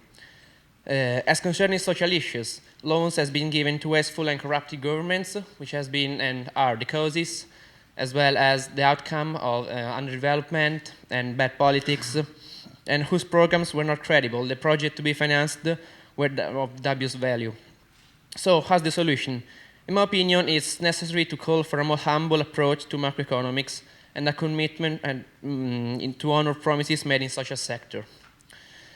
And in the short run, as someone said before, it is very possible to point out how this process and others involving fight to poverty are associated with the problem of poverty trap, which shows their vulnerability to unpredictable shocks, as said before, as the commodities price one, and so on. So, as Joseph Stiglitz said, the policy of imposing conditions on countries seeking economic aid has failed. Thank you, Delegate.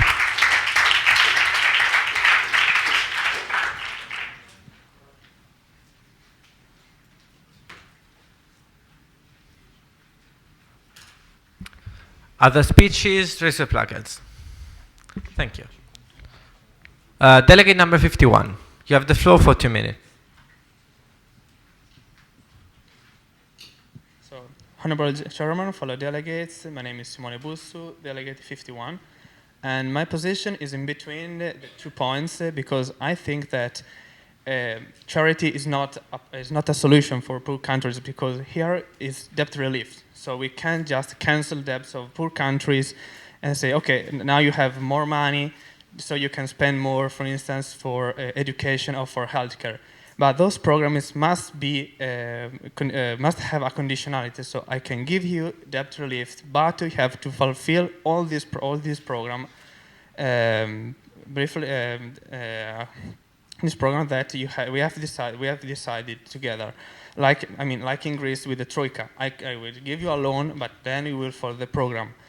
I'm not sure because I'm not the last position that we are trying to force neoliberal policies in those countries because most of the time, for instance, the World Bank asks these countries to reduce corruption, to increase their spending in the healthcare, to stop buying weapons, and so we are not forcing them to open their markets to multinational companies or to liberalize everything, but just to be more democratic or just to help their people.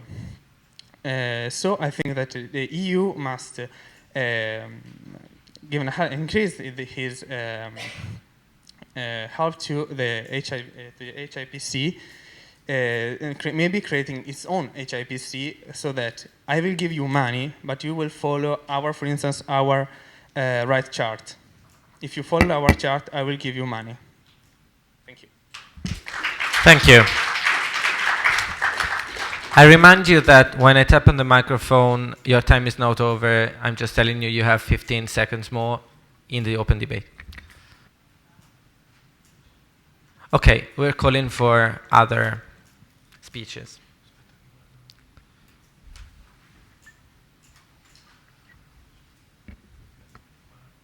Tre.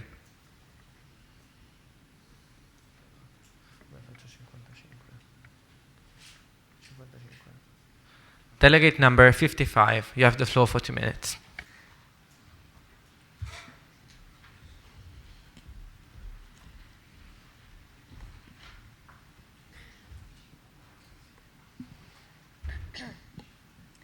Honorable Chair, fellow delegates, my name is Victoria Ragnarock and I'm delegate number 55. In my opinion, the HIPC initiative is inadequate for mainly 3 reasons. Firstly, the definition of unsustainable debt is arbitrary. The IMF defines debt as unsustainable if it exceeds a debt-to-export ratio of 150%.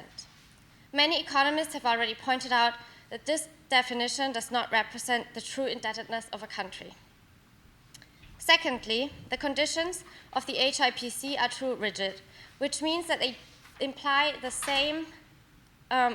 same standard set of economic indicators to every country, not paying any attention to the actual economic reality of that country. And lastly, which I think is the most important point, is that the conditions set through the HIPC do not take poverty reduction into account, which was also mentioned in the introductory speech. And one of the main examples that illustrate this very well is that, for example, a condition of the HIPC is the privatization of utilities. This was done in Nicaragua, and after the privatization of the electricities, the price for electricity has increased by 300%, the supply was erratic, and the country was suffering from frequent blackouts. I think this example clearly shows that the HIPC initiative, as it is today, clearly fails to reach its goals, and we need to reform it. Thank you. Thank you, Delegate. In order to give anyone, or at least more people, the opportunity of speaking, we are cutting the speaking time to 90 seconds. So take it into account. I will tap when you have 15 seconds left.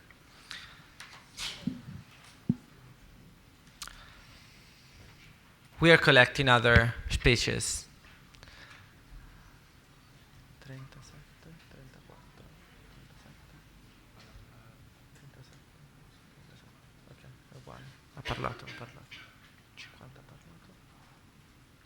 Delegate number 37. You have the floor for 90 seconds.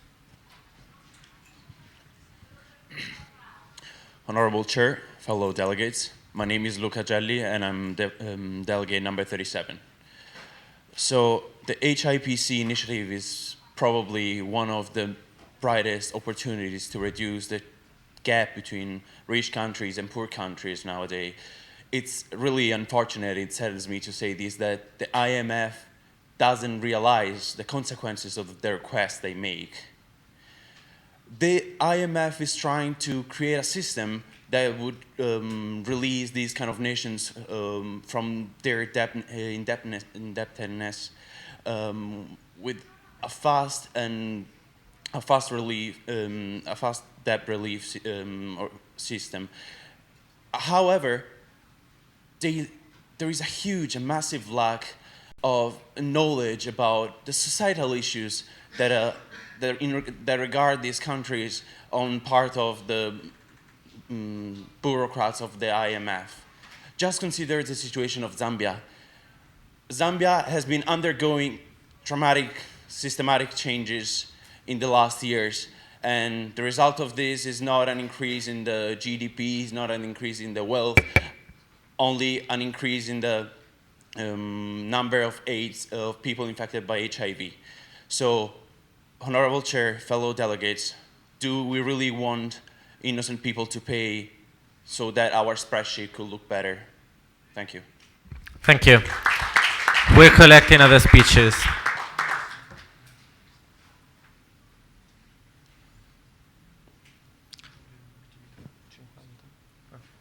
Delegate number 50.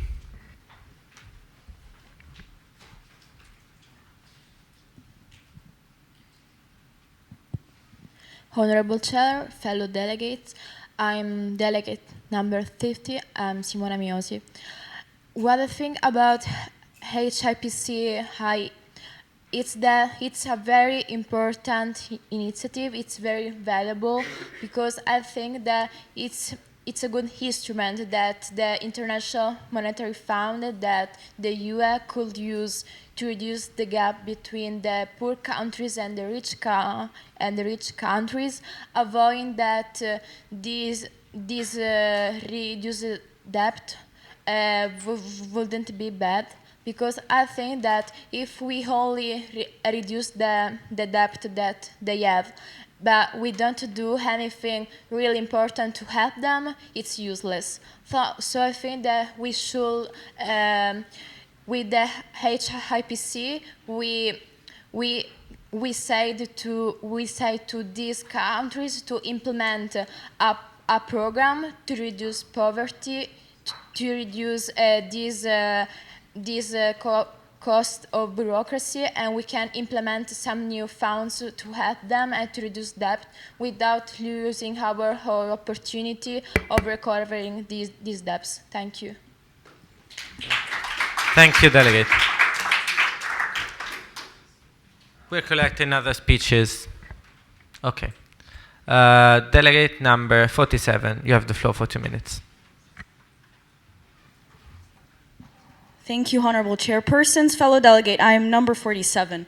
I would just like to reply to a couple of remarks. First of all, HIPC is not a sustainable way to enable countries to develop for a series of reasons. The first one is because if you don't make countries and you don't ask for preconditions for countries to be able to pay you back, what is the point of giving them money? You're an institution, you have to be sustainable, you have to help the entire financial system to be stable. Okay, that is your interest.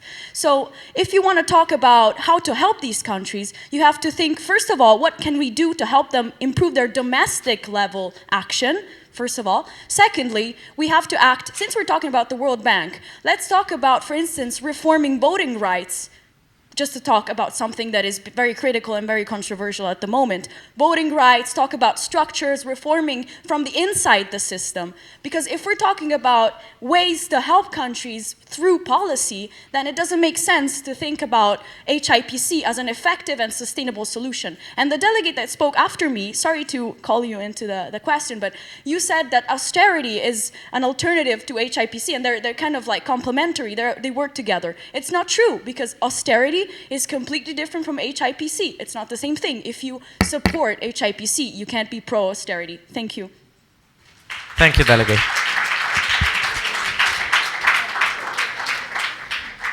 Raise your placards, please. Delegate 34.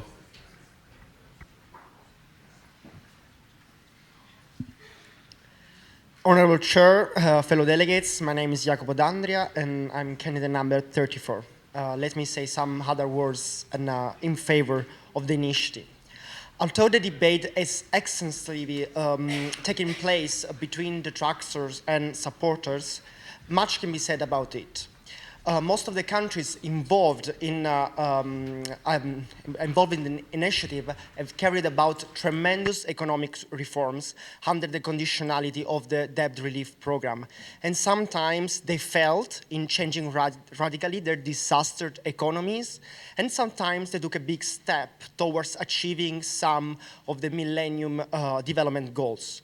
Moreover, for all the initiatives, participants in the initial stage of the program committed themselves to deliver the debt relief at the completion point. Many times it happened, above all among private creditors, that this didn't happen. But the ambiguous results of the conditional structural reforms and the unreliability of some private creditors in their commitments are not to be blamed to the point that all the program, all the initiative is deemed to be useless, inadequate, or even damaging. Many countries did a lot in their fight against economic and social disruption, and they need the financial, decisional, and legal support of the international community. Thank you for your attention. Thank you, Delegate.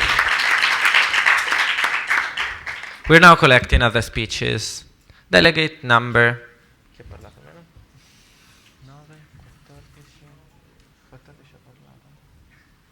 Dove sono quelli da 1? Ah no, 14 ha parlato già 2 volte. 9 2 volte. 22 ha parlato quante volte? 22. Delegate number 22.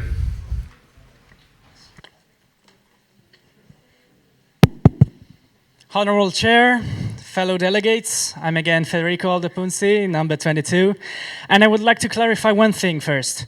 We're all studying economics, and we know there's a trade-off in all the things. Plenty of delegates before me have been saying that underdeveloped countries must be helped in a better way, must be like given looser requirements to be given the full debt relief. I mean, I think it's not the correct option.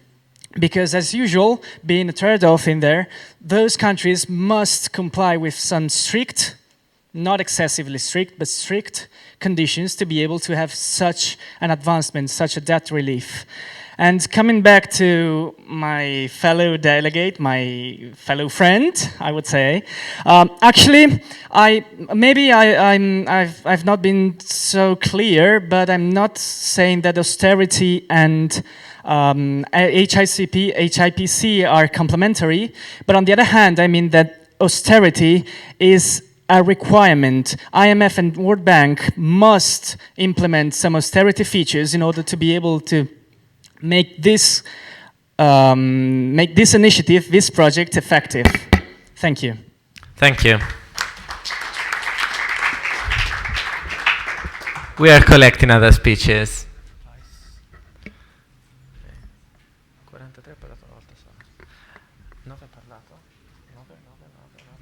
Delegate number 43.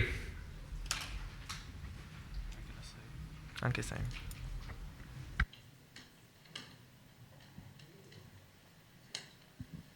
Honorable Chair, my fellow delegates, I'm Alessandro Festante and I'm number 43.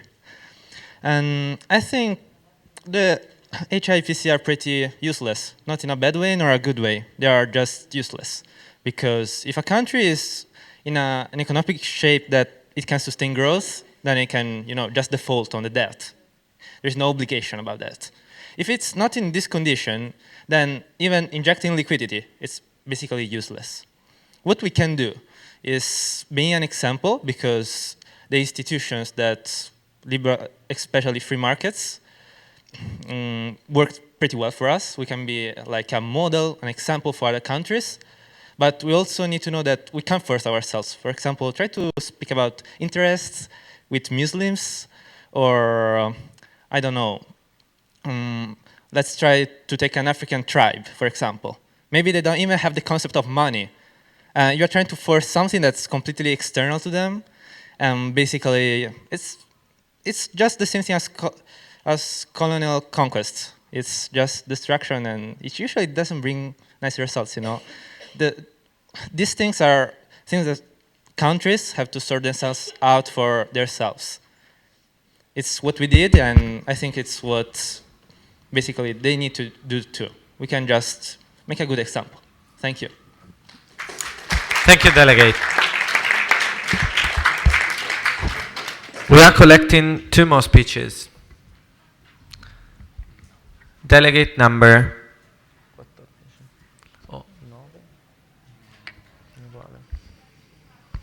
Is there anyone who hasn't spoke twice? Delegate number 25.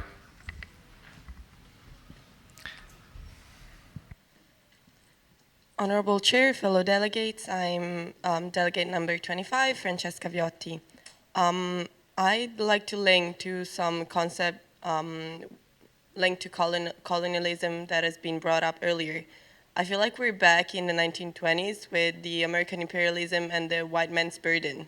Who are we to decide what this country should do, what's best for them? Who are we to know what's the right solution to any problem they may have? We figured out our way. It was the best way for us. It doesn't necessarily have to be the best way for them. We should not have given them money in the first place as a loan. We should have given them money as a grant out of humanity, like humanitarian aid, but it doesn't make sense to give them loans. We have done that, and I think this debt should just be cancelled because it doesn't make any sense. Thank you. Thank you, Delegate.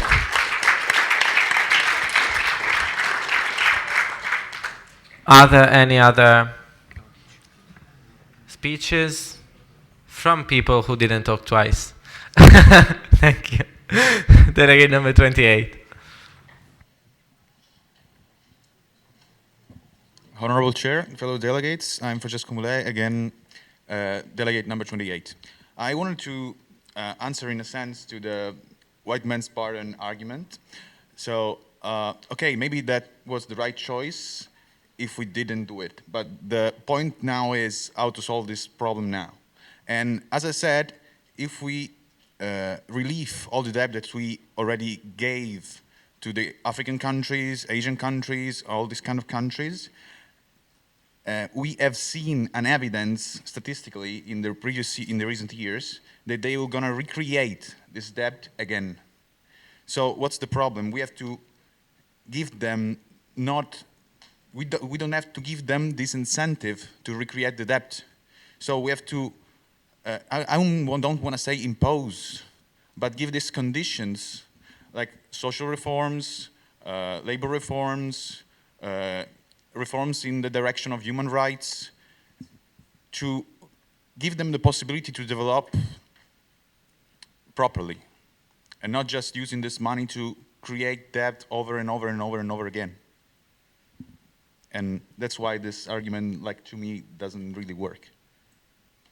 And that's it, basically. Thank you. We are collecting one last speech from someone who didn't talk twice. Okay. Is there anyone? Okay. We'll now give you a couple of seconds to decide whether you will vote for position A or position B. Let's make it clear. Position A thinks that the HIPC initiative is valuable. Position B thinks it is inadequate. Don't worry about the letters. Okay, it's just when we will vote, I will ask for people thinking it is valuable and people thinking it is inadequate. So there will be no mistakes. Thank you.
Thank you, delegates. Silence, please. We're going to vote now on. We're going to vote now on question number 3. Please, I'm asking delegates supporting the position saying that the HIPC initiative, HIPC initiative, is valuable, to raise your placards. 1, 2, 3, 4, 5, 6, 7. Is 36 up or down? 8, 9, 9. Let's say this is position A. A, valuable. 9. Erano confuse tra le schede. No. I'm now asking delegates thinking that the HIPC initiative is inadequate to raise your placards. Okay. Let's make it row by row because we really can't count them. So last row, all the others down. Last row, 1, 2, Okay. 1, 2, 3, 4, 5, 6, 7, 8. Following row. 9, 10, 11, 12, 13, 18. Next row. 20, 21, 22. 22. Next row. 31. Next row. 36. Next row. 43. 3. 42. Ok.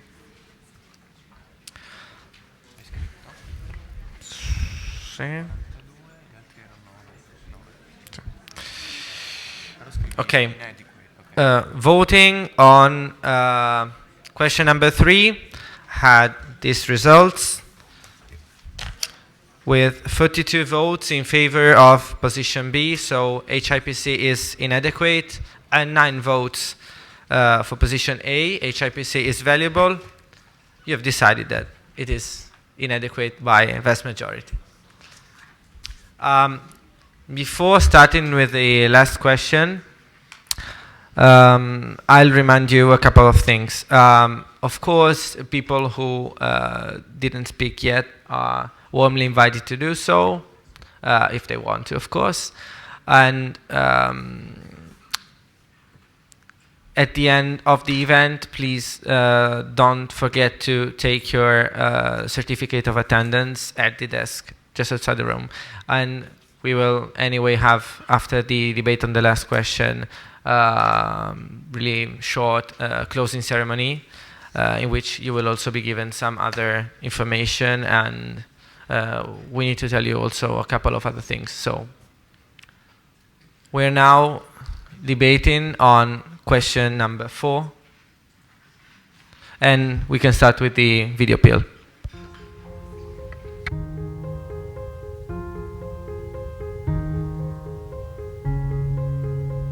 The Economic Partnership Agreements, or EPAs, are a scheme to create a free trade area between the European Union and the African, Caribbean, and Pacific group of states, whose complicated process of negotiations started in 2002. The special trade agreements are supposed to ensure the development of ACP countries and their gradual integration into the global economy, thereby promoting their sustainable development, but much criticism has gathered around these agreements. For this question, the positions under debate are: the EPAs are an effective policy, the EPAs are an unfair policy.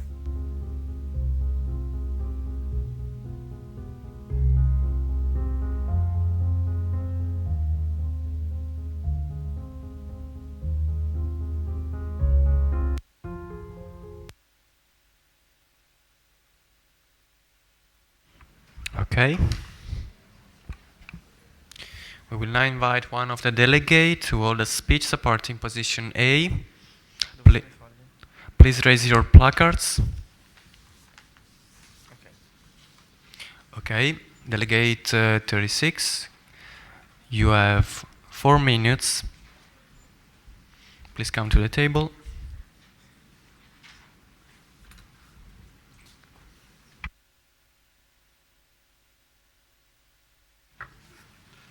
Honorable Chair, fellow delegates, my name is Lorenzo Di Candia and I'm delegate number 36. So today in Africa there are still 375 million people that live with less than $1 per day. It is our duty as people living in European Union to act. What have we done in these past years to achieve that zero poverty goal we're all discussing about today? So in the past 30 years we've had a trade and aid agreement called the Lomé Convention, which provided for most ACP agricultural and mineral exports to enter the EU free of trade, but at the same time, European Union committed to pay billions in aids to African countries. It looks like an amazing deal for African countries, but actually it is not. Indeed, in 1990, undernourished people accounted for 23% of the whole population in developing countries. By 2015, they still account for 15%. The Millennium Goal was to halve the population of undernourished people by 2015, which meant getting it to 7%, half of what it is now. So where's the problem? The problem is that the culture of aid is leading nowhere. Aid does not help develop local industry, and it does not foster competition nor technological improvements. It has enlarged the pockets of many African dictators and corrupt governments. Indeed, as a matter of fact, Congo, Malawi, and Zambia governments have all been charged up for corruption over the use of foreign economic aid. As Dambisa Moyo, a young African economist, said in her book, Dead Aid, evidence overwhelmingly demonstrates that aids to African countries are making the poor poorer and the growth slower. It's an unsustainable situation that has led to a stagnant condition in which no real step forward has been done. This is why we should firmly believe in APAs, which are, as the WTO asked, multilateral agreements that are for the first time reciprocal and non-discriminatory. For ACP countries, it means increasing exports and investments to the EU, always free of trade, with a positive effect on employment. For European countries, it means opening up business opportunities and increasing legal certainty for European investors in the region. So, is it designed to favor only European countries? No, actually the deal weighs in Africa's favor. Indeed, it takes into account the differences in development between the two regions. While the EU will open its market immediately, ACP countries will remove their tariffs only gradually over a 20-year transition period. In addition to these, they have a particular regard for agricultural products and sensitive goods produced in the region. Moreover, EPAs also provide a variety of safeguards that can be implemented in case European products are imports of European products are increasing too quickly, thus jeopardizing local industries. And they also comprehend a sharing of technical knowledge, of standards, and of services. So it is not only mere aid. Many fear that opening up international markets will kill domestic competition, and so advocate for keeping the tariff at the current prices. But this is not the right path to follow. Indeed, it is not by requiring consumers to pay higher prices to maintain unproductive agriculture that we can tackle the hunger issue. They need resources, they need technologies, and they need policies that drive competition and technical improvements. EPAs are one solution to the issue and are what could help finally African countries to become fully independent from our aids and able to provide their people with the most basic need we all take for granted, the chance to have something to eat every day. Thanks.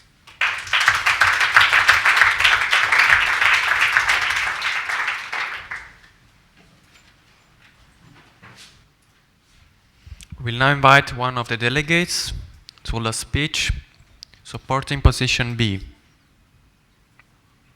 Okay, Delegate 31, you have 4 minutes. Please come to the table.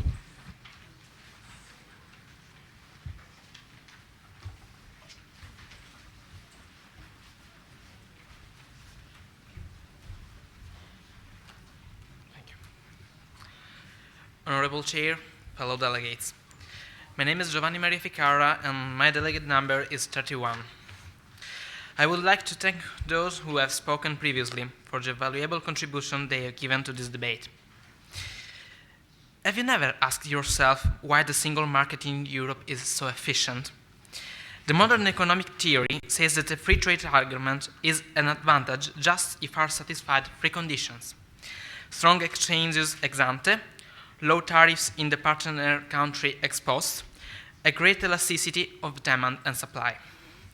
In great countries, as the founder of the single market, all these conditions were present, and the dynamism of the economies did the rest.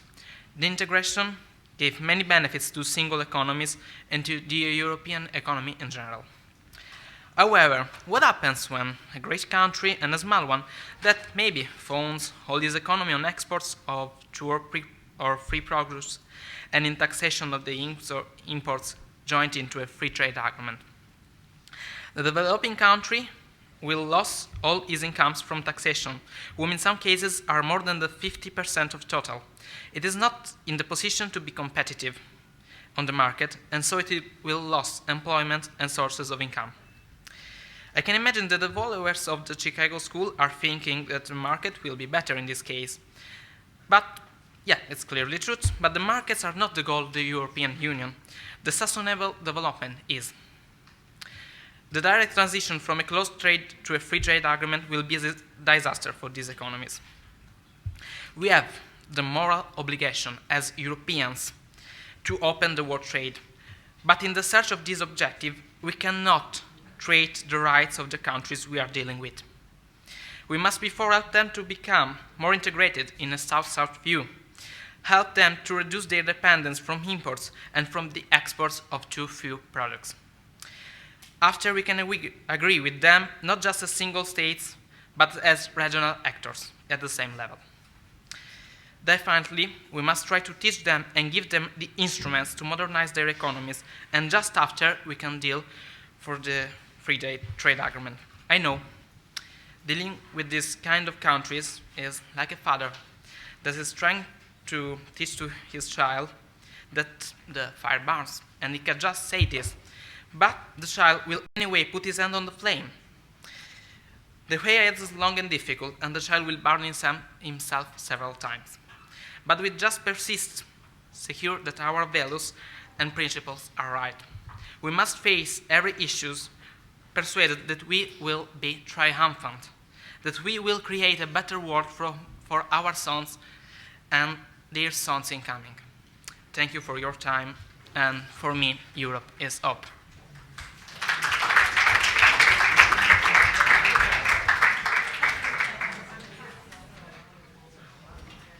So we will now start with the open debate. Please raise your placards. Okay. Give us some seconds.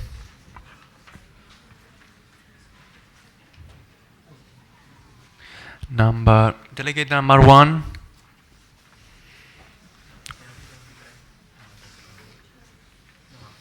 You have the floor for 90 seconds. Thank you. Honorable Chair, fellow delegates, my name is Agnes Acciarri and my delegate number is number 1.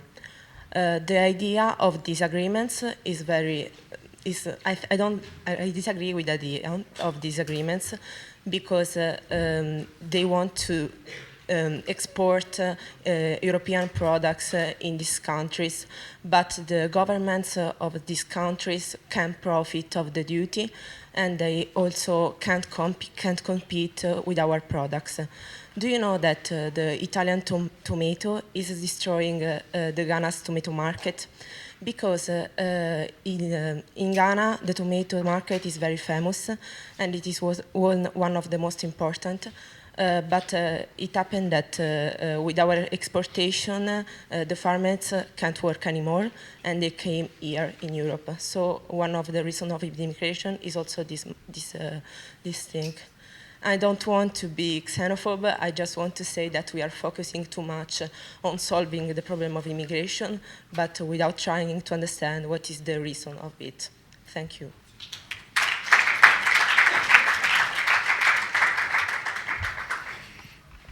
Someone else? Please raise your placards.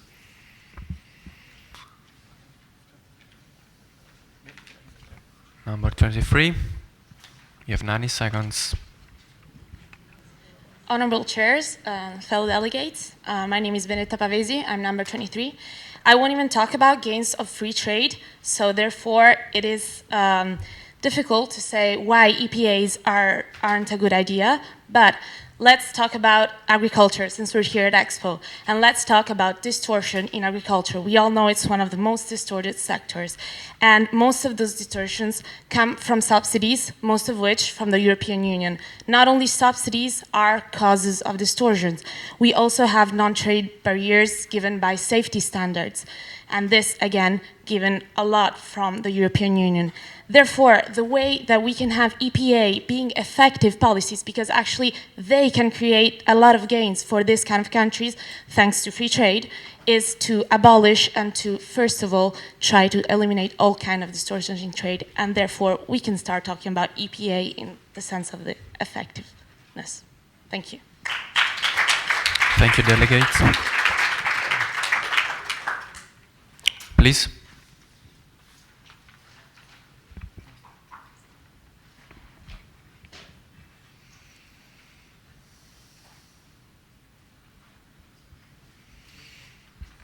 Number 29.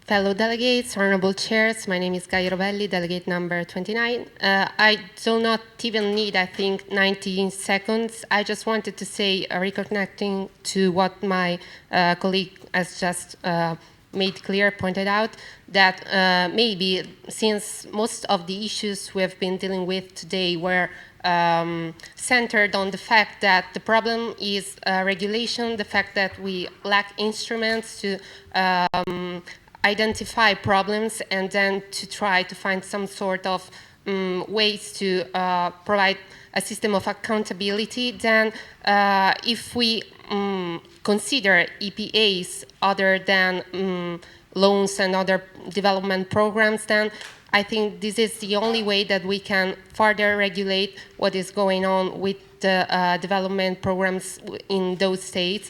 And I would suggest this alternative rather than adopting rather, I would say, paternalistic procedure, which seems to me what has been suggested before by some other delegates, because everybody may have some values, everybody may try to pursue different development programs, but maybe just pointing out which our goals and perspectives are works as a strategy where to start from to try to trade and develop these countries, keeping in mind that we have different ideas, but we may also have different resources. Thank you. Thank you. So again.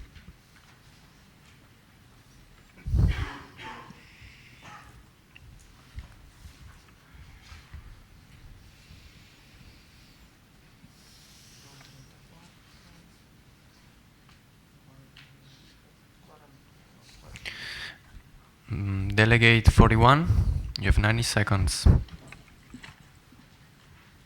Honorable Chair, fellow delegates, my name is Marie Delcourt. I am number 41.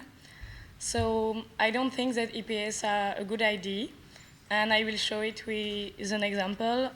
So like 20 years ago in Guinea, farmers obtained from the government the blocking of the import of external potatoes for 5 months a year, and at the same time, the Guinean authorities led an important program to support the farmers. So the local production has become competitive, and a few years later, the interdiction of import was raised without any problem, and the sector continuing to develop in the point to become exporting toward neighboring countries. So that's my point, that EU is trying to obtain disproportionate commercial concession from the poorest region of the world. So in my opinion, where a country in the early stage of its economic evolution can't be developed via an opening in the international competition, the development always began according to a certain protection, which we were able to decrease as the economy had enough strength for fight to the outside competitor. Thank you. Some other speeches?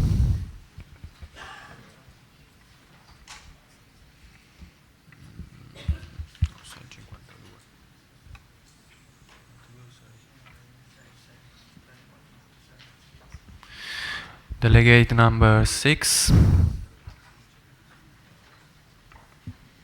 90 seconds. Honorable Chairman, fellow delegates, my name is Arianna Gatta, delegate number 6.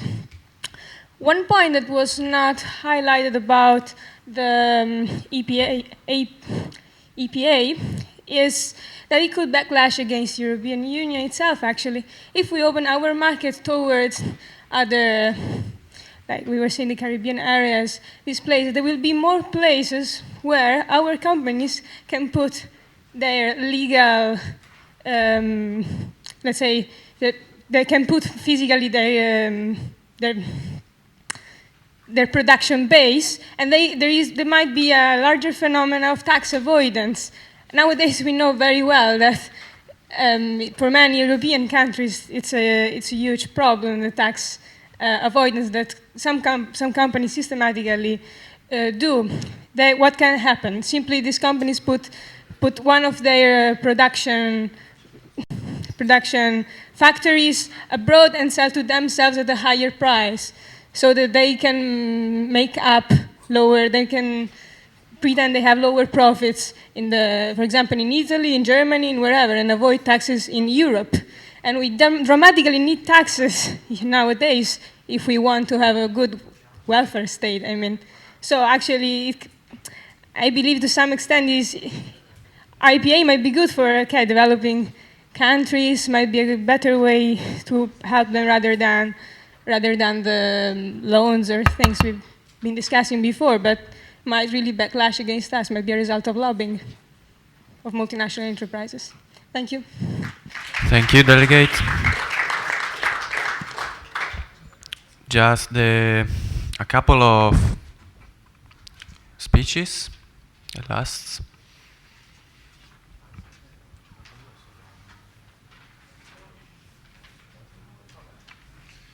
Delegate 52, you have 90 seconds. Honorable Chair, fellow delegates, my name is Simone Galbusera and I'm delegate number 52. I think that EPA are good mostly for African and South Asian entrepreneurs because they have the possibility to sell their products on a wider market that their national market. This can help these countries develop a different model of economic development that don't rely on multinational firms, but that rely on national and local resources. And this can help them to be sustainable also in the long way, because they don't rely on external aids, but they rely on what they have in. Therefore, if also the economic conjuncture is not so good, they can resile, they have the resilience to go further and to develop a new model that can help them to be sustainable.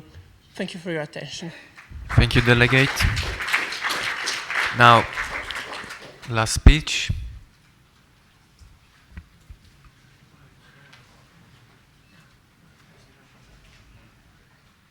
This is the last chance for someone who may not have spoken yet.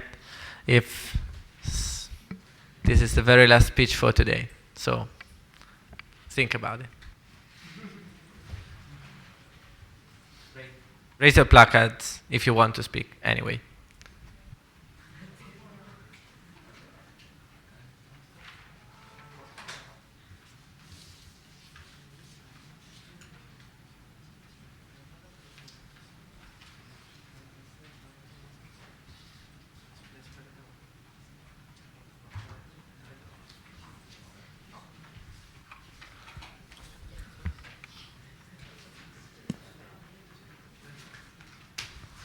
So, Delegate 39,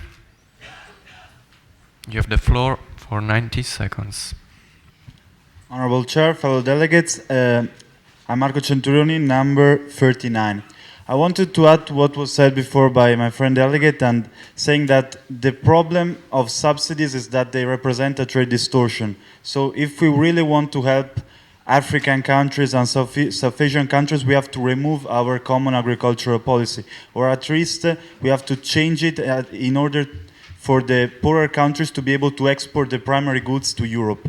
If we keep it and we try to build a free trade area with poorer countries, we're only building a disproportionate situation which favors Europe, because they will not be able to export primary goods, and we will be able to have a wider market in order to sell our products. So thank you very much for your attention. Okay, now you have 2 minutes for discussing and prepare for voting. Just 2 minutes, okay?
Sorry, I'm calling the evaluation committee to come here at the table.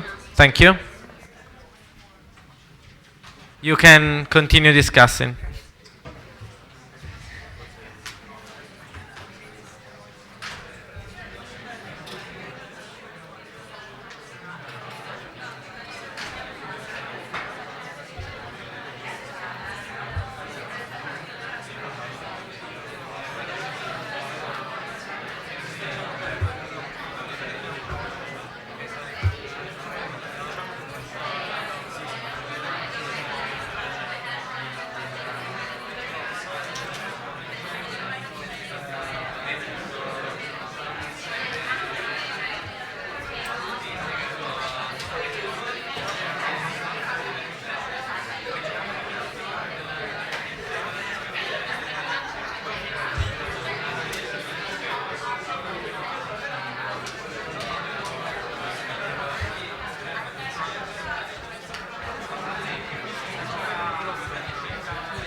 Delegates.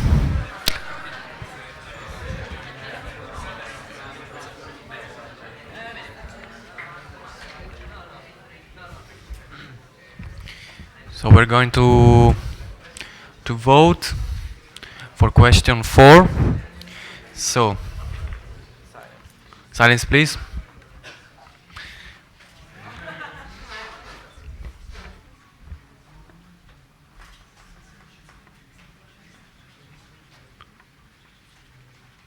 Who's going to vote for position A?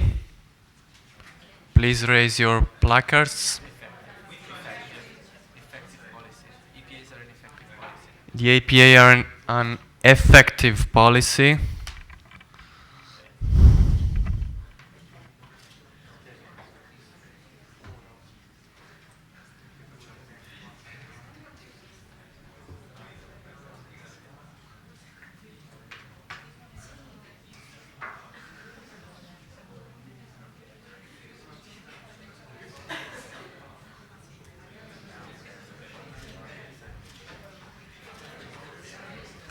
Who's going to vote for position B? EPA are unfair policy.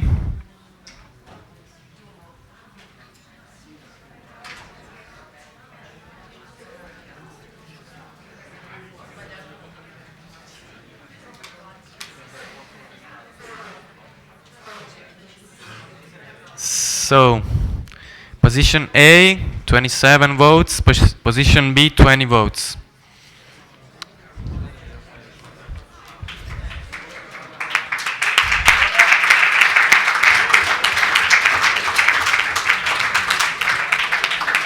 So, the afternoon debate is over. Now, Federico will tell you something. Okay. Okay. Thank you. Okay, as you may have noticed, the afternoon debate is over, but I need to give you some brief pieces of information. First thing is that we are requesting 4 or 5 of you, if 4 or 5 of you want to take part to a survey on the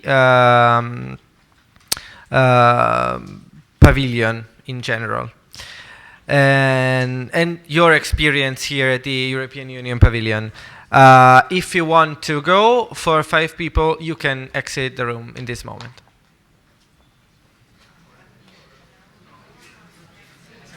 Please. It is really... Okay, as you wish. Second information is, as you may have noticed, we had in this afternoon a judging committee who evaluated your speeches and who who is choosing 3 of you for our prize, that is the trip through Strasbourg. And I want to remind you that the criteria upon which they have decided, or they are deciding to give you this prize, is based on the content of what you said, not on your personal opinion, and neither is it on the English grammar that you may have, in which you may have made some mistakes or not. Anyway, for the 3 lucky of you who will travel to Strasbourg, I need to tell you that the trip will be from the 24th to the 26th of November, this November. And the 3 lucky delegates are called to leave us their contact information. So if you'll be selected, we'll be happy for you. And you'll just need to come here and give us your contact information. Now, I'm asking if the judging committee has finished its work. In the meantime, I'm leaving the floor to Davide, who is going for a brief conclusion of today's event, and I'm also asking Mr. Maraza. May Mr. Maraza come? Okay. No. We're waiting for. Yeah, we're waiting for Mr. Maraza, who is arriving, and. Sì, infatti, quello sto dicendo.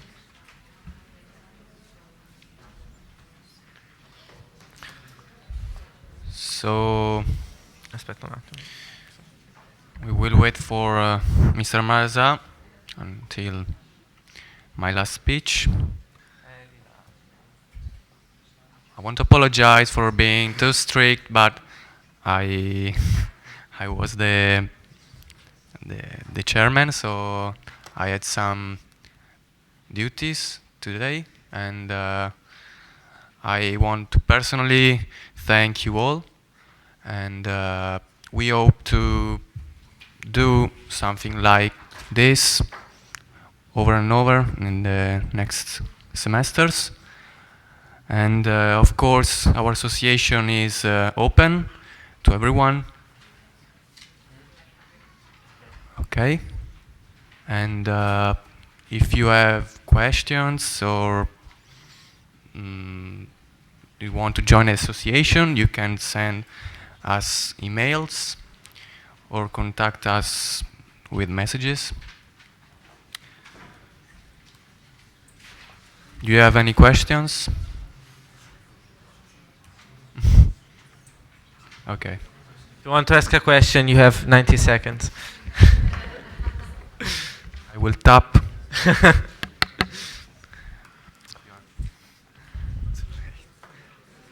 Okay. So welcome. Welcome to Mr. Marazà. We will now give Davide wants to say something as a conclusion to today's event. I'll also briefly say something and then we can proceed with comments by Mr. Marazà and the award ceremony. Thank you.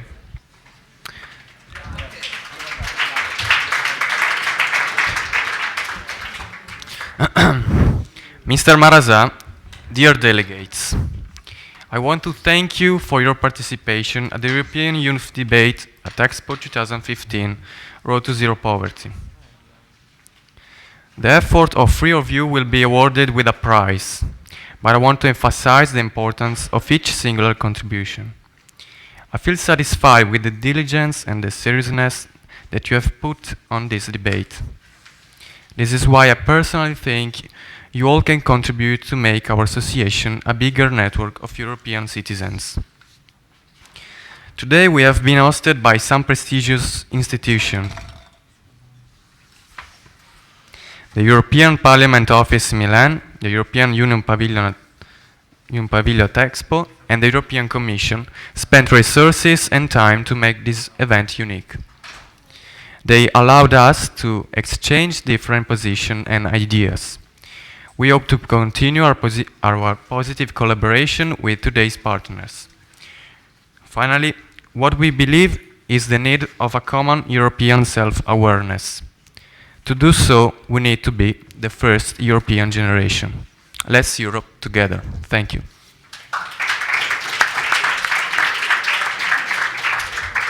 Please. Good afternoon again. I have to know that you are very, I suppose, also tired because it was a long day and it's quite unusual, not usual to have for so many time in one room here in Expo people discussing. But this show, in fact, how much important has been the preparation and the development of today your activities. I learned something. Every time we learn something, of course. But despite I wrote a book on Maastricht Treaty many years ago, at the time of Maastricht, I never connect the fact that you are, as Professor Graziano said this morning, you are the Maastricht generation. It's the first time that I listen to this, and from right now I will use in my conference or seminars or workshop contact with you this definition, because it's exactly what you are, you represent. You are Maastricht generation. Or you know, in the, not in your generation, but in the previous generation, my generation, Maastricht is connected with something very negative, I have to say, the very well-known parameters of Maastricht. That means 3% on deficit and so on. It's a fact, but we know, we have to know that the Treaty of Maastricht is the first that set up the European Union, because before we were European community, before we were European economic community. This shows how the process of the integration is going on. And I think in this sense, the fact that you could be defined, you could be considered, I hope that you yourself considered European Maastricht, European generation could reverse also the view in which citizens could look on the European Union. But it's not, believe me, it's not time for long speeches. I would like only to thank a lot the European generation, the Europe Direct, the Documentary Center of sorry, CDA, is shorter, of Bocconi, the library of the Bocconi, which we have a good contact, not only in this case, Ragnarock for the organization, not only for the organization, but also for the ideation of the definition of the format. And I was, you watched, you looked at this, I was running some in different place today in the Expo, but I listened to some of you, and I do recognize that how much you are advanced in the identification and the presentation of the problem. This is very positive. You represent a real new generation, not only non so se si può dire in inglese anagrafici, in termini anagrafici, but also in terms of capacity to individuate to the problems, the issues, the goals for a world where we can live better than now. And thank you very much again, and good luck for everybody in your future career, not only for study, but in the life and the professional work. Thank you very much. Professional life. And really, thank you, Mr. Marazà, and to the European Union Pavilion, which hosted us, and to all our partners. I want to say that I hope that this day has been very long, and as we all may have noticed, I hope it has been also interesting and challenging. In fact, this afternoon we've heard, if I counted well, 62 different speeches which addressed all the... How much? 62.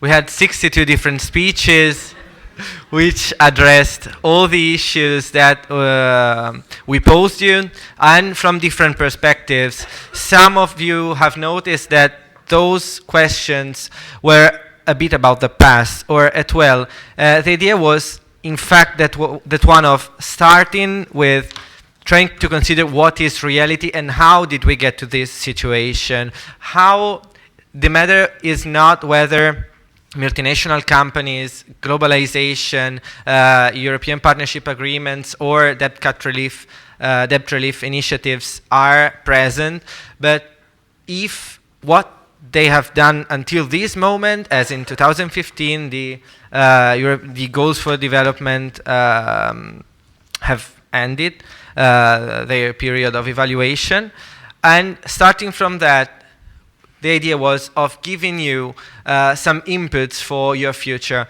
I'm sure that maybe not all of you, maybe most part of you, but not all of you will be involved in European politics in future. Maybe all of you, I don't know, it's still possible. But I hope that when we will exit this really wonderful venue, we will be a bit more sure about, or a bit more confident about what happened in the past, what is the situation nowadays, and that we will have a lot of inputs on how we will be called when we will be called to solve these problems. That maybe we will have some inputs or some ideas, or at least we are acknowledging that there are these problems that need to be addressed from perspective of position A, perspective of position B, but anyway, these are issues which the European Union and us, as citizens, are called to act.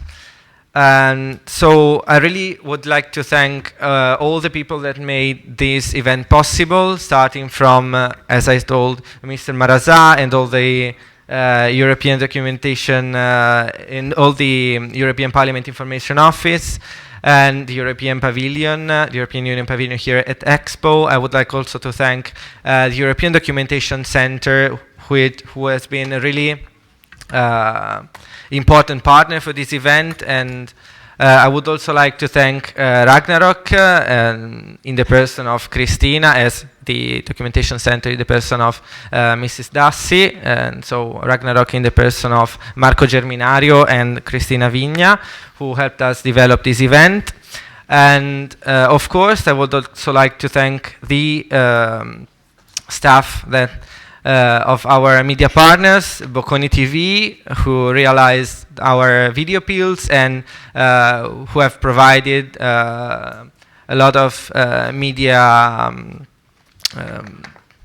activities today, well, interviews, and as well as other kinds of work that they've done together with us, and I really want to thank them. Last but not least, I want to thank all the European Generation staff that made this possible. So I would like to call them by name because I think it's really important as they worked, and most of them have worked also not in your site.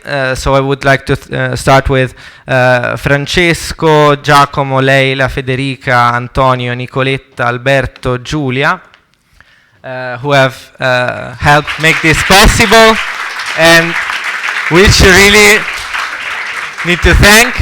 You know that people waving hands have been the whole afternoon locked up in that tight room in order to write down everything that you said. And this is because what you said has been said here in these 62 speeches, but has been collected and it will be used. We will produce this document which will serve as an agenda for future debate, and which will simply state what do European citizens informed about the issues think on what's happening and what should happen in the next future. So you will all be sent the file when we will finish putting all the pieces together, and you will appear as a signatory of this chart because you have made it. Last but not least, or at really last, I want to thank also Davide, the president of European Generation, who really worked a lot on this event and whose support has been really fundamental for being here today. And so I think you're a bit curious about who is been selected by our judging committee. So I'll leave the floor to Mr. Maraza.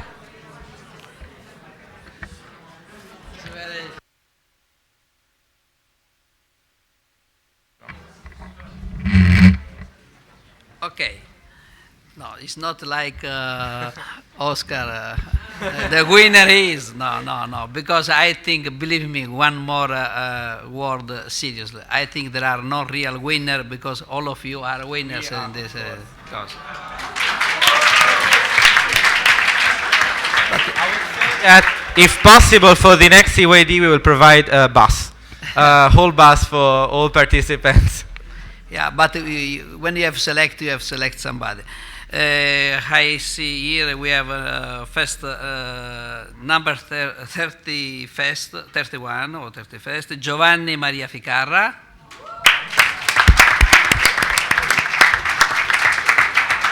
Please come if you want to say something. You will say all together. Just come. Okay. 46, Roberta Polese.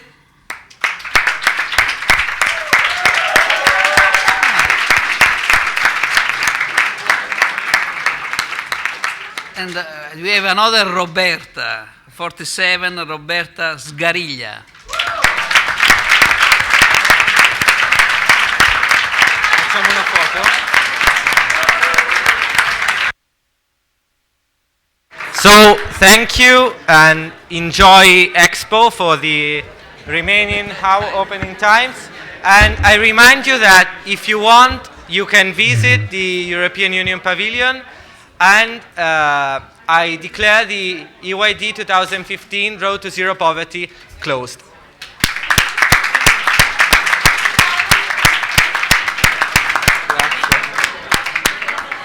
Facciamo una foto davanti, ci mettiamo davanti alla bandiera? C'è un cartello?